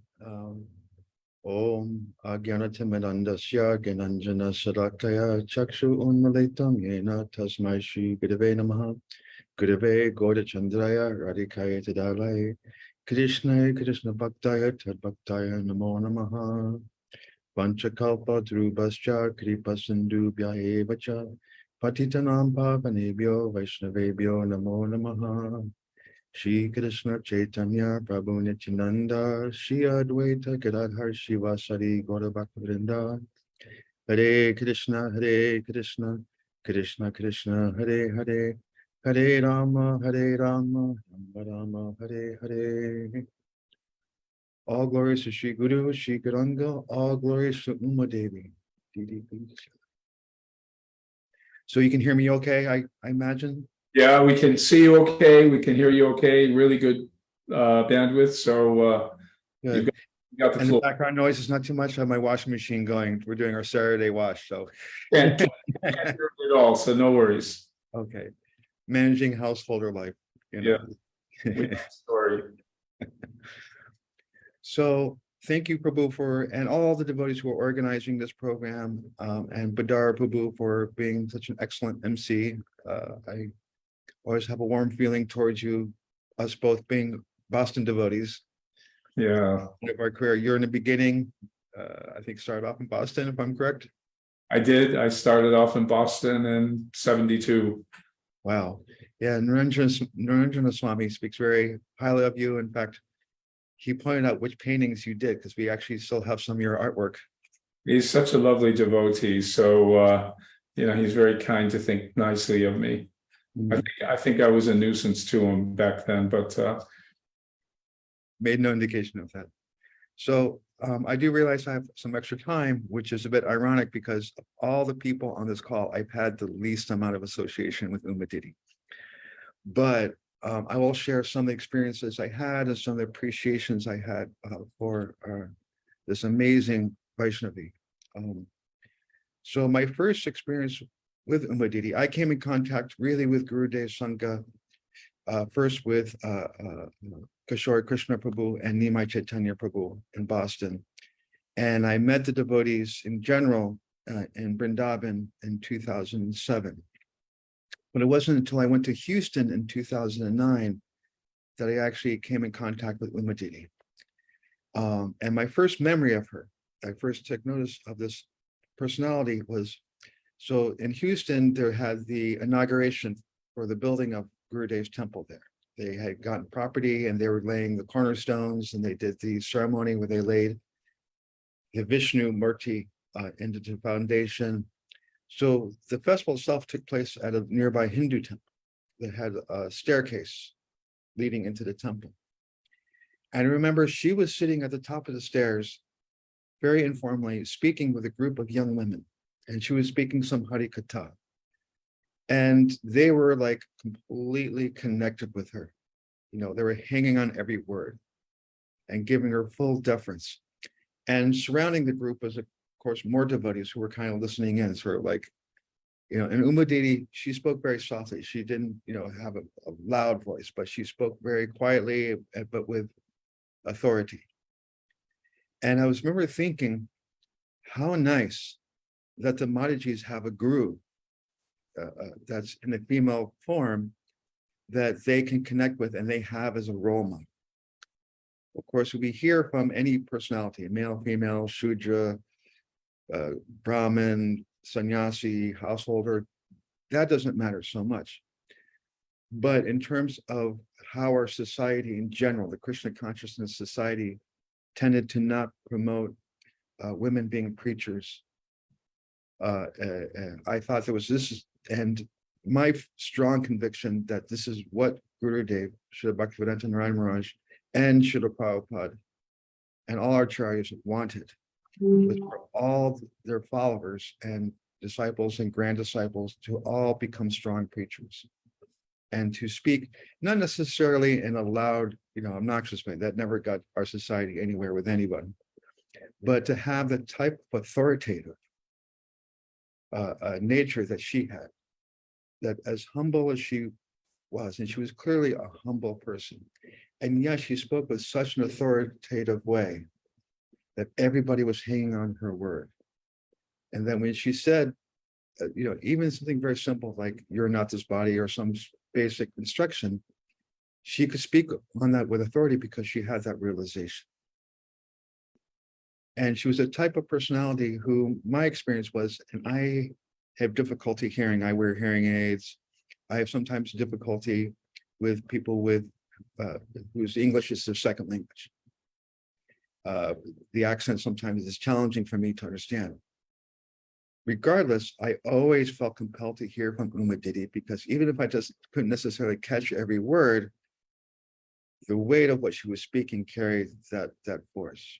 So I thought, this is such a wonderful devotee, and I think this is somebody who I should keep on my radar, that every time I went to any program where she was, and Badger programs and so forth, when she would speak, I would always make a point to listen to her classes, because I just had that immediately realization or feeling that this was somebody who was deeply connected to our Gurudev, connected to, I said, Guru Varga, to her guru, to have that weight of the parampara come through her. And when she spoke, it was not her opinion. Rather, she spoke from realization, and she spoke from parampara. That what her guru spoke, and what she heard from our Guru Varga, she would also repeat. And I think this is one element that we're touching on. I'm hearing from so many speakers that this was where her weight was. I did have a nice personal encounter with her when she came to the Boston area. Oh gosh, I think it was like 2014, something like that. And the circumstances, and I know Nimai Chaitanya is speaking after me, so I don't want to steal his thunder, because she stayed at his place. So was the situation that she saved us from, because it was a calamity that came upon us, but a divinely arranged calamity. So a dear friend of ours who was connected with a completely different sangha, different lineage altogether, decided to go on parikram in Braj Mandal. Right? He wanted to go to Vrindavan. He had known, you know, he was with a Shakta tradition, and a place in Madhya Pradesh. So he decided that, and every time he went to India, he and I were friends. He used to promote yoga and kirtan events in the area. He always come back with a little gift for me, and for the devotees. One time, I guess there was a Kaveri River, he brought like a little stone back, or he'd bring back some dust from this particular holy place. So this devotee decides that he's going to Govardhan, and he wants to bring back some Govardhan Shilas for the devotees. So not asking any, because the tradition is, or the process is that you get permission from a Rajbasi, but a Govardhan Basi, from a resident to take a stone from Govardhan Hills in order to be worshipped. And you have to have permission from your guru, you have to have all these things in place, right? But he didn't know the etiquette. So he just took some stones. He took 3 stones from the ground, and the local residents were like yelling at him, like, you can't do that.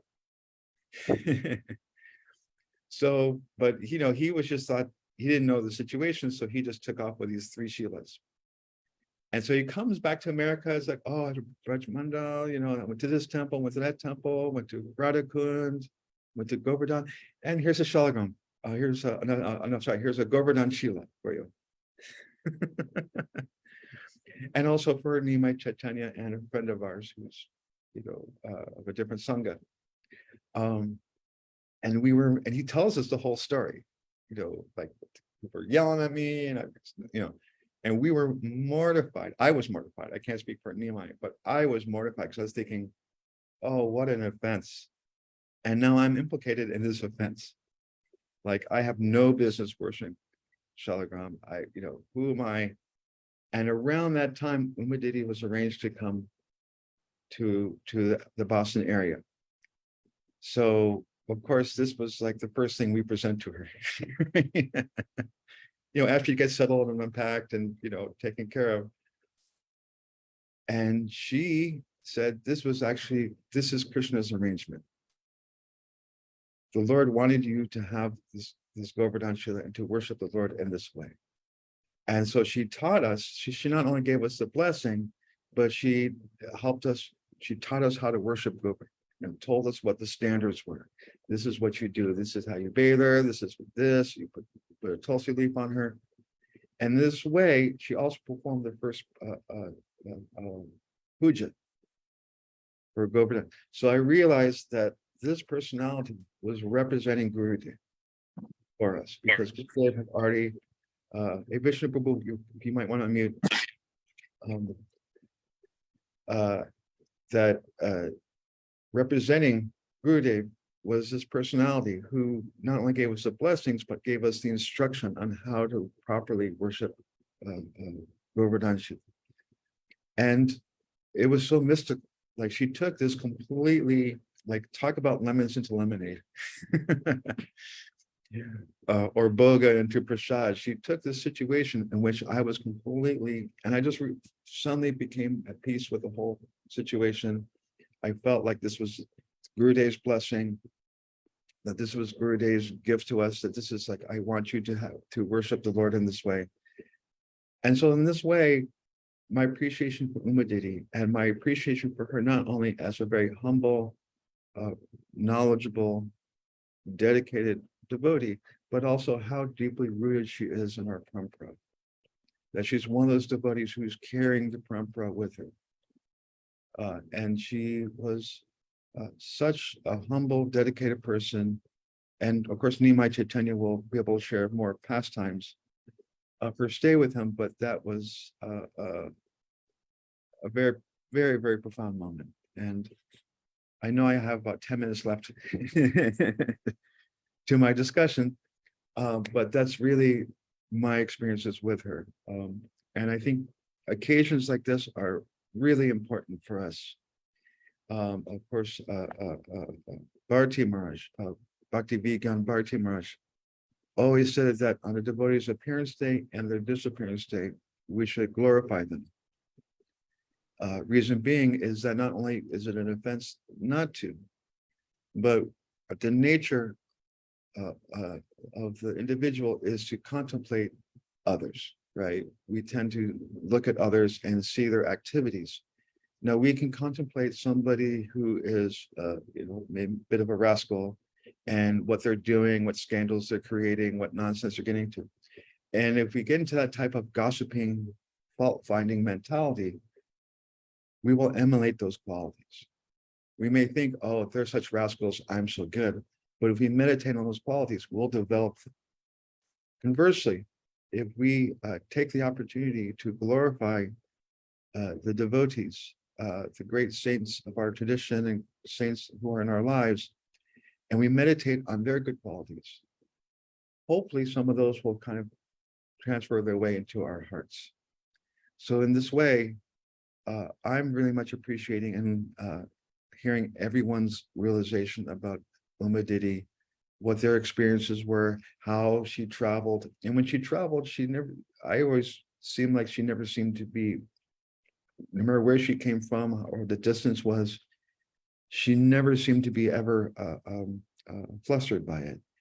Even that there was a past time, I remember somebody a while ago in some program was describing that when she was staying at this ashram, and she had a very humble, simple room, right? But a lot of guests were coming, a lot of brahmacharis were coming, and they gave her room over to some brahmacharis.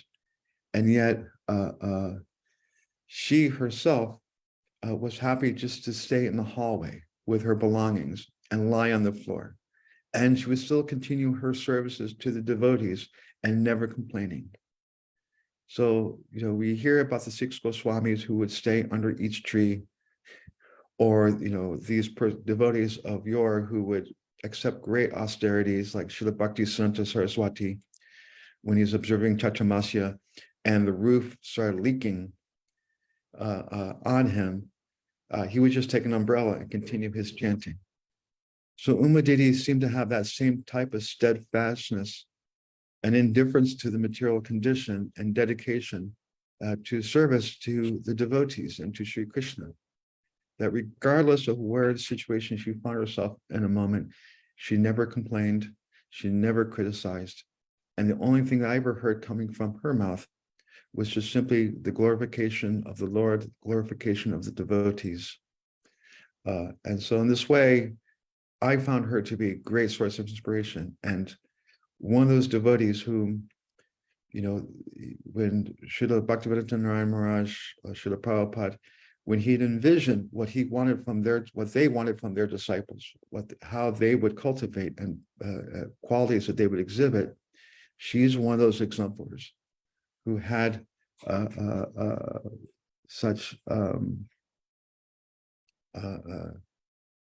steadfastness and also sweetness. She was very approachable, although she was such a serious personality and so dedicated. She was so sweet and humorous and so grandmotherly. And again, Nimai will share some of those stories of her staying at his home with his family and his sons and so forth. But I found her to be just like my own grandmother. A child is never, so fearful. You may be fearful of your parents, right? Mom and dad, their role is to chastise you. But Uma Didi, I always saw as being like a grandmother who was always so kind that you could present her any situation and she would just be so kind. So in this way, I've come to really appreciate Uma Didi, and really appreciate the devotees and Yashoda and Budara and Yashodari and all the devotees for arranging this program. I know I have until 10:45, but maybe if Nimai Chaitanya is available, maybe I can allow him some of that time, and and a more senior devotee can maybe speak a little bit longer and fill out that space, because Great. Yeah, don't worry, Prabhu. We can share the wealth of all the time that's available to glorify Uma Didi. But just a quick note before we introduce Nimai, Prabhu.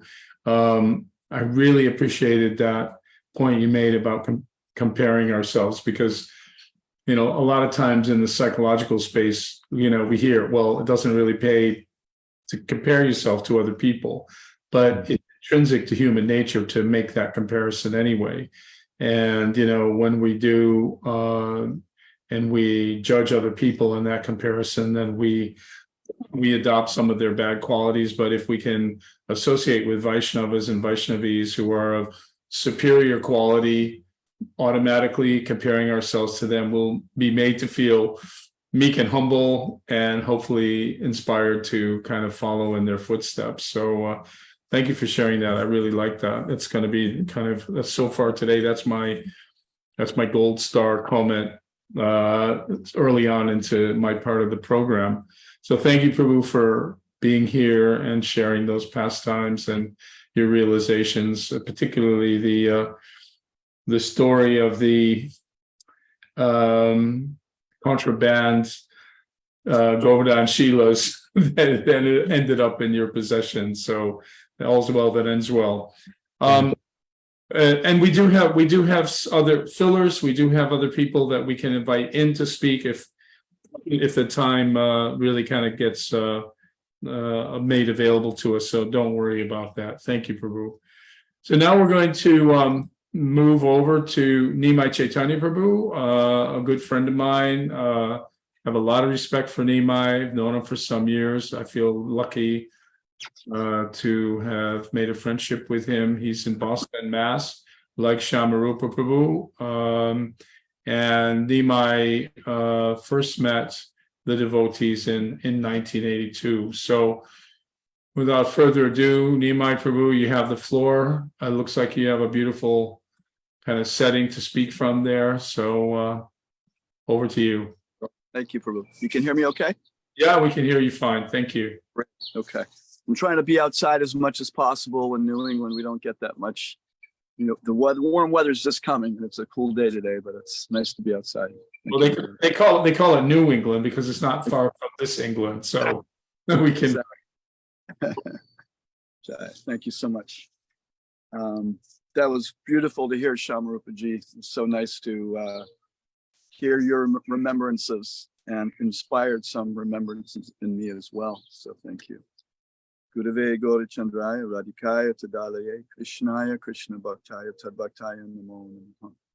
Om Agyana Timarandasya Gyananjana Shalakaya Chakshor Unmilitam Yena Tasmai Shri Gurave Namo Om Vishnu Padaya Radhikaya Priyatmane Shri Srimad Bhaktivedanta Narayan Iti Namane Namo Om Vishnu Padaya Krishna Prasthaya Bhutale Srimati Bhaktivedanta Swami Iti Namane Namaste Saraswati Devi Gauravani Pacharani Nirvisesha Sunyavadi Pastutadesh. Jai Shri Guru Garanga, all glories to the assembled devotees, and all glories to Srimati Uma Didi. Jai. So, you know, something that Shamarupa said that I was thinking in a similar line was when I first met Srila Gurudev in New Jersey. I think it was in 2002. First of all, I won't go much into it, but I was thinking, oh, I should go see Srila Bhaktivedanta Narayan Maharaj, but I had heard for years, don't go, don't go, don't go. But I went, and it was a wonderful experience. And actually, the person who inspired me to go was Puru Prabhu, who had his, I guess it was disappearance recently. And I was struck by the warmth and the maturity of all the devotees. My heart was really touched. I don't know the year. I think it was probably in Badger, which was shortly after that when I first met Uma Didi. And, you know, coming from another institution, many wonderful things about that experience, of course. But one of the things that sometimes was there was sort of the glorification of their personalities, you know, that seemed a little bit over the top. And, you know, there was a lot of that kind of mindset. But when I met Uma Didi in the context of the Sangha, I was struck by first Uma Didi and her incredible humility and her obvious devotion. and knowledge, all the qualities that everyone's talking about today, the extreme selflessness and humility and knowledge and love of her gurus and loyalty. I mean, it was just, without even hearing from her for more than 5 minutes, it was very, very, very clear. All those things were clear. But I was also struck by how other people in the Sangha respected her and honored her. And it was really, I remember thinking, how do the sannyasis relate with her? And I was really, really happy to see how respectful and honoring the sannyasis were, because I wasn't used to that in the other, organization I was with. And they were like children to her, and they honored her and they loved her. So there wasn't that, it was a great respect for a real devotee, for a pure devotee. And even though she was in the female form, it was a very beautiful thing. So what that did for me at the time, because I was new in that Sangha, I was a little cautious. It made me trust the whole situation more, that these advanced, serious devotees were all honoring and loving this incredibly pure, innocent, streaming knowledgeable, powerful, ball of lightning that was Didi. And that gave me a lot of faith in the Sangha. And, whether, everything in this world, we all have our challenges, our Sanghas have our challenges, but the heart is there. And the way that devotees treated her, respected her, gave me a lot of faith that I could, move forward in developing the relationships. And it also gave me even more faith in Srila Gurudev, honestly, because of how his disciples and Siksha disciples and sannyasis were treating this very exalted, incredible Vaishnavi. So that was one thing I just wanted to touch on. As Shamarupa ji mentioned, Didi came to our house, and it was probably around 2013, 2014. And that was really quite an experience for us. And I'll share a couple pastimes from that experience. And like Shamarupa mentioned about the Govardhan Shilas, that was really quite amazing, because this person, lovely person, he was on the impersonal side, but when he would come to kirtans, he would just love our kirtans. And he would say he loved our kirtans more than other kirtans. He was one of those people back then that was putting on really big kirtans from different groups, from the Sikhs and from the, different organizations. He put on these big events. And he also became quite close with Sudevi and Kishori Mohan. We would visit them when we would go to Vrindavan. So even though he was what we would call an impersonalist, he had a very soft heart, and he was coming closer. His wife was actually a lot more hardcore and personal. But so when he was in, this another addition to that story, when he was in Govardhan, he tried to get a Govardhan Shila one day. And the first time he tried, he had so many people yelling at him, he sort of ran away. So I guess he didn't take, I remember him thinking, it was so silly, I don't know what their problem is. So he didn't have that understanding, of what he was doing. And apparently he came back the next day at a time when things were quieter. And that's when he got those Shilas. And when he came back, I just had this, he said, I have a very special gift for you. And it was one of those moments where I just knew it was something like that. And I was like, oh boy, what am I going to do? It was like Shamarupa. I was like, I am, 100% not qualified to worship a Govardhan Shila. And I don't know how to do it. I never, even as a devotee, I never was a pujari. I was out distributing books. I never even had that experience of really, learning how to properly even worship the deities, really. So, so what I did personally, it was in a little box, and I had it wrapped up, and I kept it next to my altar. And I was like almost pretending it wasn't there, because I knew Didi was coming, and I was just going to wait. I didn't want to do anything wrong. I didn't want to start worshiping it in some speculative way. So I just waited, and like Shamarupa said, as soon as she settled, that was the first thing that we jumped on. And it was really, really amazing. She chanted the mantras, she explained everything so perfectly, and she made it, she told us the standards, but she kept it as simple as possible for us. I mean, I think she knew we didn't, we weren't ready to do some elaborate worship. She kept it very simple and she explained everything nicely. She even told me a little bit about my personal Sheila that was very inspiring, that she had some, so I realized, and she said it with such, of course, sweetness and humility, but with absolute authority. Like there wasn't any doubt, and I really felt like that trust again, that she was just so, she was connected. And I didn't doubt at all that Srila Gurudev wouldn't have said the exact same thing as she's telling us, so there was no feeling of, oh, I hope she's telling us the right thing, and none of that whatsoever. It was very, felt very peaceful, very satisfied afterwards. And I realized that it was Krishna's arrangement, and it's, it was a blessing, and it was an opportunity to bring things up to a little bit of a higher standard in my life. So that was such a blessing. And it was, post Srila Gurudev. So that was very, when Srila Gurudev had left. So it was very inspiring, very helpful in that way. So that was our first experience. And then just a couple of other sweet pastimes during the afternoon, when things would calm down after, the cooking and before programs. Didi used to like to come into our living room, and she used to love to watch, these pastime, sometimes cartoons or acted out of the pastimes of Krishna, of Ram, so many different pastimes. And she would, and she didn't know how to use my television. And honestly, I didn't know how to use my television. So my son, who was, I don't know, he was probably, it was 10 years ago or so. So he was probably 8, 9 years old at the time, a little younger, I think, maybe 8 or 9. And he would sit on the couch with her and watch these movies. And some of them, as some of them, that the acting is really, really bad. And some of them it's pretty good. And then there's cartoons.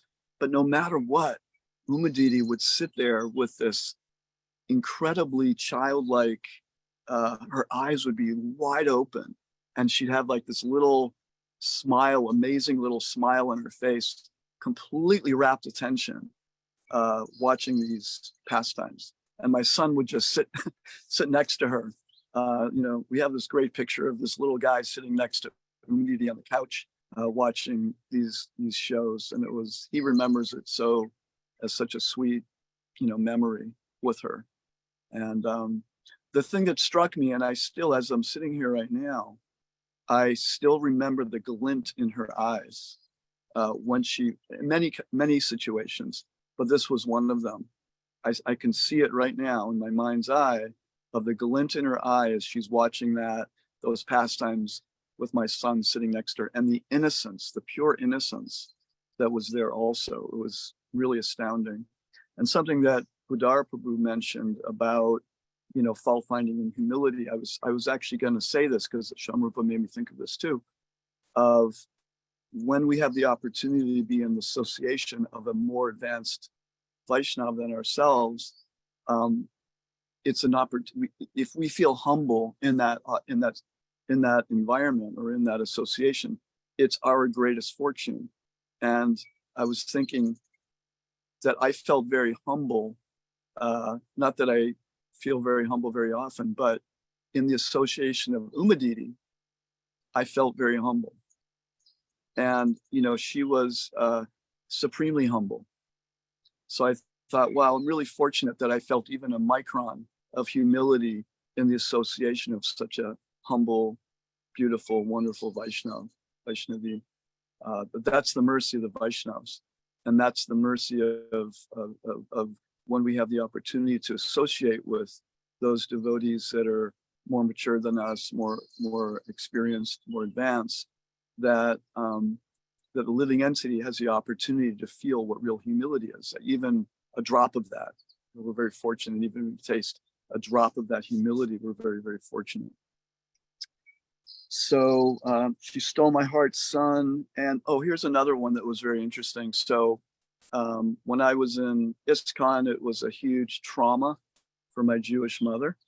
And so, you know, to her, it was the worst thing that could have ever happened to lose her son to the Hare Krishna movement.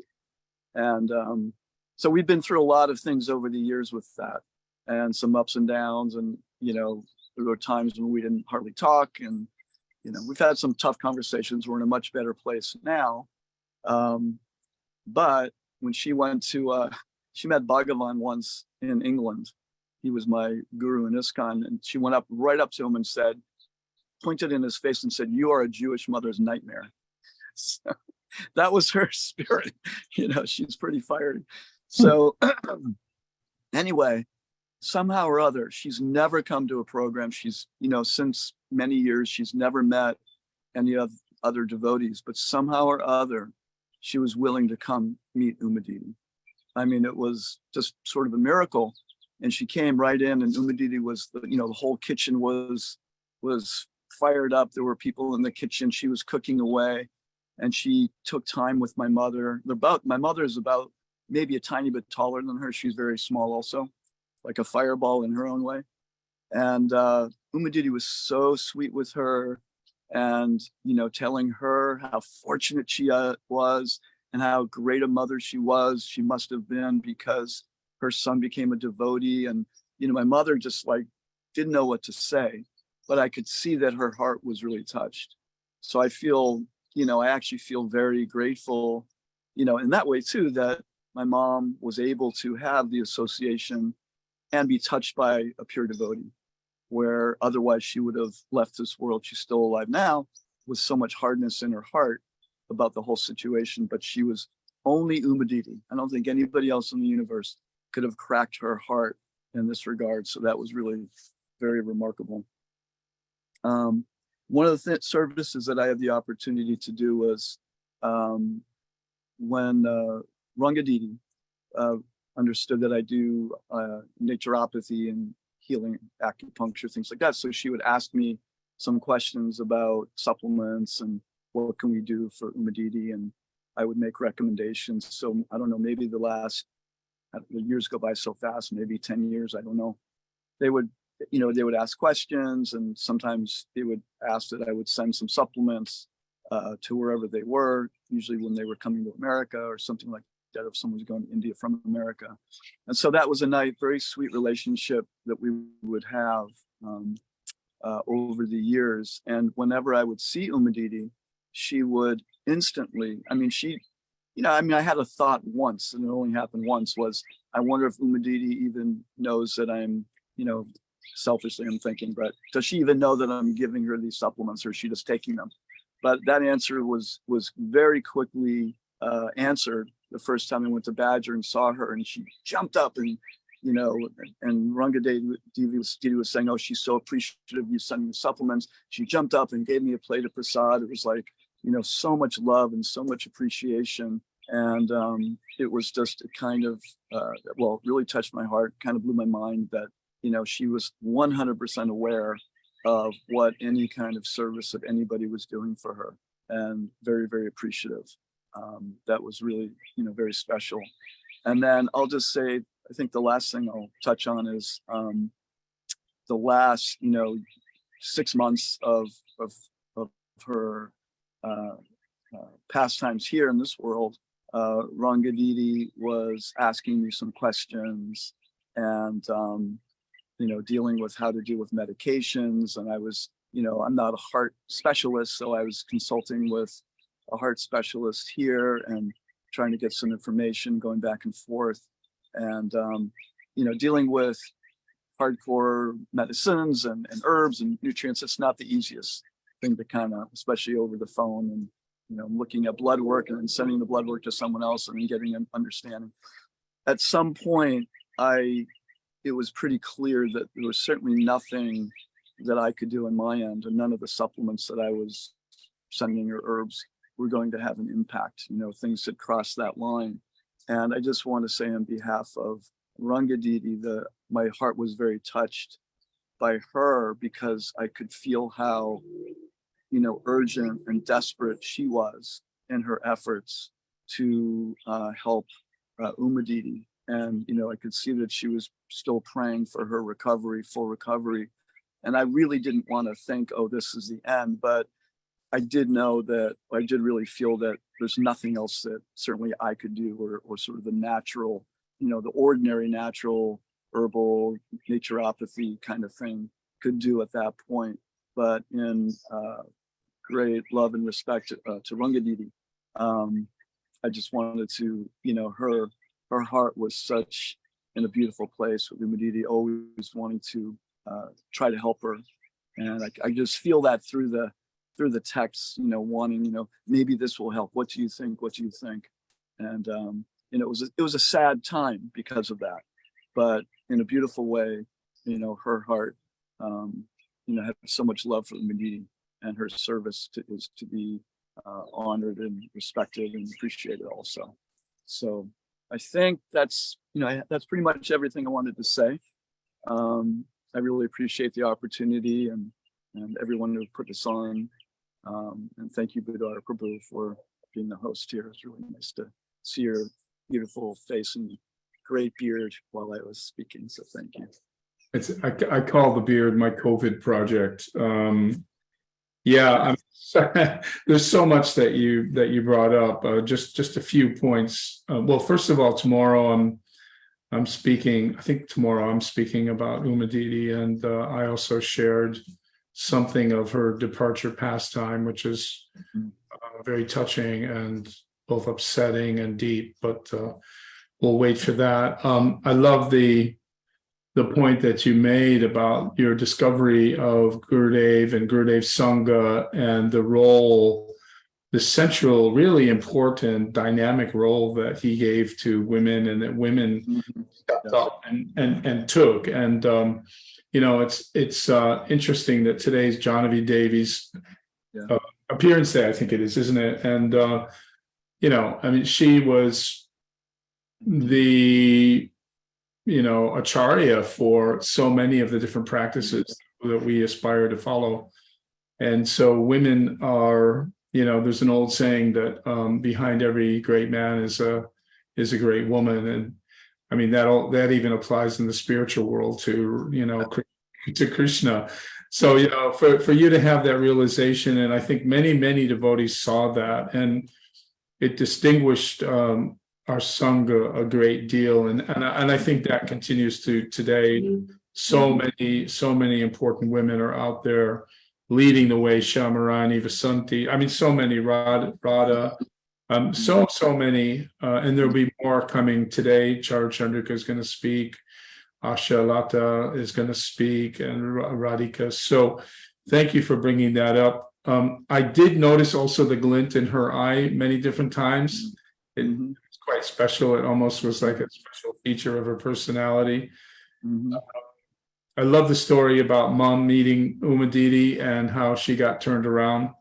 And then lastly, there's so much more I could bring out, but how humility begets humility. I think that's a wonderful quality in her and in all the devotees, all the Vaishnavas and Vaishnavis. So thank you very much, Prabhu, for sharing all these wonderful pastimes, and especially sharing them from that beautiful place that you're sitting in right now. Makes me homesick. Come visit.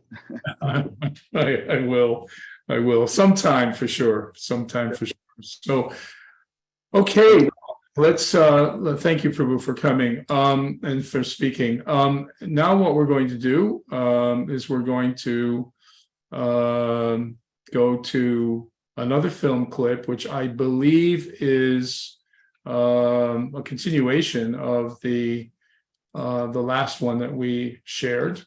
So let me just go to that, just share my screen, and we're going to click on that, and we'll go okay, and we'll play it, expand it. You can put this also, and I can use it that way. So it's okay now. It's really, I think it's only thought. Thank you, Ranga. Go back.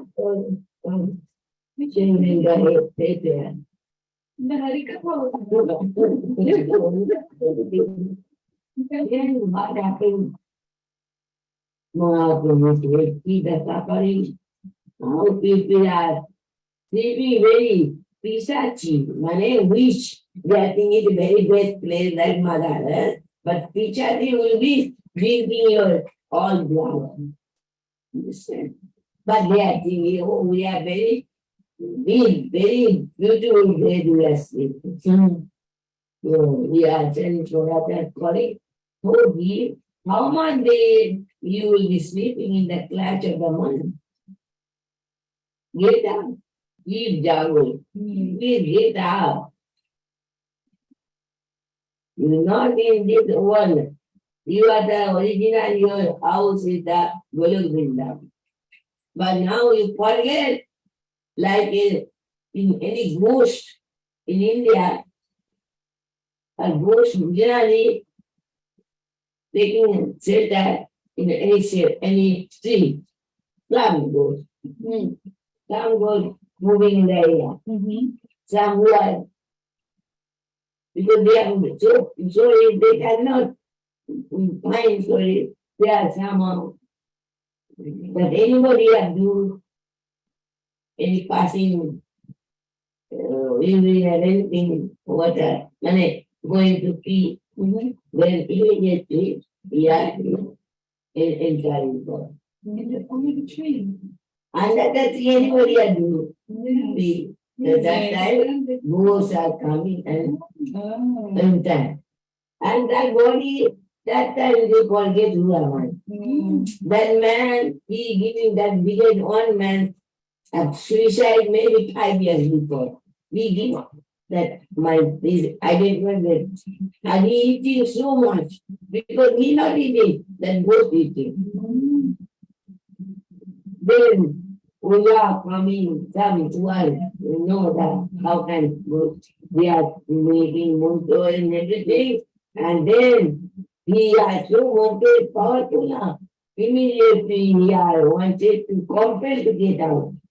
Then we are taking, we are going, how do we know? You can broken a big tree. The boy that time broken a big, that is not possible for him. Then in the power, then he becomes like we are good. We are giving our recognize our identity with this Lord. But that is not clear. We don't know who are we. When we are, but how Maya will be give up? When you chanting, so he told, I brought this Golok Vrindavan full of love, that Naam. It is Naam not in material world, manifested. Coming descending from that spiritual world. So now Naam is so powerful. So I am, you can take some Naam. You can chant Hari Naam.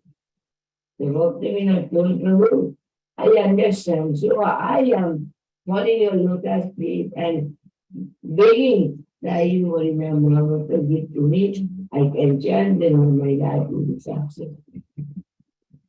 You saw me so deep down. We are all sleeping. Yes. Why sleeping we are now walking, sleeping in the mind? Yes. You forget who are you. We are thinking of the material world. So much of becoming the family, everything new, nothing, they are knowing. They are from the family. When you feel, when you are chanting to God, no other alternative way. No,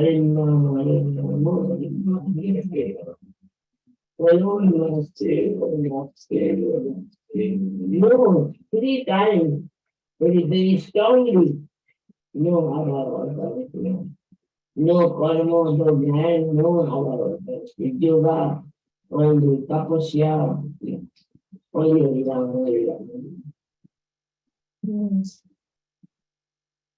So, let me not do this stuff. So, our walking and becoming again, not good behavior to us.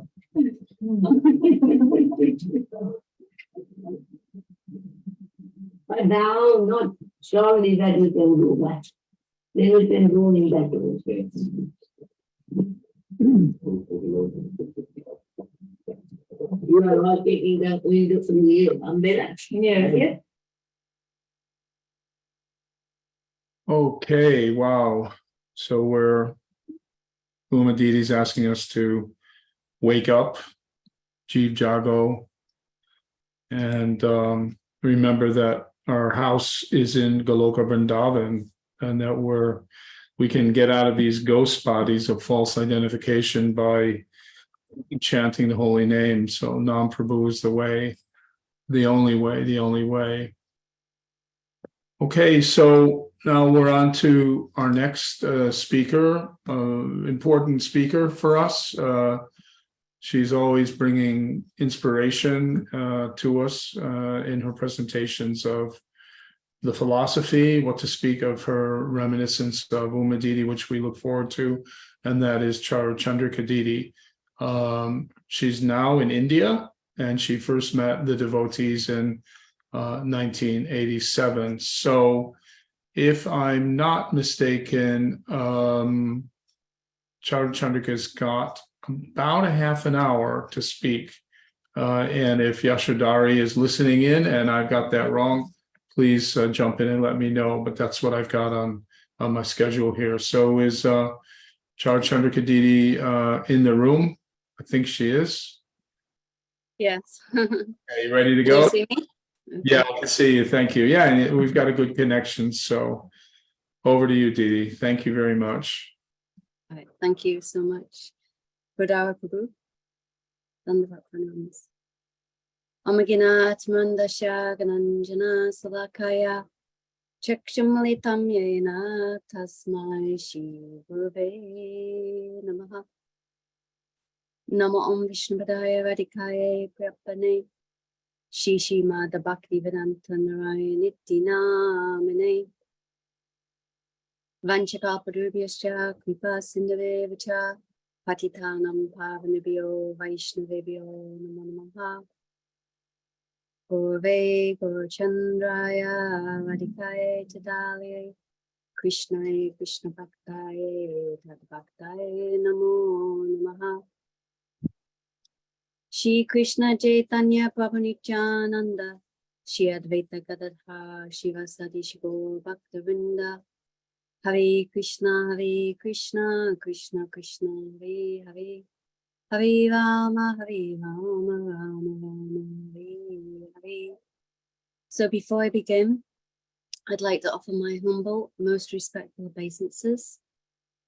My heart like flowers at the dust of lotus feet of my Gurudev Nityalila Vishnu Vishnupad Astotar Sadat Shishimad Bhaktivedanta Narayan Goswami Maharaj, and to all Vaishnavas and Vaishnavis, and especially to Srimati Uma Didi on this day of the first day of the festival in glorification of Srimati Uma Didi. So thank you to all who have arranged this, Yashodanandan Prabhu and his team. It's so nice to always remember the glories of Vaishnavas, Vaishnavis, and especially someone so exalted as Uma Didi, and so dear to our hearts. So it's been nice hearing everyone's glorification of her and remembrances. So I'll try to speak something. And everyone please accept my humble obeisances, those who are listening or who will listen in the future. So, Srimati Uma Didi, she met Srila Bhakti Pragyan Keshava Goswami Maharaj personally, as well as Srila Bhaktivedanta Trivikram Goswami Maharaj when she was very young. And of course her parents were disciples of Srila Bhakti-Pragyan Keshav Goswami Maharaj. But she always would say that at that time when our Param Gurudev would come and visit her house in Chinchura, that she wasn't so much interested, that she was just interested in sense enjoyment. Like she used to like to go to the cinema, she used to like to dress up nicely and you know, wear very nice opulent clothes and even makeup. But anyway, so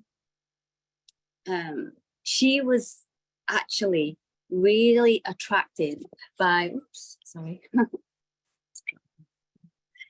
She was really attracted by Srila Bhaktivedanta Trivikrama's very powerful Harikatha. And he used to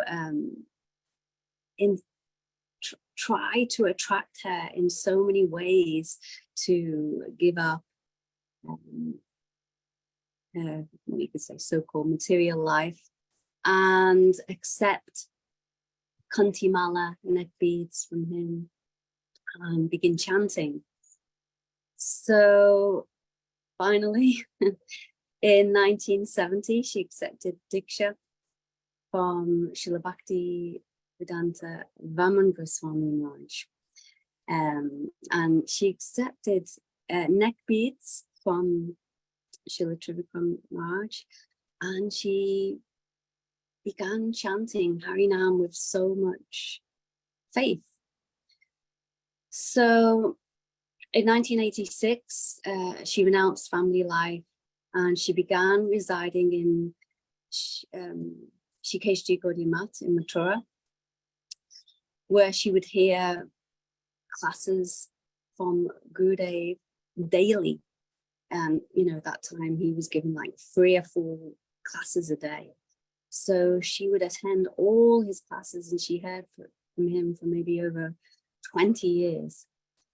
So actually, she was allowed to live in the mat at that time, which was full of brahmacharis. Only brahmacharis were allowed to live in the mat there. But Gurudev made an exception for her, you know, because he could see something in her that was extremely, she was extremely serious, sincere. She had so much faith, nishta. So she was allowed to live in the mat, and it wasn't easy at all living amongst so many brahmacharis for a lady. You know, they would tease her all the time, you know, kind of make fun of this, but she tolerated so much. And actually, you know, they saw her like their mother. She gave so much affection to them. She completely won all their hearts. So, you know, after some time, she was like one of them in a sense, you know. They had so much respect for her. So actually, I was thinking today that she was given this name Uma Didi. So there's a, you know, great significance to this word, Uma. So what is the meaning? So as we know, Uma is another name for Parvati. And Parvati is the Shakti of Shivji. So Parvati, she's known as mother. And another name for Uma is mother. So she was certainly known as the mother of our Sangha. And she was filled with so much love and affection, and she gave that love to one and all. She was the most senior lady disciple of Srila Vamana Goswami Maharaj and Shiksha disciple of Gurudev. But yet she was so humble. So other meanings of the word Uma is that it means to have so much great devotion or chastity. So like Parvati, Uma, she had so much devotion to Shivji, you know, being the consort of Shivji. And we see this quality of chastity was very much there in Uma Didi. So she was most chaste to her guru, Srila Vamana Goswami Maharaj, as well as Gurudev. So she had very, very great Guru Nishtha. And she followed her gurus by mind, body, heart, soul. She was completely surrendered to them. So, I was hearing Shripad Ban Maharaj, and he was saying that Gurudev said that one who has Guru Nishtha can conquer the whole world or the hearts of all Jesus. So certainly she did. Certainly she conquered everyone's hearts by her love and affection, by her Guru Nishtha, and by her humility. She stole away everyone's hearts. So she heard her Gurudev's Harikatha with so much rapt attention and would contemplate each and every point very deeply and follow it completely in her life. So Gurudev, he would always say, you know, what is the meaning of hearing? So hearing means to follow, because actually one who has really heard follows. And she certainly followed Gurudev's moods entirely. So her relationship with Gurudev was very sweet. I remember once she said that Gurudev really heavily chastised her once when she walked in his room, and he started shouting at her in front of everyone. And you know, she was like kind of shocked, devastated. But later he told her, oh, you know, I was only testing you, and he was so affectionate towards her. But actually Gurudev knew that he could practically say or do anything to her and she would never ever leave him. So she had so much Guru Nishtha. And everywhere she went, she glorified Gurudev in every way. Our Gurudev, her Gurudev, Srila Bhaktivedanta Vamana Goswami Maharaj also. And we heard that she received so many letters from Srila Vamana Goswami Maharaj. He had so much affection for her. You could see that through those letters. So, and it was mentioned also that one time she was feeling like somewhat neglected by Gurudev, you know, after he was preaching in the West, and he had so many disciples. So then she asked him about it, and he said, oh, don't worry, I've given you my heart. So what more do you want? So really, she captured Gurudev's heart by her Guru Nishtha. As Gurudev would always say, Guru Nishtha is the backbone of bhakti. So another meaning of Uma is fame. And she was certainly very famous. So she was very famous in our Sangha and was even known amongst other Sanghas around the world. And she was well known throughout devotee Sanghas in India, all over the world. And she was known to be senior in terms of being a senior disciple of Srila Bham Goswami's Gurudev by Shiksha, and age also. She was, I think, the oldest amongst all. But more than that, she was most senior in terms of her example. She was a prime example of what it means to practice sadhan bhajan in a regulated manner with so much taste. So I remember when I first came to Shikeshji Gaudiya Math in Mathura in 1996, and I started to get to know Uma Didi. And around that time, I remember there was one devotee who told me that they thought that out of all the disciples of Gurudev, Uma Didi had really imbibed the mood of Gurudev more than anyone else. So that immediately caught my attention, and I thought, oh, I really want to hear from her because she knows Gurudev's moods. And when I started to hear from her, of course, she would speak, she would translate Gurudev's lectures for us, you know, after Gurudev spoke in Hindi. And sometimes she would also come to Vrindavan and speak Hari Katha on the roof of Shri Rupa Sanatana Gaudiya Math. So I'd always try to go and hear from her.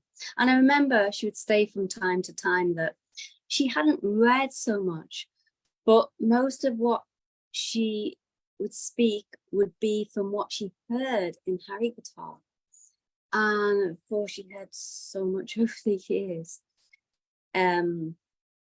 So that also gave me so much faith, because I thought, you know, if she's imbibed so much just simply by hearing, even not so much reading, then I should hear as much Hari Katha as I can possibly, you know. So, you know, that time when I was hearing from her, you know, like in Shri Rupa Sanatana Gaudiya Math, then there weren't so many Westerners coming, because Gurudev had just started traveling and preaching in the West in 1996. So one thing I always noticed was it didn't matter how many was coming to hear from her, still she would give her everything. And I always noticed how absorbed she was and how much she would speak with so much utkanta, enthusiasm. So whatever she would speak, it would always have quite a powerful impact on me and those who heard her at that time. And I always felt that Uma Didi, she was very personal. She would always make you feel like a family member. So she had this mood of Lokik Sat Bandhuvat, you know. She would make you feel like a very own daughter. She really had this mood towards us all. Some people saw her as like mother or grandmother, you know. So Uma Didi also, she was never shy to correct us. But whenever she would correct us, we'd never take it personally, as we always saw her like our mother, who had so much motherly love and affection. And, you know, she would feel it her duty to correct us, like a mother feels duty to correct her child for his or her own benefit. So you could always feel that from her. And we felt that we could always learn so much from Uma Didi about Vedic culture, Vaishnav etiquette, and how to serve Gurudev, Vaishnavas, and Thakurji with a mood really to please them. So in her mind and heart, everything was truly for the service of Gun Vaishnavas and Thakurji. She was so selfless and dedicated. She never took ownership of anything. Everything that came to her was for the service of Guru Vaishnavas, Thakurji, like this. And also, she had so much Gunishta that whenever anyone went to offer a garland, she would always check to make sure it had been offered to Thakurji first, or to Gurudev first. So, I remember Ranga Didi, she mentioned that Uma Didi was never tired of service. She never complained that she was tired, ever. She had so much energy to serve. Everyone was like in awe at how much she was serving, like performing tireless service. And where did this come from? It came from her practices. So she was so deeply absorbed in her sadhana bhajan that she got so much potency from that, so much Shakti. So Sanatana Goswami, he said to Haridas Thakur, Apane achare kaya nakare prachar, prachar kare na kaya nakare na prachar, acha prachar namare karaha dui karya, tumi savagu tumi jagatira arya. So what does this mean? That some practice Nam Bhajan, but do not preach the glories of Shri Harinam. Others preach, but don't practice. But you, however, perform both the duties of chanting Harinam, and you're practicing perfectly your sadhana bhajan, and at the same time you're preaching perfectly. So in this way, you are Jagat Guru and foremost personality within this world. Why? Because you practice what you preach. So we can say this of Uma Didi, definitely, that many can preach, but their practice may be weak. But Uma Didi was so deeply absorbed in her sadhana bhajan. We've heard from others how she would get up at 2 o'clock every morning without fail. Didn't matter how late she went to bed the night before, but she would always be up at 2 o'clock in the morning, chanting and reciting prayers. And this is her practice from when she first joined the mat, and or even before in her home in Chinchura. So I remember staying in the room with her once in Govardhan, and she would get up early every morning, sit there very quietly, completely absorbed in chanting. And sometimes I would have to get up to go to the bathroom. I wasn't getting up at that time to chant. I was just going to the bathroom. So, you know, I would pass her and I would look at her, and she wasn't even aware that I was getting up and going out the room, nothing. She was so absorbed, and sometimes you would see that she would have tears in her eyes, or sometimes tears would flow from her eyes when she was chanting. And she would chant in such a pathetic tone. Like she was really calling out to Radha and Krishna. Like maybe I can say for myself, I can chant mechanically, Hare Krishna, Krishna Krishna, Hare Hare, Hare Ram, like this. But her chanting wasn't mechanical at all. It was a real falling out from her heart, from her soul, to Radha and Krishna. So she had so much Nam Nishta, so much loving attachment for Harinam. And therefore, when she preached about the glories of Harinam, it had so much power, so much potency. I think she would inspire so many people, devotees around the world, to take up chanting, and even those who had given up chanting or didn't have so much taste or nishta for chanting anymore, then she would inspire them to take up chanting again, and even she would inspire children to chant. So she would be really also so deeply absorbed in the bhajans of our acharyas. And she would love to sing those bhajans, hear those bhajans, and she would dive very deeply into their meanings. So when she would travel and preach around the world, then she would often speak on different bhajans. Like, she would explain each and every word from each and every bhajan.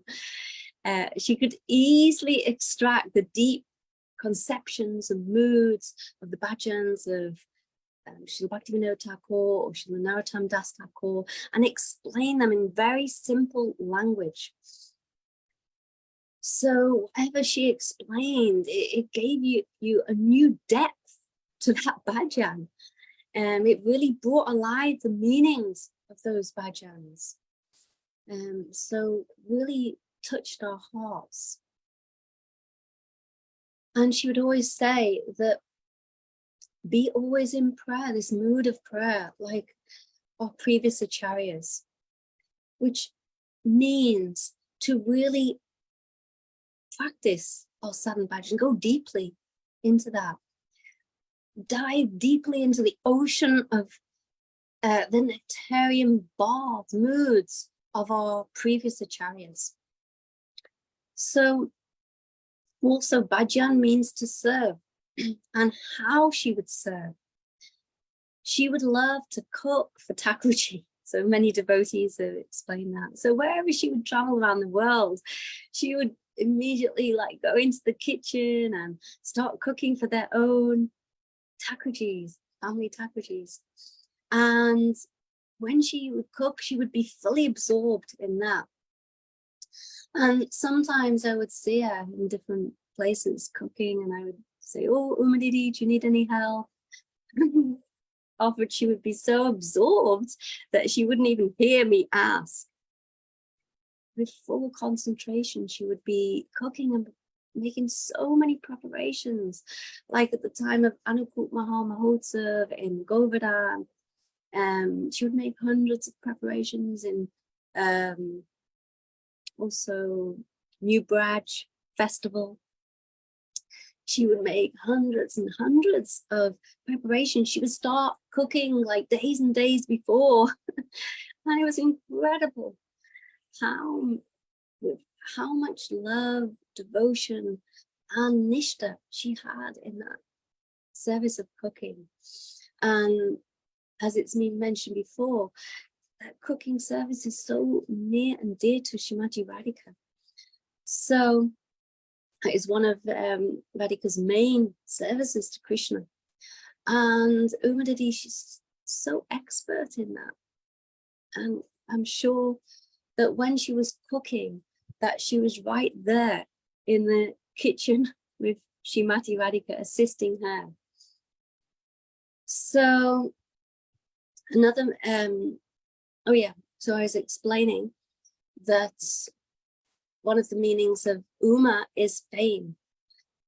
So she was really famous, but yet she was so humble. She was truly the embodiment of humility. She never ever glorified herself or liked to hear her own glories. Rather, she was always so honest, and she would always say, "Oh, I don't have any bhakti, really." But actually, Gurudev would always say, as much bhakti as one has that much humility one has. So you could see, according to a deep level of humility, she must have had so much bhakti, really. So I think Didi, she had such an impact on everyone's lives. How she began preaching all over the world in her old age. And I just can't even imagine like how much extensive traveling she did at that age. And she would just she was like non-stop. She would go to one place and like hardly rest and immediately be speaking Hari Katha, cooking, doing all kinds of services. And her preaching had such a deep impact on everyone. Why? Because her practice was so perfect. So she was a real example in both practice and preaching. So another point to how humble she was is that she would hear from anyone and everyone, no matter how senior or junior they were. And I remember one time Srimati Siddhanti Maharaj, he was telling how he witnessed, and we also witnessed, that Didi would always attend Srimad Bhagavatam class or any class in the mat, and it didn't matter who was speaking.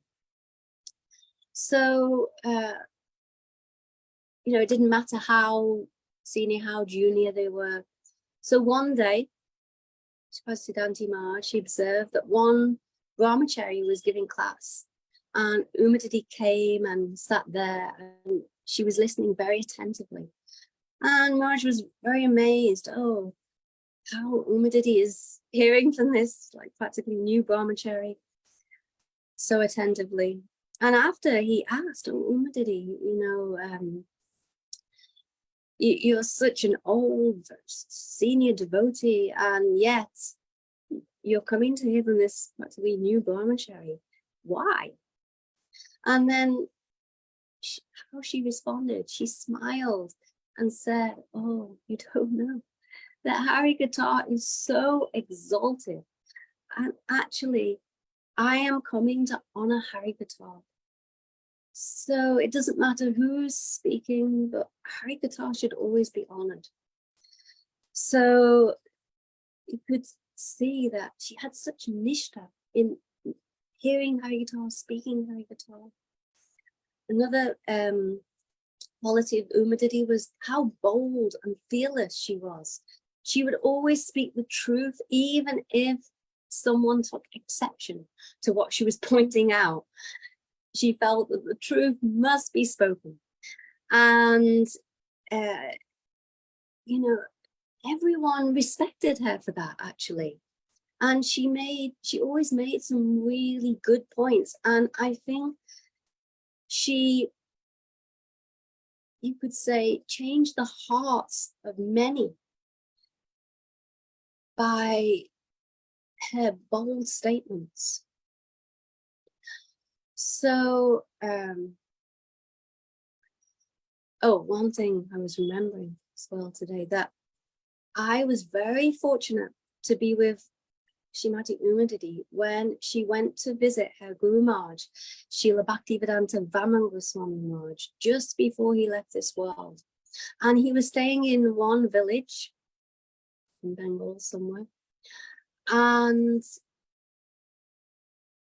we went with Didi, and that time, Srila Vaman Goswami Maharaj, he wasn't speaking to anyone.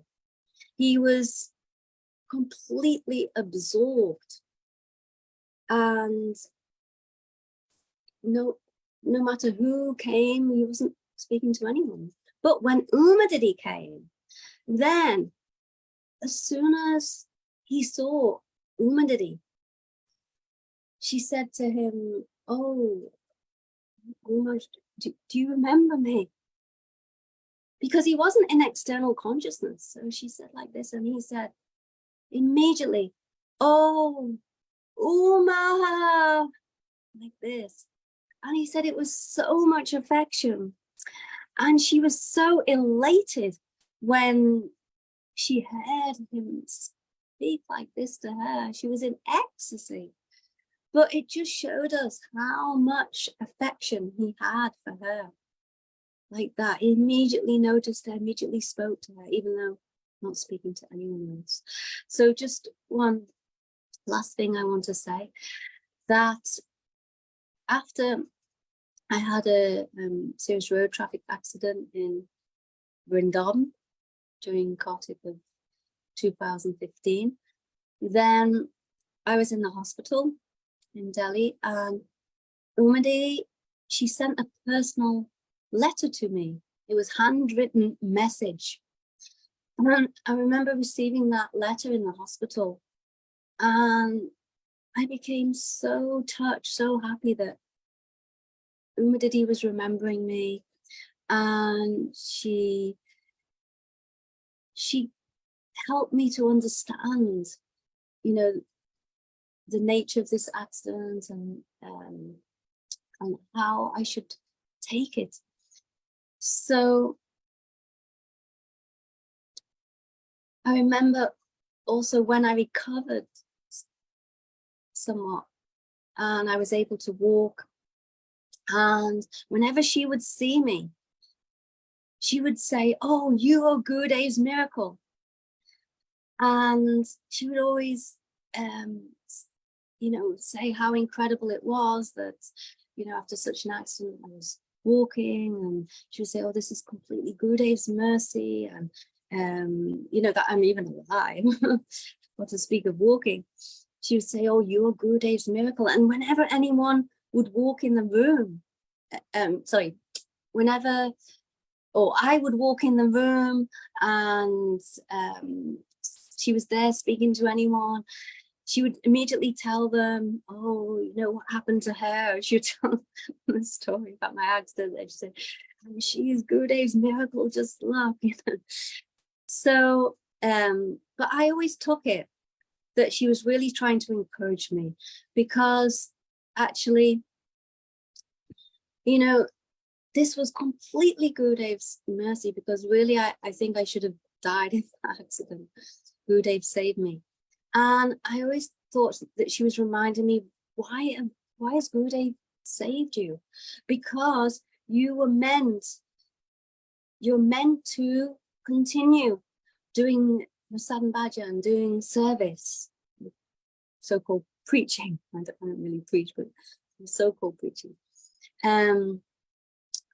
So yeah, I'll finish now. Yeah. I'm sorry. So No, you have a couple more minutes. I'm just letting you know. That's all. Sorry.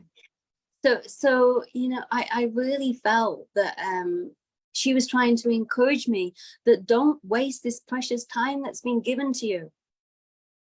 That you were saved for this purpose, to continue your Guru Seva. So I always remember Uma Didi for that, and how she always encouraged me in every way. And even after my accident, when I was staying in a place in Wales for some time, she came to the house, and she gave class there, gave program. And she was so encouraging, saying, "Oh, this is a good place for bhajan, and you can make a construction in the garden for programs," and like this, which is what I try to do. So I was very fortunate to have had Srimati Uma Didi's association all the years from 1996 to when she departed this world just recently, 2020, was it this year? So, and I was very fortunate also to be around at the time of her disappearance, pastime, and it was amazing to observe that in Gopinath Bhavan. And I arrived in the room just literally 1 or 2 minutes after she departed, and I saw how beautiful, effulgent she looked, how peaceful she was, a nice smile on her face. And it gave us so much hope that actually, look at her example of someone who was so deeply absorbed in sadhan bhajan, service, preaching, and how she departed this world was incredible.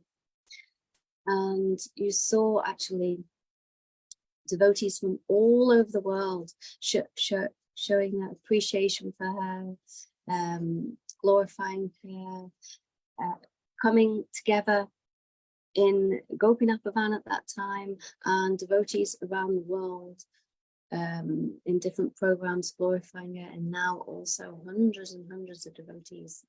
How much she touched the lives of each and every one of us in such a deep way.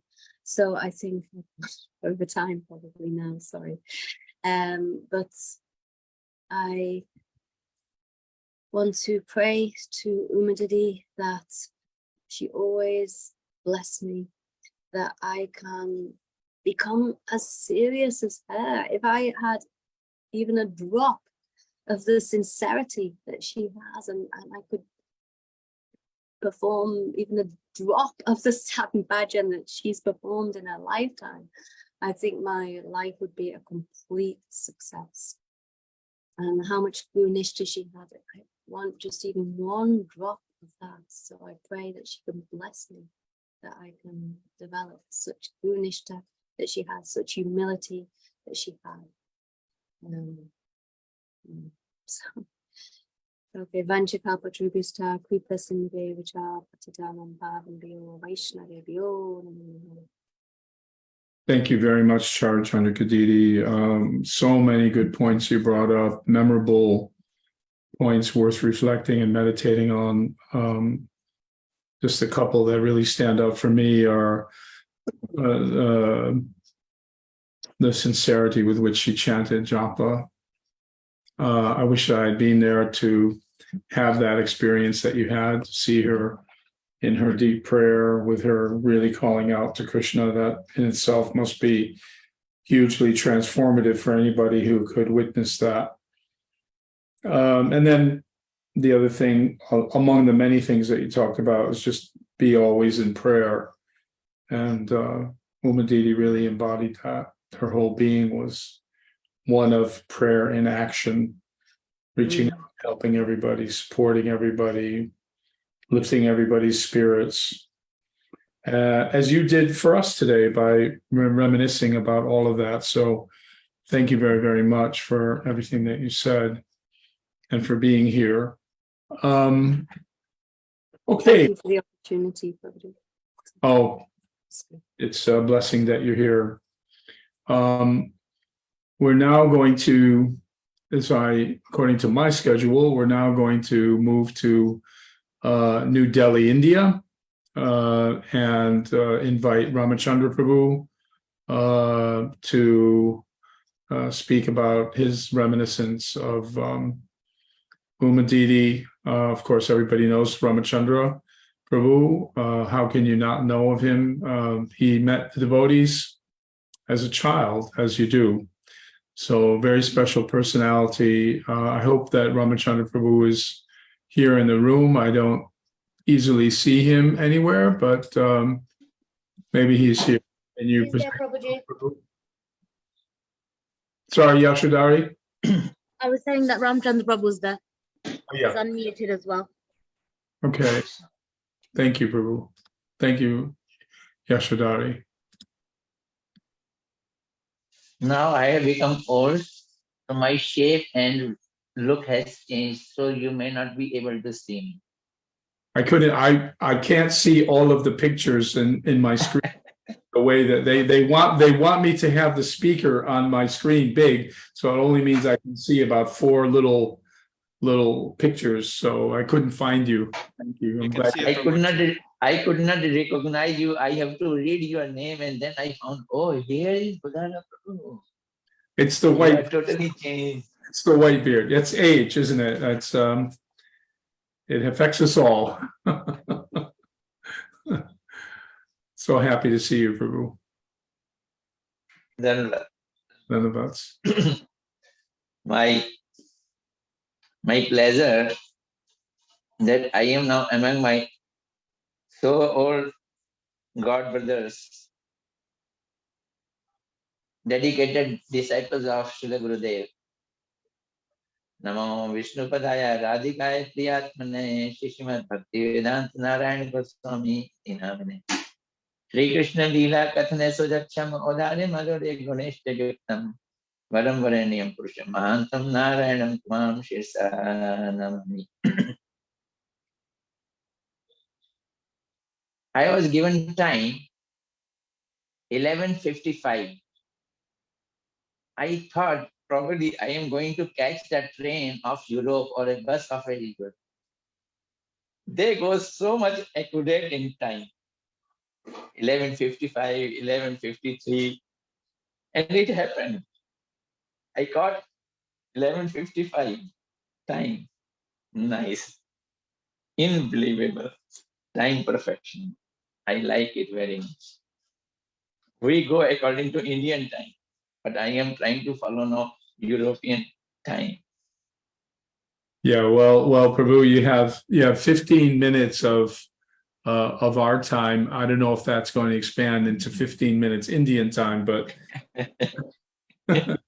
please. Yeah, I am not a very long speaker, and I generally try to finish the things in small, like our one Maharaj and other Maharaj. If you give them mic, they can speak to any number of hours. Mhm. I would like to mention, by paying my heartfelt, innumerable obeisances to my Srila Gurudev, Nitya Leela, Vishnupada Stotra Srimad Bhaktivedanta Narayana Goswami Maharaj, and to all his disciples, Diksha Shiksha disciples. Srila Gurudev had a special flavor of preaching, a special flavor of affection, and a special flavor of Manjari Bhav he used to induct in the disciples, his students. So when he shifted from Bengal to Mathura, this Mathura temple, Sri Keshavji Gaudiya Math, it got constructed in 1954. And when Srila Gurudev came here, after a few years of it, and he started living in Mathura temple, Sri Keshavji Gaudiya Math, all those brahmacharis who were very much dedicated and desirous of the same flavor which Srila Gurudev was giving, they came from Bengal to Mathura. Pujpad Bhaktivedanta Van Maharaj, Pujpad Bhaktivedanta Tirath Maharaj, Pujpad Bhaktivedanta Madhav Maharaj. Young brahmacharis they were at that time. Premanand Prabhu. They came to Srila Gurudev. They faced very difficult life in northern India, UP, Mathura, scorching heat and scorching cold, bitter cold, but they were facing. No rice was available for them at that time. They were taking grain. And in this flux, the people coming from Bengal to Gurudev, Srimati Uma Didi, our Uma Didi, she was very much fond of Shiva. Her katha, his type of katha. And she was ready. And so far in Gaudiya Math, they were not allowing any lady to stay in Math. But because she was so dedicated, so advanced, so exalted, and so dear to Srila Gurudev, that Srila Gurudev gave her shelter in Mathura. When I used to go to Mathura Math since regularly, I mean to say, 1903, 94, I used to go to Mathura Math very regularly. And when there I saw Uma Didi, the only lady, I was first surprised that how is she here, a lady in the temple? And then I tried to make some closeness with her. Oh, she is so affectionate, so loving, and clear-hearted. I would say that when we see Uma Devi, it seems we are seeing love personified. We are seeing simplicity personified. She told, yes, I am a special person, a special lady. Gurudev gave shelter to me here. When I saw the standard of her living, very simple room, very small room. And Srila Gurudev, for her, he got one separate bathroom constructed in that Mathura temple. And she accepted that she had to face resentment of many brahmachari. Why is she living there? And you know, when you live somewhere and some people, they object, it is very difficult to stay there. But she faced all those adverse circumstances and she stayed. Why? Just to hear Katha of Srila. She was so much fond of listening Katha of Srila Gurudev that she faced all those difficulties living in Mathura temple. I really pay my heartfelt obeisances at her lotus feet. As just now our Didi told, who was giving class just before me, that she preached and practiced. Achar evam prachar. Yes. Again, I will say, she was perfect example of achar. Achar means practice, and prachar. Prachar means preach. Her teaching was successful only because she was practicing the bhakti path very strictly. How much strictly?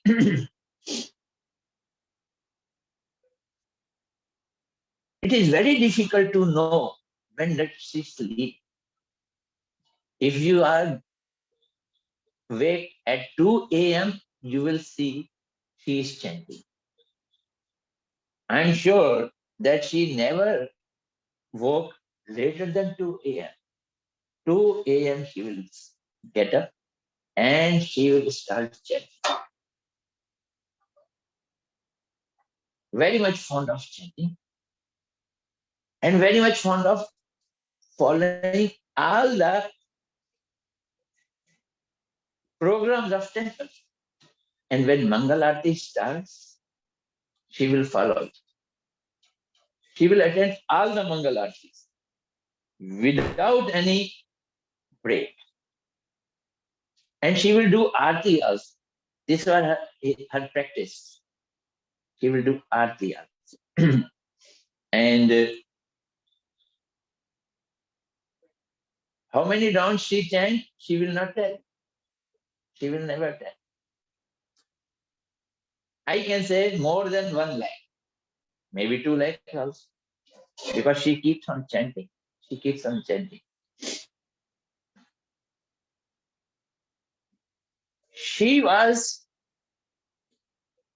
a lady who looks like so simple, so humble, but at the same time, she was quite intelligent. When Srila Gurudev used to speak class, and I also used to go to attend his class in Mathura. I am talking about Mathura. I used to go from Delhi to hear Gurudev. So she was one of the frontline listeners. Savita Didi used to be there in ladies, and Uma Didi was there, and so many other preachers. Brahmacharis were also. And she will, when she prepared with Gurudev's lecture, she will ask questions. Sometimes she will answer them very perfect. She was deep into the ideas of Srila Gurudev. Thorough, I will say. She was thorough in it. That shows that she was a special characteristic, not ordinary person. In Houston, we celebrated her Shok Sabha, and Pujpad Bhakti Vedant Siddhanti Maharaj also came there. And also her nephew, who lives in Houston, he also came there. And he told very interesting things, that when Uma Didi was young, very young, she used to go to studies. She looks like very beautiful, and she looks like heroine of a film, movies. And we never thought that she will turn into Krishna consciousness and become such a simple lady. So she traveled her life. In her early age, Uma Didi used to tell, I had no interest. Her parents were devotees. They were initiated. But she was not ready to come. Then how did the whole things took place?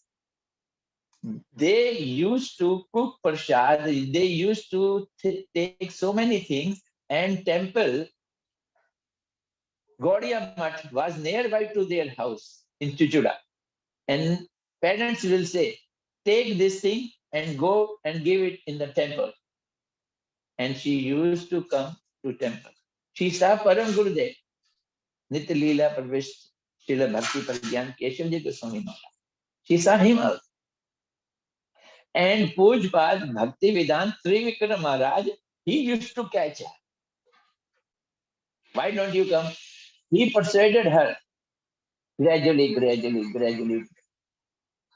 She got married also, but unfortunately, it did not go. And though she was married, but still she remained unmarried. We call it Adhikavari. She remained unmarried also. Probably, I don't remember, husband died like this. And now she came into, she started coming to the temple. And she started gradually coming close to Srila Gurudev. And when she came very close to Srila Gurudev, at that time, when Gurudev came to Mathura, she also came from Bengal to Mathura and started living with Srila Gurudev. I became very close with her. Srila Gurudev, when he left this abode after 2010, and I was taking care of Delhi temple, Uma Didi wanted to go to preach abroad, and I used to see, how Didi you will speak? How will you speak in English? Oh, I will go. Then as a secretary of IGBT, I did paperwork, recommended her to go. And then I came to know her previous name was Tripti Day. And when she started going and started preaching abroad, I found that she became very, very welcome. She was very much welcome by the Westerners devotee.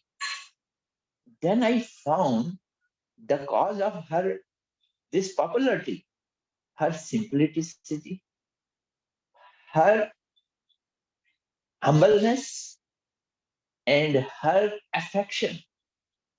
And wherever she will go, in any house, she will go into the kitchen. She will start cooking. She will cook samosa and so many different things. And whenever she will go, she will come and stay in Delhi temple also. So I was in Delhi, so I became very close to her, very close to her. After Gurudev, I wanted to give up the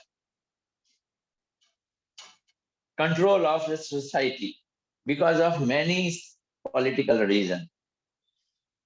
I was very junior and I did not want to come in conflict with the sannyasis. But Uma Didi, he took me to the task. No, Ramchandra Das, you will not give up. You will not give up. You have to stay. And for this reason, I have to fight so many odds in my life. And she backed me like anything. And she kept on giving me full support. And I fought many fights there in temple because of her support. So when I was thinking that how she is managing going abroad, and I saw the way of her preaching. She will close her eyes and start speaking. And so affectionately she will speak. I think people looking at her were preached. There was no more importance of the words she is speaking. She will always speak what Gurudev spoke. She was not out of the periphery of Srila Gurudev's teaching. Not at all. And when we used to have programs like Gaur Mandal preaching, Parikrama, Braj Mandal Parikrama, she used to give 1 lakh, 2 lakh rupees in this Parikrama. And every time she supported financially. And I realized that she is getting a lot of collection also from the people because people like her, people love her. Prabhu, you have a couple more minutes, please. 2 more minutes. I have 2 more minutes, yeah. 2 minutes. Okay. So my whole Sannam Banam is that I was so close with her that I never thought me and him alone, me and her separate. And she always gave me full blessing, and by her blessing, I am still in the temple and I am doing everything. So I pay my heartfelt obeisances at her lotus feet. That she had gone. She was sick and she was quite old also, but from spiritually she was never old. And she was bold also, outspoken also.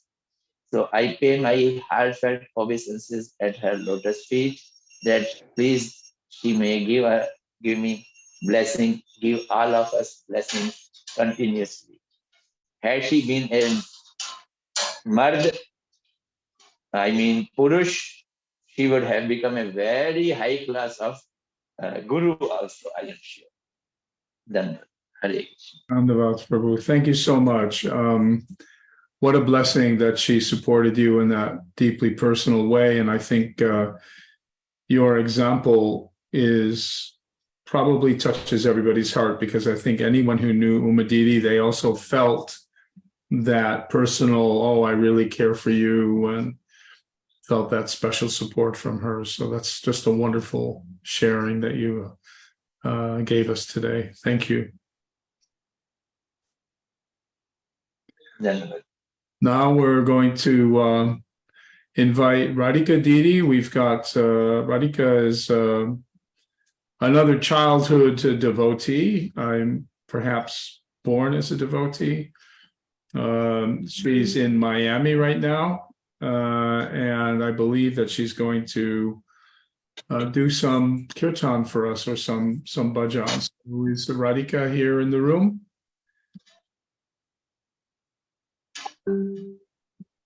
Okay, I don't see her in the room. But I'm in the room. are you in the room? There you are. Oh, Radhika, there you are. Oh, yeah. Yeah, you were born as a devotee, weren't you? Yes, indeed. Nice to see you. Good to see you. Sorry, it's just freezing here. Hare Krishna. No, so we've got the next speaker on in 15 minutes. Okay. So thank you for being here and doing some kirtan for us, with us. Absolutely. 34. Hare Krishna, everyone. That was such a beautiful remembrance of Srimati Uma Didi. Please accept my Dandavat Pranam. I'm here with Srimati Shamarani Didi in Miami, and it's just about noon right now.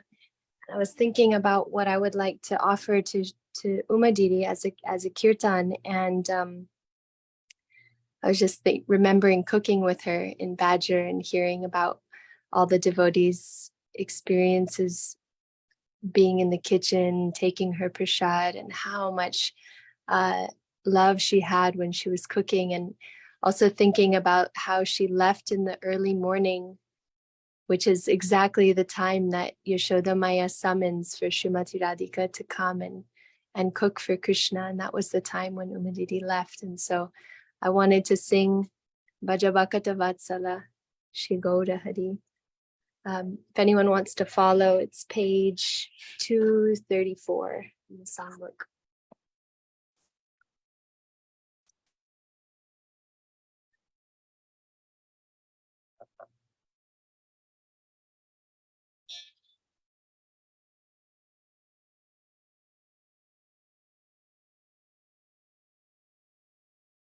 Vanchakalpatarubhyascha kripa sindho vyeva cha patitanam pavanebhyo vaishnavibhyo namo namaha. Bhajabhakata vatsala Shri Gaura Hari. Bhajabhakata vatsala Shri Gaura Hari. Shri Gaura Hari Sahibashtabihari Nanda Jashodamati Chita Hari Bhajabhakata vatsala Shri Gaura Hari. Damadava Aisa Ekana Oga Mandira Bhatsi Kara Goda Nandera Nideshe Besu Girivara Dhari Sahasakara Vaisi Sari Sari Bhajabhakata Shri Gaura Bhajabhakata Shri Gaura Tarsakadi bhaji nalita pushpanda Dali dalna dugda tumbi Dadhi moksha khalina Buddha bada masha bada Roti kagritana Shashkuli Krishna Kapshila Palipayasa Baka Shihora Ajava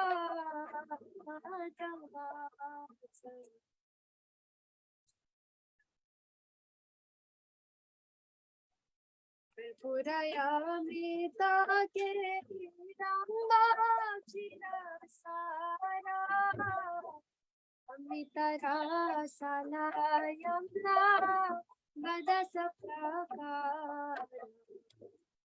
Chi Sarapuri Ladhu Rasavali Janakarina Krishna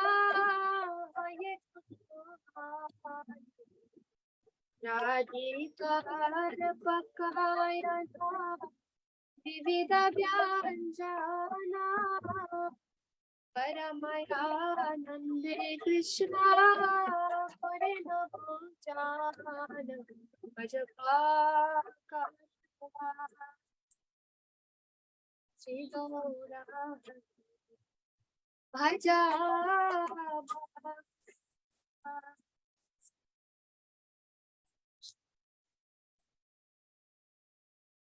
Charale Bate Dhukar Madhumangala Bagala Bajaya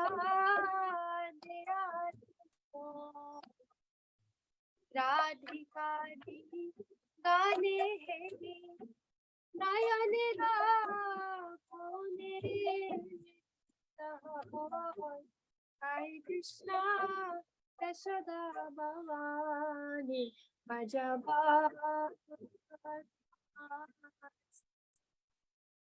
Shri Gaura Bhajaba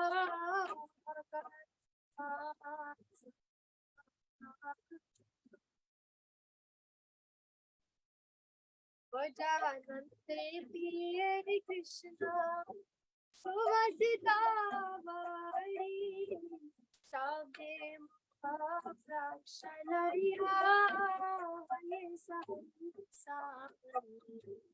Astam Aprakshanariya Jato Sakhagane Anandi Vishamakare Baladeva Jambula Rasalayate Jambula Masala Tahati Krishna Chandra Sakili Bhagela Atava Sandhya Shiva Rajava Katava Sandhya Shiva Oh, Vishala Shisikiri Pucha Chamara Dholaya Apurvashaya Krishna Sukhi Raja Shomati Agyape Dhanishtarani Hita Shri Krishna Prasad Radha Mujhe Hoyi Lalita Di Sakhigan Avashisha Paya Mani Mani Sukhi Radha Krishna Oh Hari Lila Ek Mat Chahara Pramoda Ho Gaya Tigai Thakur Bhakti Vinoda Bhakata Vatsal Goda Ajaba Bhakata Vatsal Hare Krishna Krishna Krishna Hare Hare Hare Ram Ram Ram Hare Hare Hare Krishna, Krishna Krishna, Hare Hare, Hare Ram, Ram Ram. Jai Radhe, Jai Krishna, Radhe, Jai Krishna, Jai Radhe, Jai Krishna, Jai Radhe, Jai Krishna, Jai Gurudev, Jai Gurudev, Jaya Krishna, Jai Krishna, Jai Vaishnav Thakur, Jaya Vaishnav Thakur, Vaishnav Thakur, Jaya Vaishnav. Hari Bol, Hari Bol, Sai Gaur Hari Bol.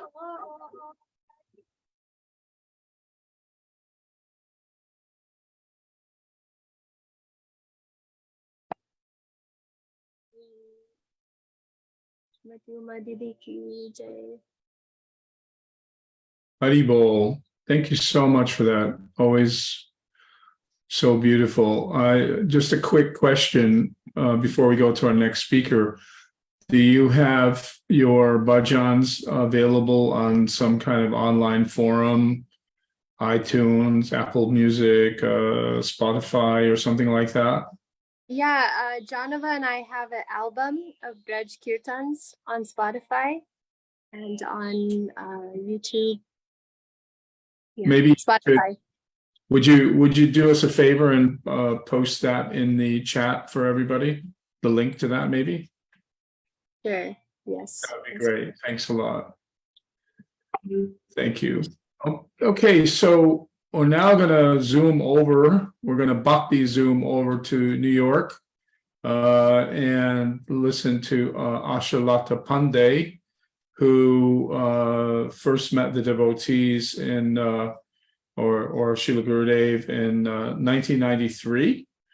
And we're going to invite you to speak, Asha. Let me see, for 15, 20 minutes, something like that. 15 minutes, please. Dara Prabhu, I think it's 30, yeah? Oh, is it 30? Yeah, I think so. I'll double check and I'll message you. Oh, you're right. I'm sorry. You're right. It's 30 minutes. Apologies. You're right. Misread. Thank you. Okay, Hare Krishna. Hare Krishna. Thank you very much for giving me this opportunity to glorify Uma Didi. So, Namo Vishnu Padaya Radhikaye Priyatmane Sri Srimad Bhakti Vedant Narayan Goswami iti namile Sri Krishna Katha Sri Krishna Leela Katne Sudaksham Audare Madhurya Gunascha Yuktam Varam Varanyam Pursam Mahantam Narayanam Tam Sirsa Namami Vancha Kaltaruvasya Kripa Sindhu Evacha Patitanam Pavanebhyo Vaishnavyo Namo Namah. Hey Krishna Karuna Sindhu Din Bandhu Jagatpate Gopesh Gopika Kant Radha Kant Namastute Tapta Kanchan Gaurangi Radhe Bindavaneshwari Vishwabhanu Sute Devi Pranamami Hari Priye. Hare Krishna, Krishna Krishna, Hare Hare, Hare Ram, Ram Ram, Hare Hare.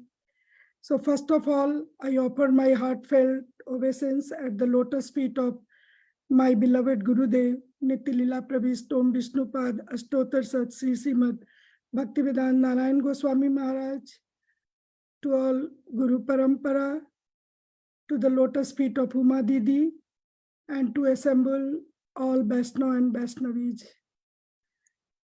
So to glorify any Vaishnava is very difficult, because first you have to understand who is Vaishnava. And I do not have any qualification to totally understand the qualification of a Vaishnava, because I'm a very neophyte and I'm still struggling to understand all these things. But whatever association I have with Uma Didi, and I heard from other speakers, I can say that Uma Didi had shown from her lifestyle, the way she lived, that what kind of devotee she was. As we know from the early childhood, she was born in a family of Vaishnava. So we can say that she was very fortunate. Her lifetime Sukriti must have matured that she was born in a Vaishnava family. And in the early childhood, even if she was interested or not interested, but she had association of Bhakti Pragyan Kesav Goswami Maharaj. That is, we can say, Brahman Bharit Be Koi Bhagavan Jiv, Hari Krishna Prasad Paye Bhakti Lata Beej. So that time she did not have any initiation, but at least she was able to see a Mahabhagavat. And slowly in 1970, she got Diksha from Bhakti Pragyan, Bhakti Vedant Vaman Goswami Maharaj. And after getting Diksha, she was traveling. In between, she was traveling from Calcutta, where she was living, to Vrindavan Dham, and having association of Bhakti Vedant Trivikram Goswami Maharaj and Bhakti Begyan Narayan Goswami Maharaj, to our Gurudev. So we can understand that how fortunate she was. First, she is having Param Gurudev association, then getting Diksha from one of the Mahavashno, and having association of two exalted Mahabhagavat. In 1986, like she took Diksha in 1970, but in 1986, she renounced her family life and she went to Mathura Math and she started staying there. So I was reading Rai Ramanand Sambad, and in that Gurudev is explaining that there are two kinds of surrender. One is the worldly surrender and one is the transcendental surrender. When Arjun is at the Kurukshetra and he is not ready to fight against Kauravas, and he is asking, he is saying, no, this is a sin, I cannot do it. And Krishna is giving him instruction, Sarv Dharma Paritajya Mam Ekam Saranam Braja. So that time Arjun is with the fear. He is having that, okay, if I kill my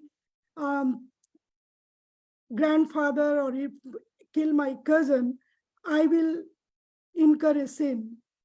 And Krishna is saying, okay, do it, because I am telling, this is your duty to follow me. Whatever I am saying, you have to do it. And then I will take away all the reactions for whatever you are doing. So this is called worldly sannyas, which Chaitanya Mahaprabhu has rejected it. But when after living in the material life and understanding that there is no happiness here, there is everything temporary, getting attraction in listening the Hari Katha and understanding, try to understand from any Mahabhagavat or Vaishnava about the Krishna Tattva or Bhakti Tattva, and leaving everything and going for this and living in a mud is called transcendental surrender. And in that surrender, the six things is always there. Krishna is our maintainer. Krishna is our protector. That we should have firm faith. And whatever is not favorable for Krishna, we are not going to do it. And Atmanivedan and humility. Uma Didi, in almost 16 years, from 1970 to 1986, after Diksha, and later going to have a mutt life, I think her surrender was transcendental surrender, because she must have understood by going through, as I learned that she left, she got married and she got widow in a very early age. So naturally, it must be very hard for her to go through all these things, but then realizing and coming. So since beginning, she was in the right path, because she was under the anugatya of Mahavishnu. So we can see that Uma Didi, priest from her lifestyle, she was embodiment of humility, compassion to others, service attitude to spiritual master, sincerity to her bhajan, and showing full saranagati to the lotus feet of her Gurudev. Her humility, as other people have also spoken, and few things I will just like to mention. I also came to know that Uma Didi was born in Moni Amavasya, or second day of Moni Amavasya, but as Gurudev was also born on the same day, she never let anybody know that what is her real birthday. In fact, she wanted to celebrate her birthday on whatever is written in her passport. So it is humility also, that I do not want to compete with, or my Gurudev is my Gurudev and his glorification is my only aim. So that was one.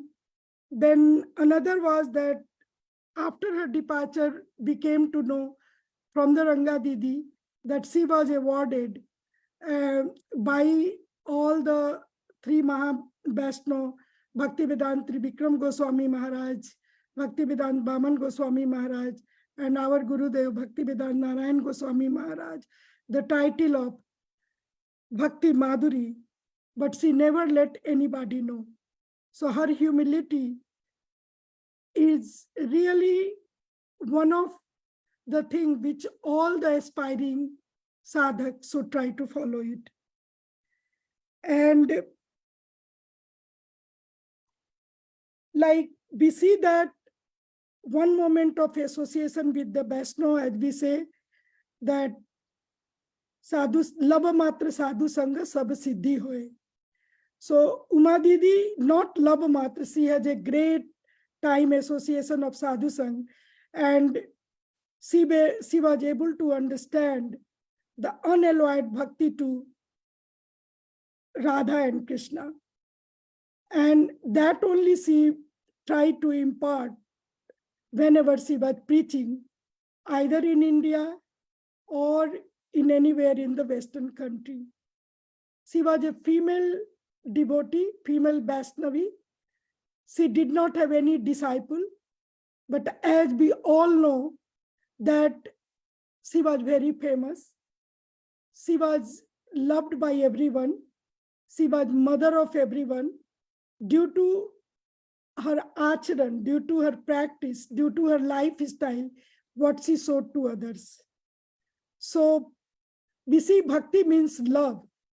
And if you do not have love in your heart, you cannot give it to anybody else. So even if the preaching we want to do, if that is not full of love, it cannot be imparted. Gurudev used to say that if you want to preach, you cannot control anybody. If you want to give someone, give it with the love. And Uma Didi was embodiment of that. Whenever Uma Didi used to preach, she will close her eyes. In so many bhajan we know and we have heard it, Guru Mukha Padma Vakya Chittate Kariya Ek. She was completely following that.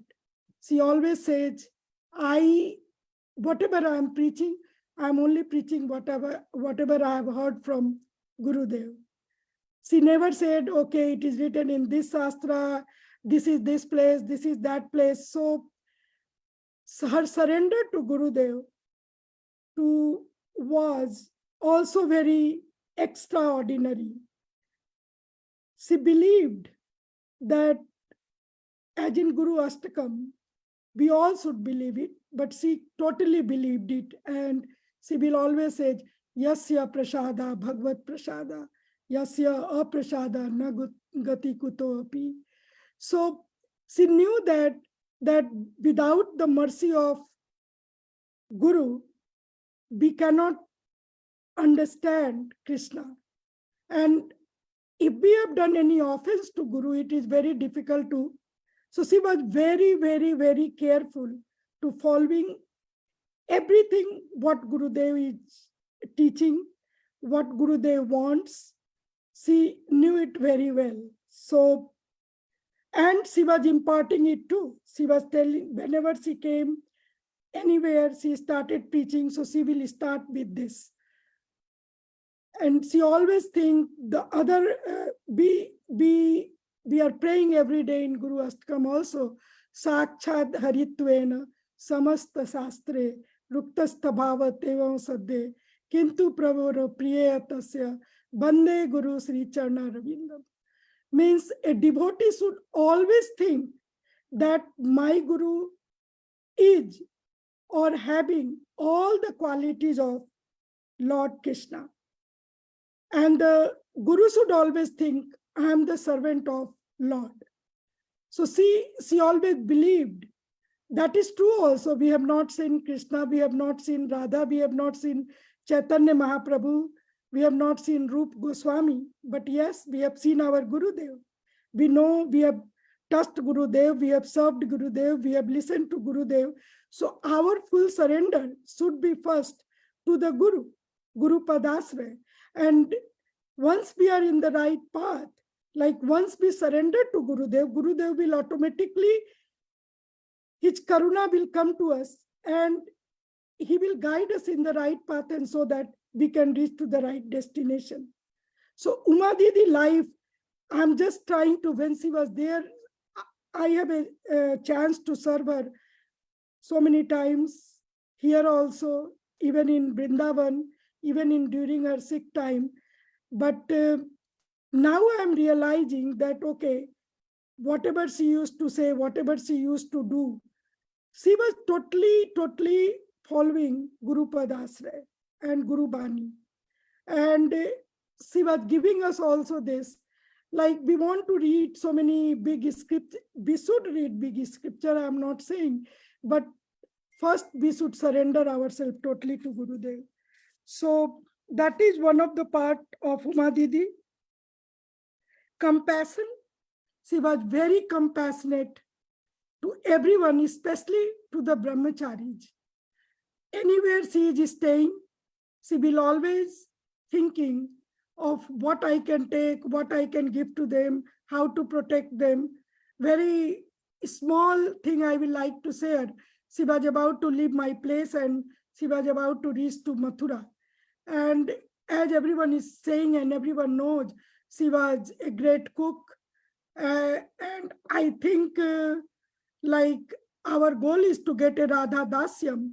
And Radha Rani was a great cook. Yasoda Maya used to call Radha Rani all the time to cook. And that's the reason she became a great embodiment of love for the Krishna. We know that Krishna is Visay Tattva, Radha is Asray Tattva. So if we have to love Krishna, we have to go through who has that love. And without going through Radharani, we cannot love Krishna. So it is true also, if you want to enter in someone's heart, first you have to enter in the tummy of that person.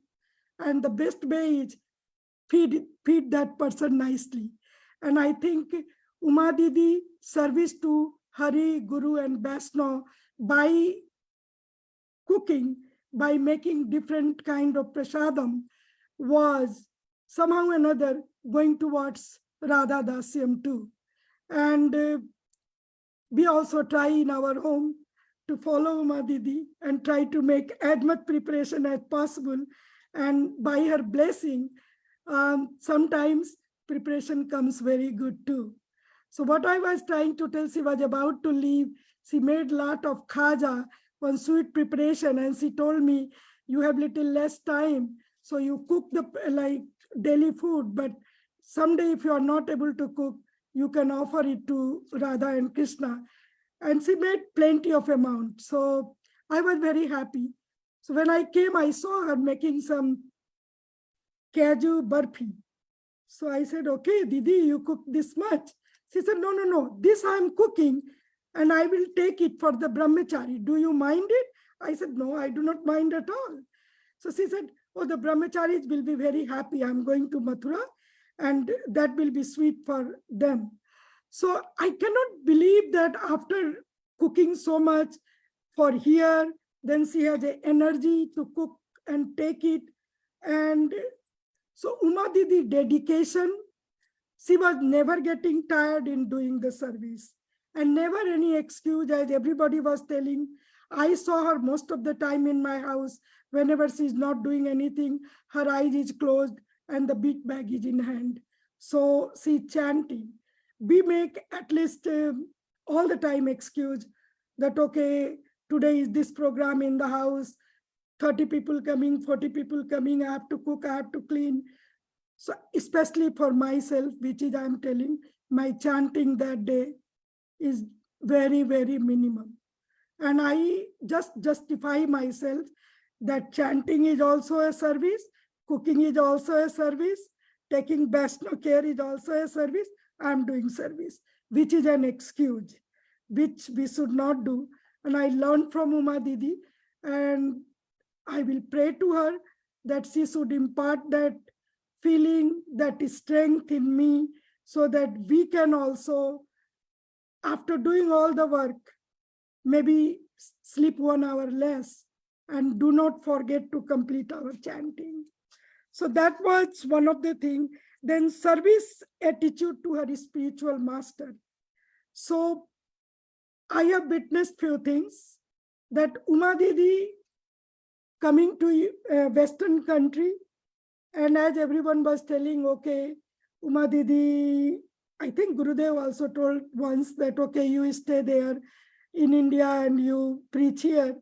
But she was very much willing to come to the Western country to preach the people. So one day I asked Uma Didi that, Didi, what is your main goal of coming here? There are a lot of preachers coming, they are preaching too. So she said, do you want me to tell the truth? I said, sure. And she said that, look, I come, I'm only preaching whatever Gurudev has told. Somebody listens very good, they always listen to me too. But sometimes it used to happen in New York that when Uma Didi is here, there are other preachers also, and they have to share the Vyasasana for a few minutes, this and that. She said, I do not mind, I'm coming, this is my job. As you go to job and you earn money for your family, I'm coming outside. I want to collect donation, take it and give it to Gurudev, so that Gurudev has so many missions, Braj Mandal Parikrama, God Mandal Parikrama, this temple, that temple, this. So I'm coming here so that Western money has little more value. So I can collect and give it to Gurudev.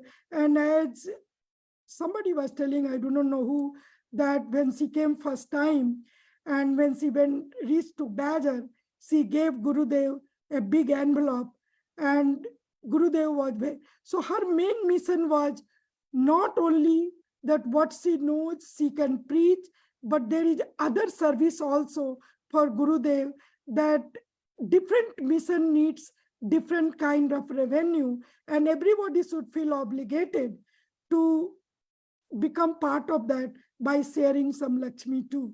And Ramchandra Prabhuji was also telling that always in every parikrama, she used to always give a big chunk of donation. So she had a belief that this is a service to my Guru and this I have to do. So she did it both by preaching and by collecting donation and giving it to Gurudev too. So that was one. And humility, which I already told few things. And in Narottam Das Thakur Bhajan, we sing, Yogita bichare kichu nai pai, tomar karuna sare, karuna na hole kandiya kandiya. So she will always speak, I do not know anything, I am only telling what Gurudev has said. So she never, though she was having a vast knowledge, it's not that she did not know, but she had this feeling that she is unqualified and only Guru can impart the knowledge on her. So that is also very important, that at least I think all the sadhak should have this feeling in their heart.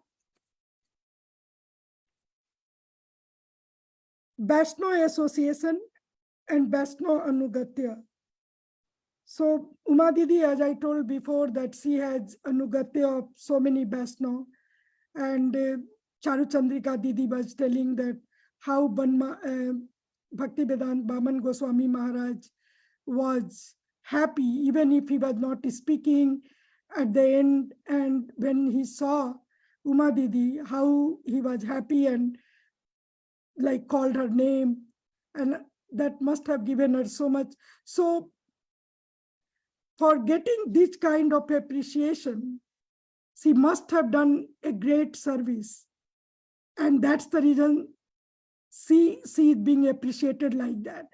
So this is also a very important thing, that we want appreciation. What can I do for you, Gurudev?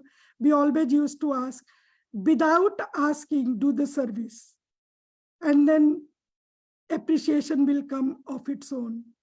Uma Didi, as the name Uma, I was just reading right now, and the meaning of Uma is also Parvati. Parvati is the strength, the power of the God. And Parvati is goddess of power, goddess of nourishment, goddess of devotion, and goddess of motherhood. I do not know when Uma Didi was given the name of Uma, all these things, she knew the meaning or not. I also didn't know. But now I'm seeing that yes, Uma Didi, if it is a goddess of power, she had a great power for preaching, nourishment. She was trying to compassionate, trying to give. Anybody goes to her room, as most of the people has told, she has something another for everybody. Devotion, she was totally devoted to Hari Guru Vaishnava, and she was mother of Gaudiya Math, and that is also true. So her name justifies that she has all these qualities. Uma Didi, whenever we were here, like I was an aspiring devotee, and I'm still an aspiring devotee. So I will, sometimes you hear this and that, your material mind will always ask a question, okay, why this person is doing this person. Uma Didi will always say that, look, these are very deep things, you will not understand. So it's better to concentrate on your bhajan than to, even if you know what you are going to do, you do not have power to fix all these things. So if you cannot fix all these things, there is no point of getting concerned about that. So this is a very great teaching, just to save our bhajan, that we should not get involved in too many politics, whatever going on. Yeah, if I am in this power that I can fix it, then sure we should go. But if we do not have power to fix it, let Hari Guru and other senior Vaishnava fix it. So that was one of the things also I found it out from Uma Didi. And we see that, like Guru, there are so many Gurus, Diksha Guru, Siksha Guru, and we should not discriminate between Siksha Guru and Diksha Guru. And Uma Didi showed her example. She never discriminated, though she get great Siksha from the Bhaktivedanta Tribhikam Goswami Maharaj and Bhaktivedanta Narayan Goswami Maharaj, but she gave equal importance to her Diksha Guru Bhaktivedanta Baman Goswami Maharaj and all her Siksha Gurus. So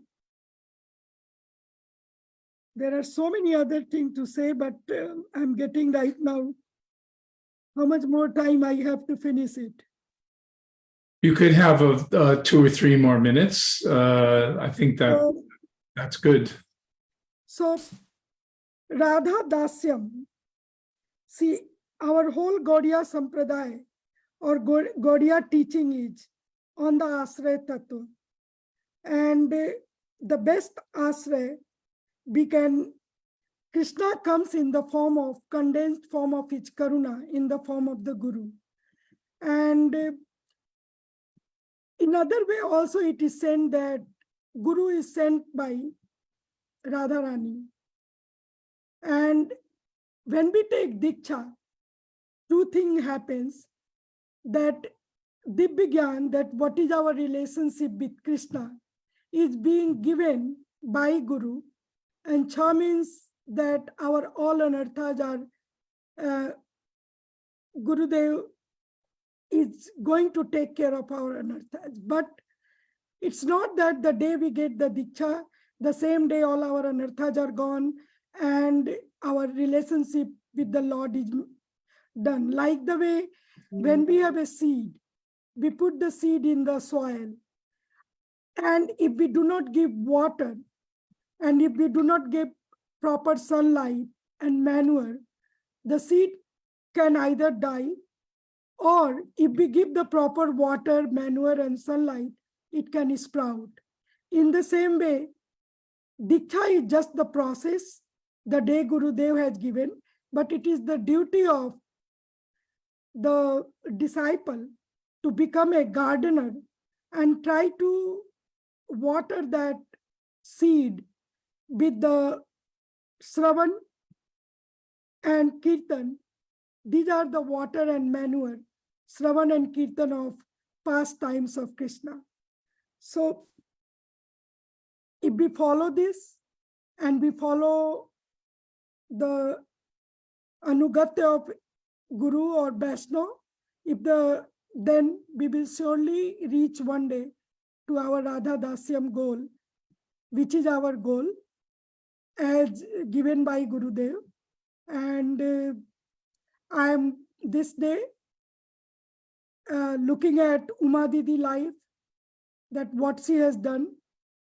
I am praying at her lotus feet that she should shower her mercy on me and all of us, so that we can also become the sincere disciple of our Gurudev and try to reach our goal.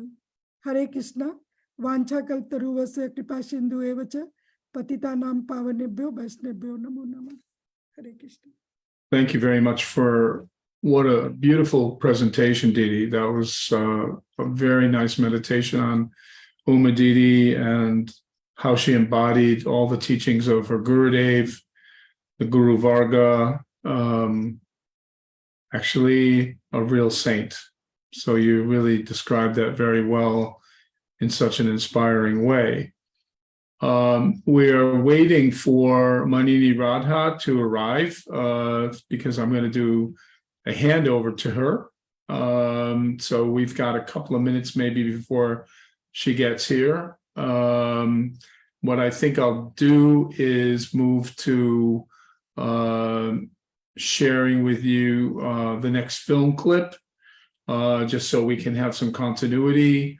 And maybe by that time she'll come into the room. Is that a good idea, Yashodhari? Yes, Prabhuji. Yes, Prabhuji. I've got the video ready, so I can share that. Okay, so then you go ahead and share it, and I'll stick around just to make sure that Manini Radha is able to make it.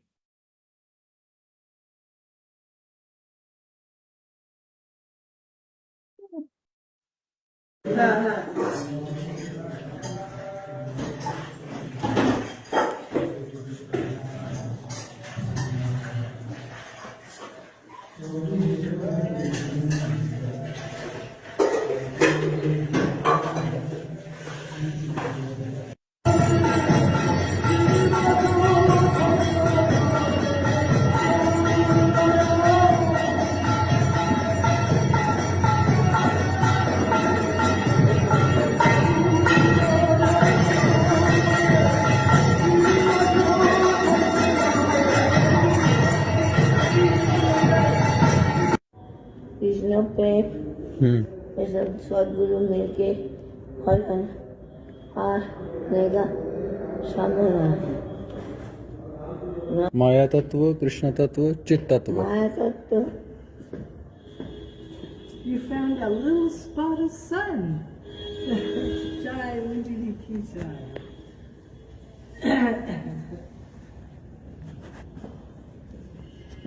माया तत्व, कृष्ण तत्व, जीव तत्व. चित तत्व है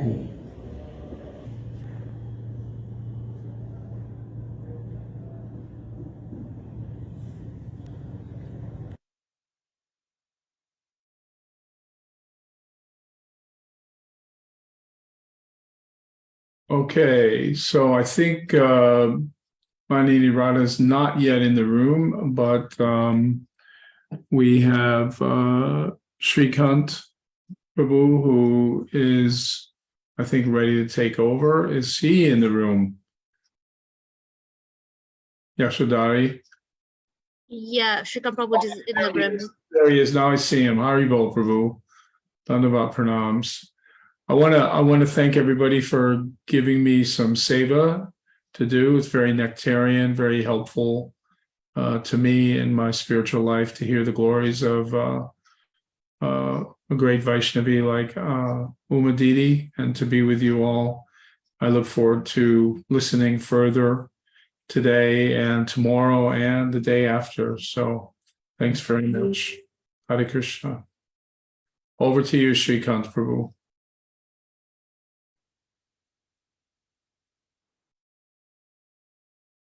Shrikant Prabhu, we can't hear you.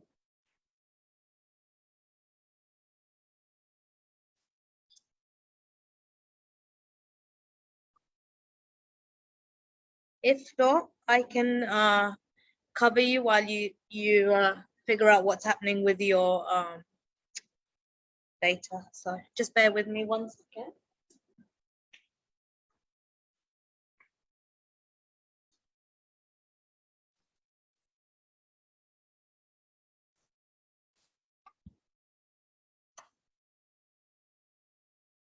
Hare Krishna, Dandavat Pranams, everybody. Apologies for the technical little mishap, but we're going to move over to our next speaker, who is, just bear with me, who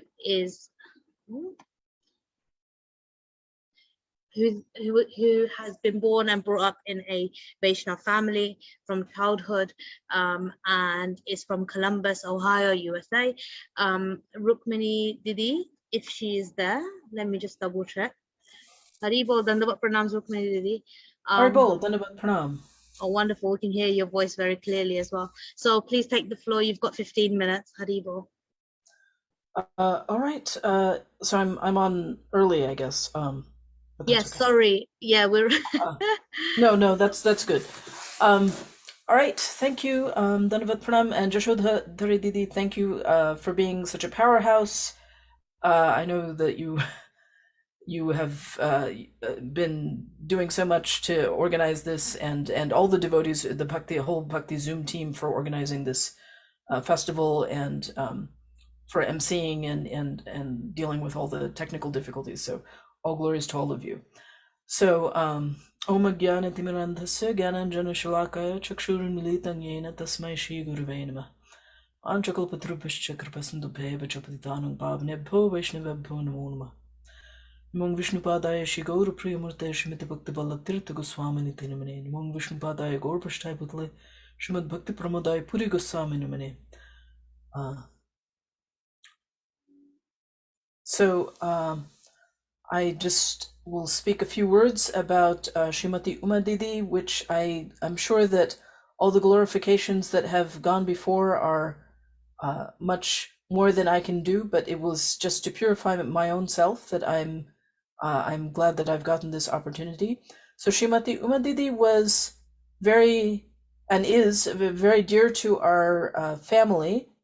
We met her, I believe, in 2007 when she came to the Bay Area, and we were there for she would come before the New Braj Festival. So sometimes she would come to the Bay Area before or after the New Braj Festival. And that year there was a Bhakti festival also in the Bay Area itself. And so that's when we first met Srimati Uma Didi. I don't quite recall whether it was before or after the New Braj Festival. And so my background, as Didi said, is also my mother was a Gaudiya Vaishnava, and she had my great grandfather was a Gaudiya Vaishnava, so she had known of Gaudiya Vaishnavas since childhood. She was Bengali, and so then when she and Uma Didi met, then they could speak to each other in Bengali, and they became very deep and close friends. My late mother was Devamoy Dasi, and so my mother also knew about the city that she was from, Chuchura. My Guru Maharaj had also spent some time in Chuchura.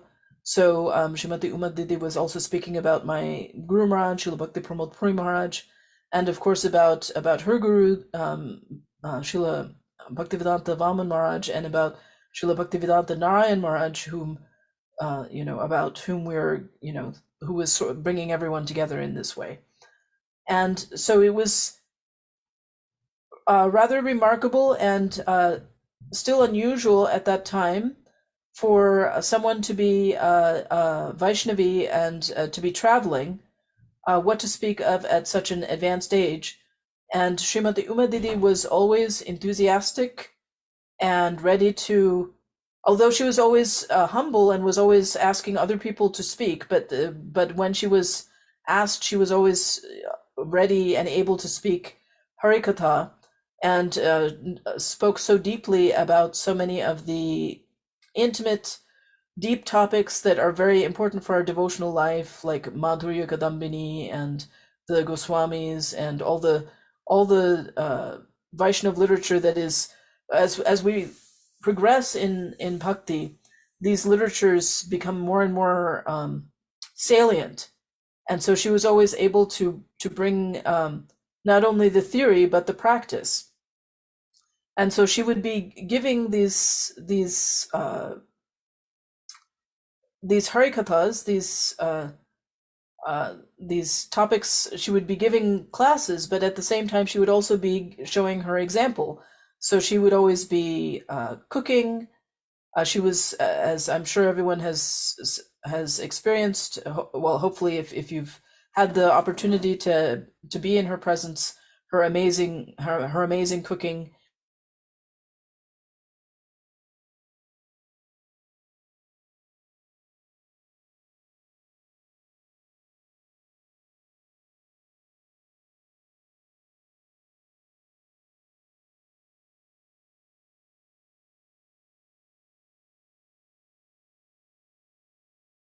People, but then instead, because she loved this seva so much, then she would be cooking, and she would ask for special vegetables or special, and she would make special sweets and preparations that nobody knew how to make. So she was always in Srimati Radharani's kitchen and doing that seva. And even if she wasn't in the kitchen, so once in 2010, our family, my mother, my sister Rupa Manjari, and I were in Govardhan in Giridhari Gaudiya Math. Srila Bhaktivedanta Narayan Maharaj had started his pastimes of his final illness, so many people were there, and we were fortunate to also be in that guest house where Uma Didi was staying. She was actually across the hall in a different, very near to us. And so since we had come after a long time, and we hadn't stayed in that month before, and so every now and then we would be asking how things worked, and how to, and my mother also was in poor health at that time. So once my mother sent my sister Rupa Manjari to ask Srimati Uma Didi something, and we heard when she came back that Srimati Uma Didi was resting, which meant that she was horizontal, she was on her bed, and in one hand was her bead bag, and in another hand she was stirring a pot that was on a hot plate and cooking. That's what she called resting. So that was her her service, that she was on, 24/7. And she would also not just speak theoretically and not even just give her example theoretically, but she would ask about people's lives and counsel them and give them good advice. She wouldn't hesitate to ask how your practical devotional life was going, and to give you help and advice and counsel. And that was something that, sometimes with some other people you might have to sort of poke at them to ask to get some advice, but she was always very affectionate to people and always wanting our good and wanting to give us advice and counsel and help us in every way.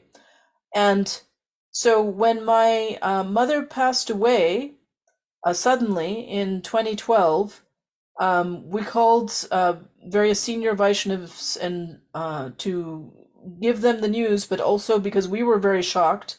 My sister and I were very shocked and heartbroken, and all the senior Vaishnavas that we spoke to, they were also very shocked.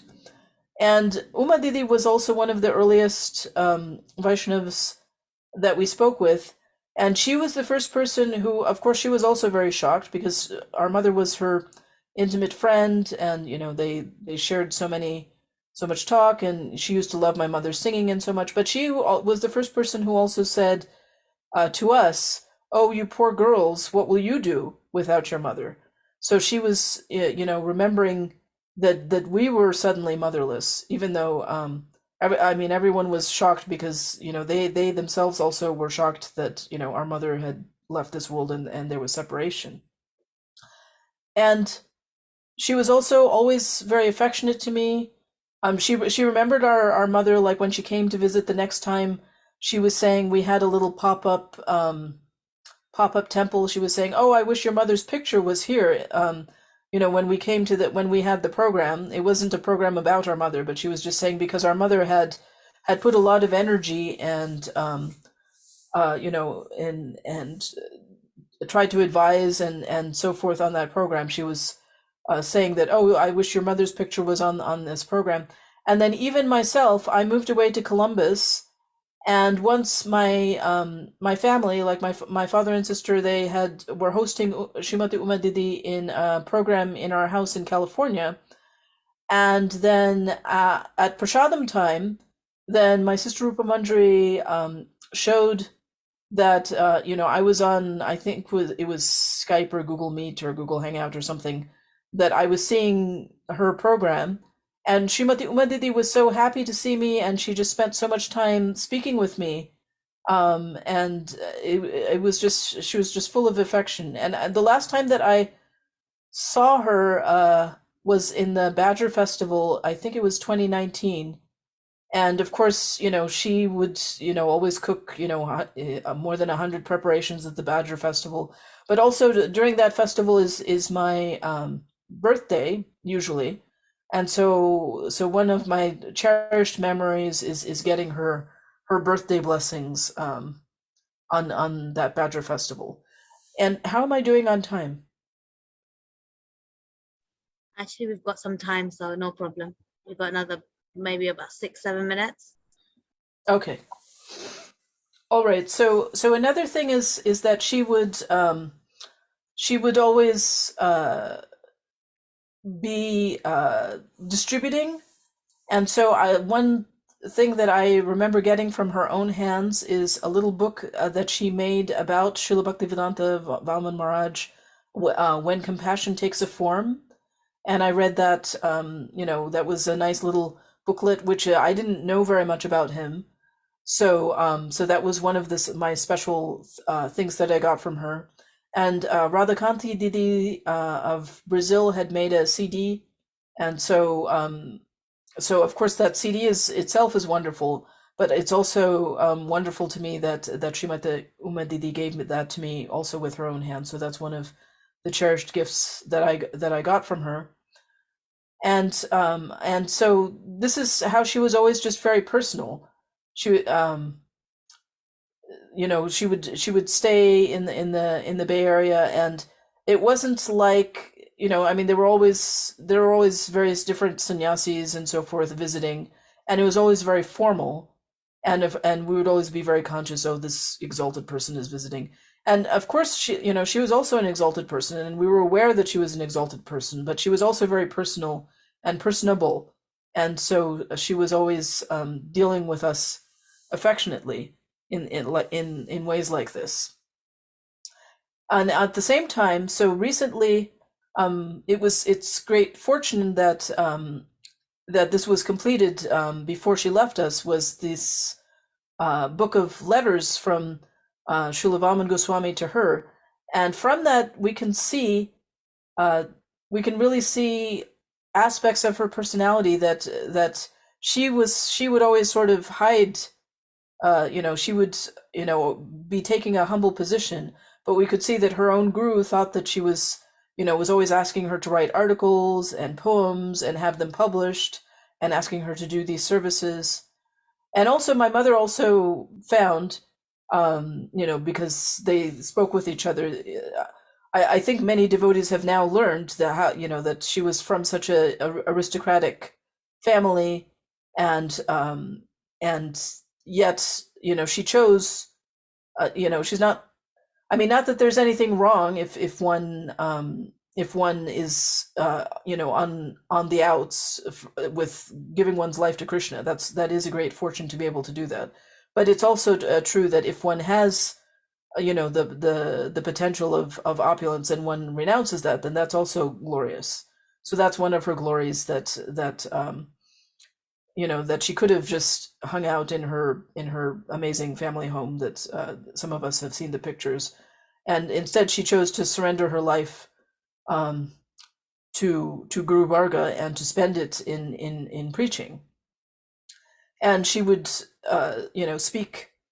speak verses, and that's from that we would be able to get the benefit of hearing the Harikatha that she had absorbed. She had spent so many years absorbing Harikatha, and so she was sharing that, and she was taking the responsibility even at a very, very elderly age, when other people would have retired by that age. She was traveling, and if sometimes we would ask about her health, and she would just say, it is what it is. I mean, she would speak in Bengali, but it's something like that. It just, how do you expect it to be? But nevertheless, she would still be traveling, nonstop until it just wasn't possible anymore. And so she's really an inspiring example, and she was an example at a time when I mean, we have Shamrani Didi, but we don't really have that many senior Vaishnavis who are traveling preachers, and that has been an inspiration to many of us. I first started speaking Harikatha in the Bhakti Center that was started in 2007, and that was with my mother's encouragement. My mother had also been speaking there before that, but it's the fact that people accepted that Vaishnavis were speaking, and Srimati Uma Didi was speaking there very early when that center was opened. So just the fact that everyone could see her knowledge and her qualification and her Vaishnavata, that opened the door for many other people. And of course, that's also, I mean, that was also the case that in that Srila Gurudev and Srila Bhakti Vedanta Narayan Maharaj, they had always respected the qualities of Vaishnavis. I knew so many people who they would come to Berkeley, that was in the Bay Area where I lived. They were young ladies who would come to Berkeley because they had been ordered by him to complete their education. He actually said that it's actually more important for a young woman to be educated than a young man, because a young woman needs to be able to stand on her own 2 feet with an education, whereas a young man may be able to just make his living even if he's not educated. And there was even a lady who was traveling with Srimati Uma Didi who he actually ordered her to go back and complete her education. But anyway, so I think maybe my time is up. Okay, so thank you so much for your indulgence, and thank you for allowing me to purify myself. My Dandavat Pranam to Srimati Uma Didi and to all the assembled Vaishnavas.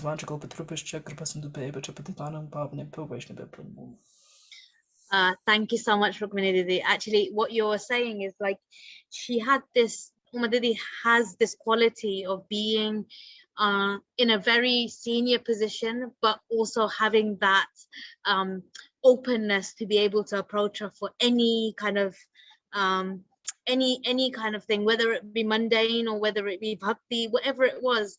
And I mean, I've had many years of experience of her. Always the first thing she would ask me, she would never ask me mundanely about anything, but she would ask me, how is your bhakti? And she would really I think, I mean, I'm speaking on Monday, but I was thinking to myself, what am I going to speak about? And I'm just like hearing all of these things, and I'm like, wow, like Uma Didi touched so many people's hearts, and she's so accessible,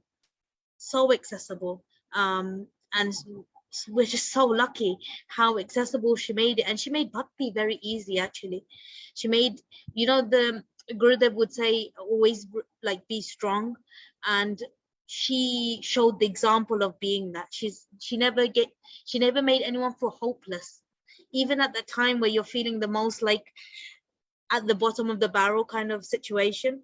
She would pick you up and say, no, this is not what our Guru Varga want. And you know, she would say something that would make you think, no, I'm a part of my Guru Varga. I am a lioness that is a part of my Gurudev's lineage. And she would give that hope. And I'm seeing it in all the devotees that I've been listening to this morning. So I'm really grateful. Thank you for sharing that. And you know, I'm really grateful that you shared your mother's relationship with Uma Didi, because she had so many beautiful relationships with so many of the senior devotees. So thank you so much, Didi, for coming and joining and sharing. So I'm going to hand over back to Manini so she can take over the show and I can run away. Haribol. Haribol, Dandavat Pranams, devotees. Thank you for having me here to do this seva and for bearing with my lateness. I'm just going to invoke very briefly Vanchakalpa Tarubhyas Cha Kripa Sindhuvyeva Chapatitanam Pavanebhyo Vaishnavebhyo Namo Namaha. Namo Vishnu Padaya Shri Guru Prishtaya Bhutale Shri Srimad Bhaktivedanta Madhavariti Namine Sakshad Guru Seva Murtaye Shabda Brahmani Partistitaha Patita Pavanam Charitraya Narayanam Priya Namaha. Namo Vishnu Padaya Radhikaya Priyatmane Shri Srimad Bhakti Vedanta Narayaniti Namine. Namo Om Vishnu Padaya Krishna Prishtaya Bhutale Shri Srimad Bhakti Vedanta Swaminiti Namine. Vanchakalpa Tarubhyas Cha Kripa Sindhuvyeva Chapatitanam Pavanebhyo Vaishnavebhyo Namo Namaha. Dandavat Pranams. So grateful to be here and so grateful to introduce our next speaker, Sriman Mahabhuti Prabhu, who met devotees 1968, and we're so fortunate to have him speak. I know he always speaks from, and I don't know if I know he's here. Let me make sure.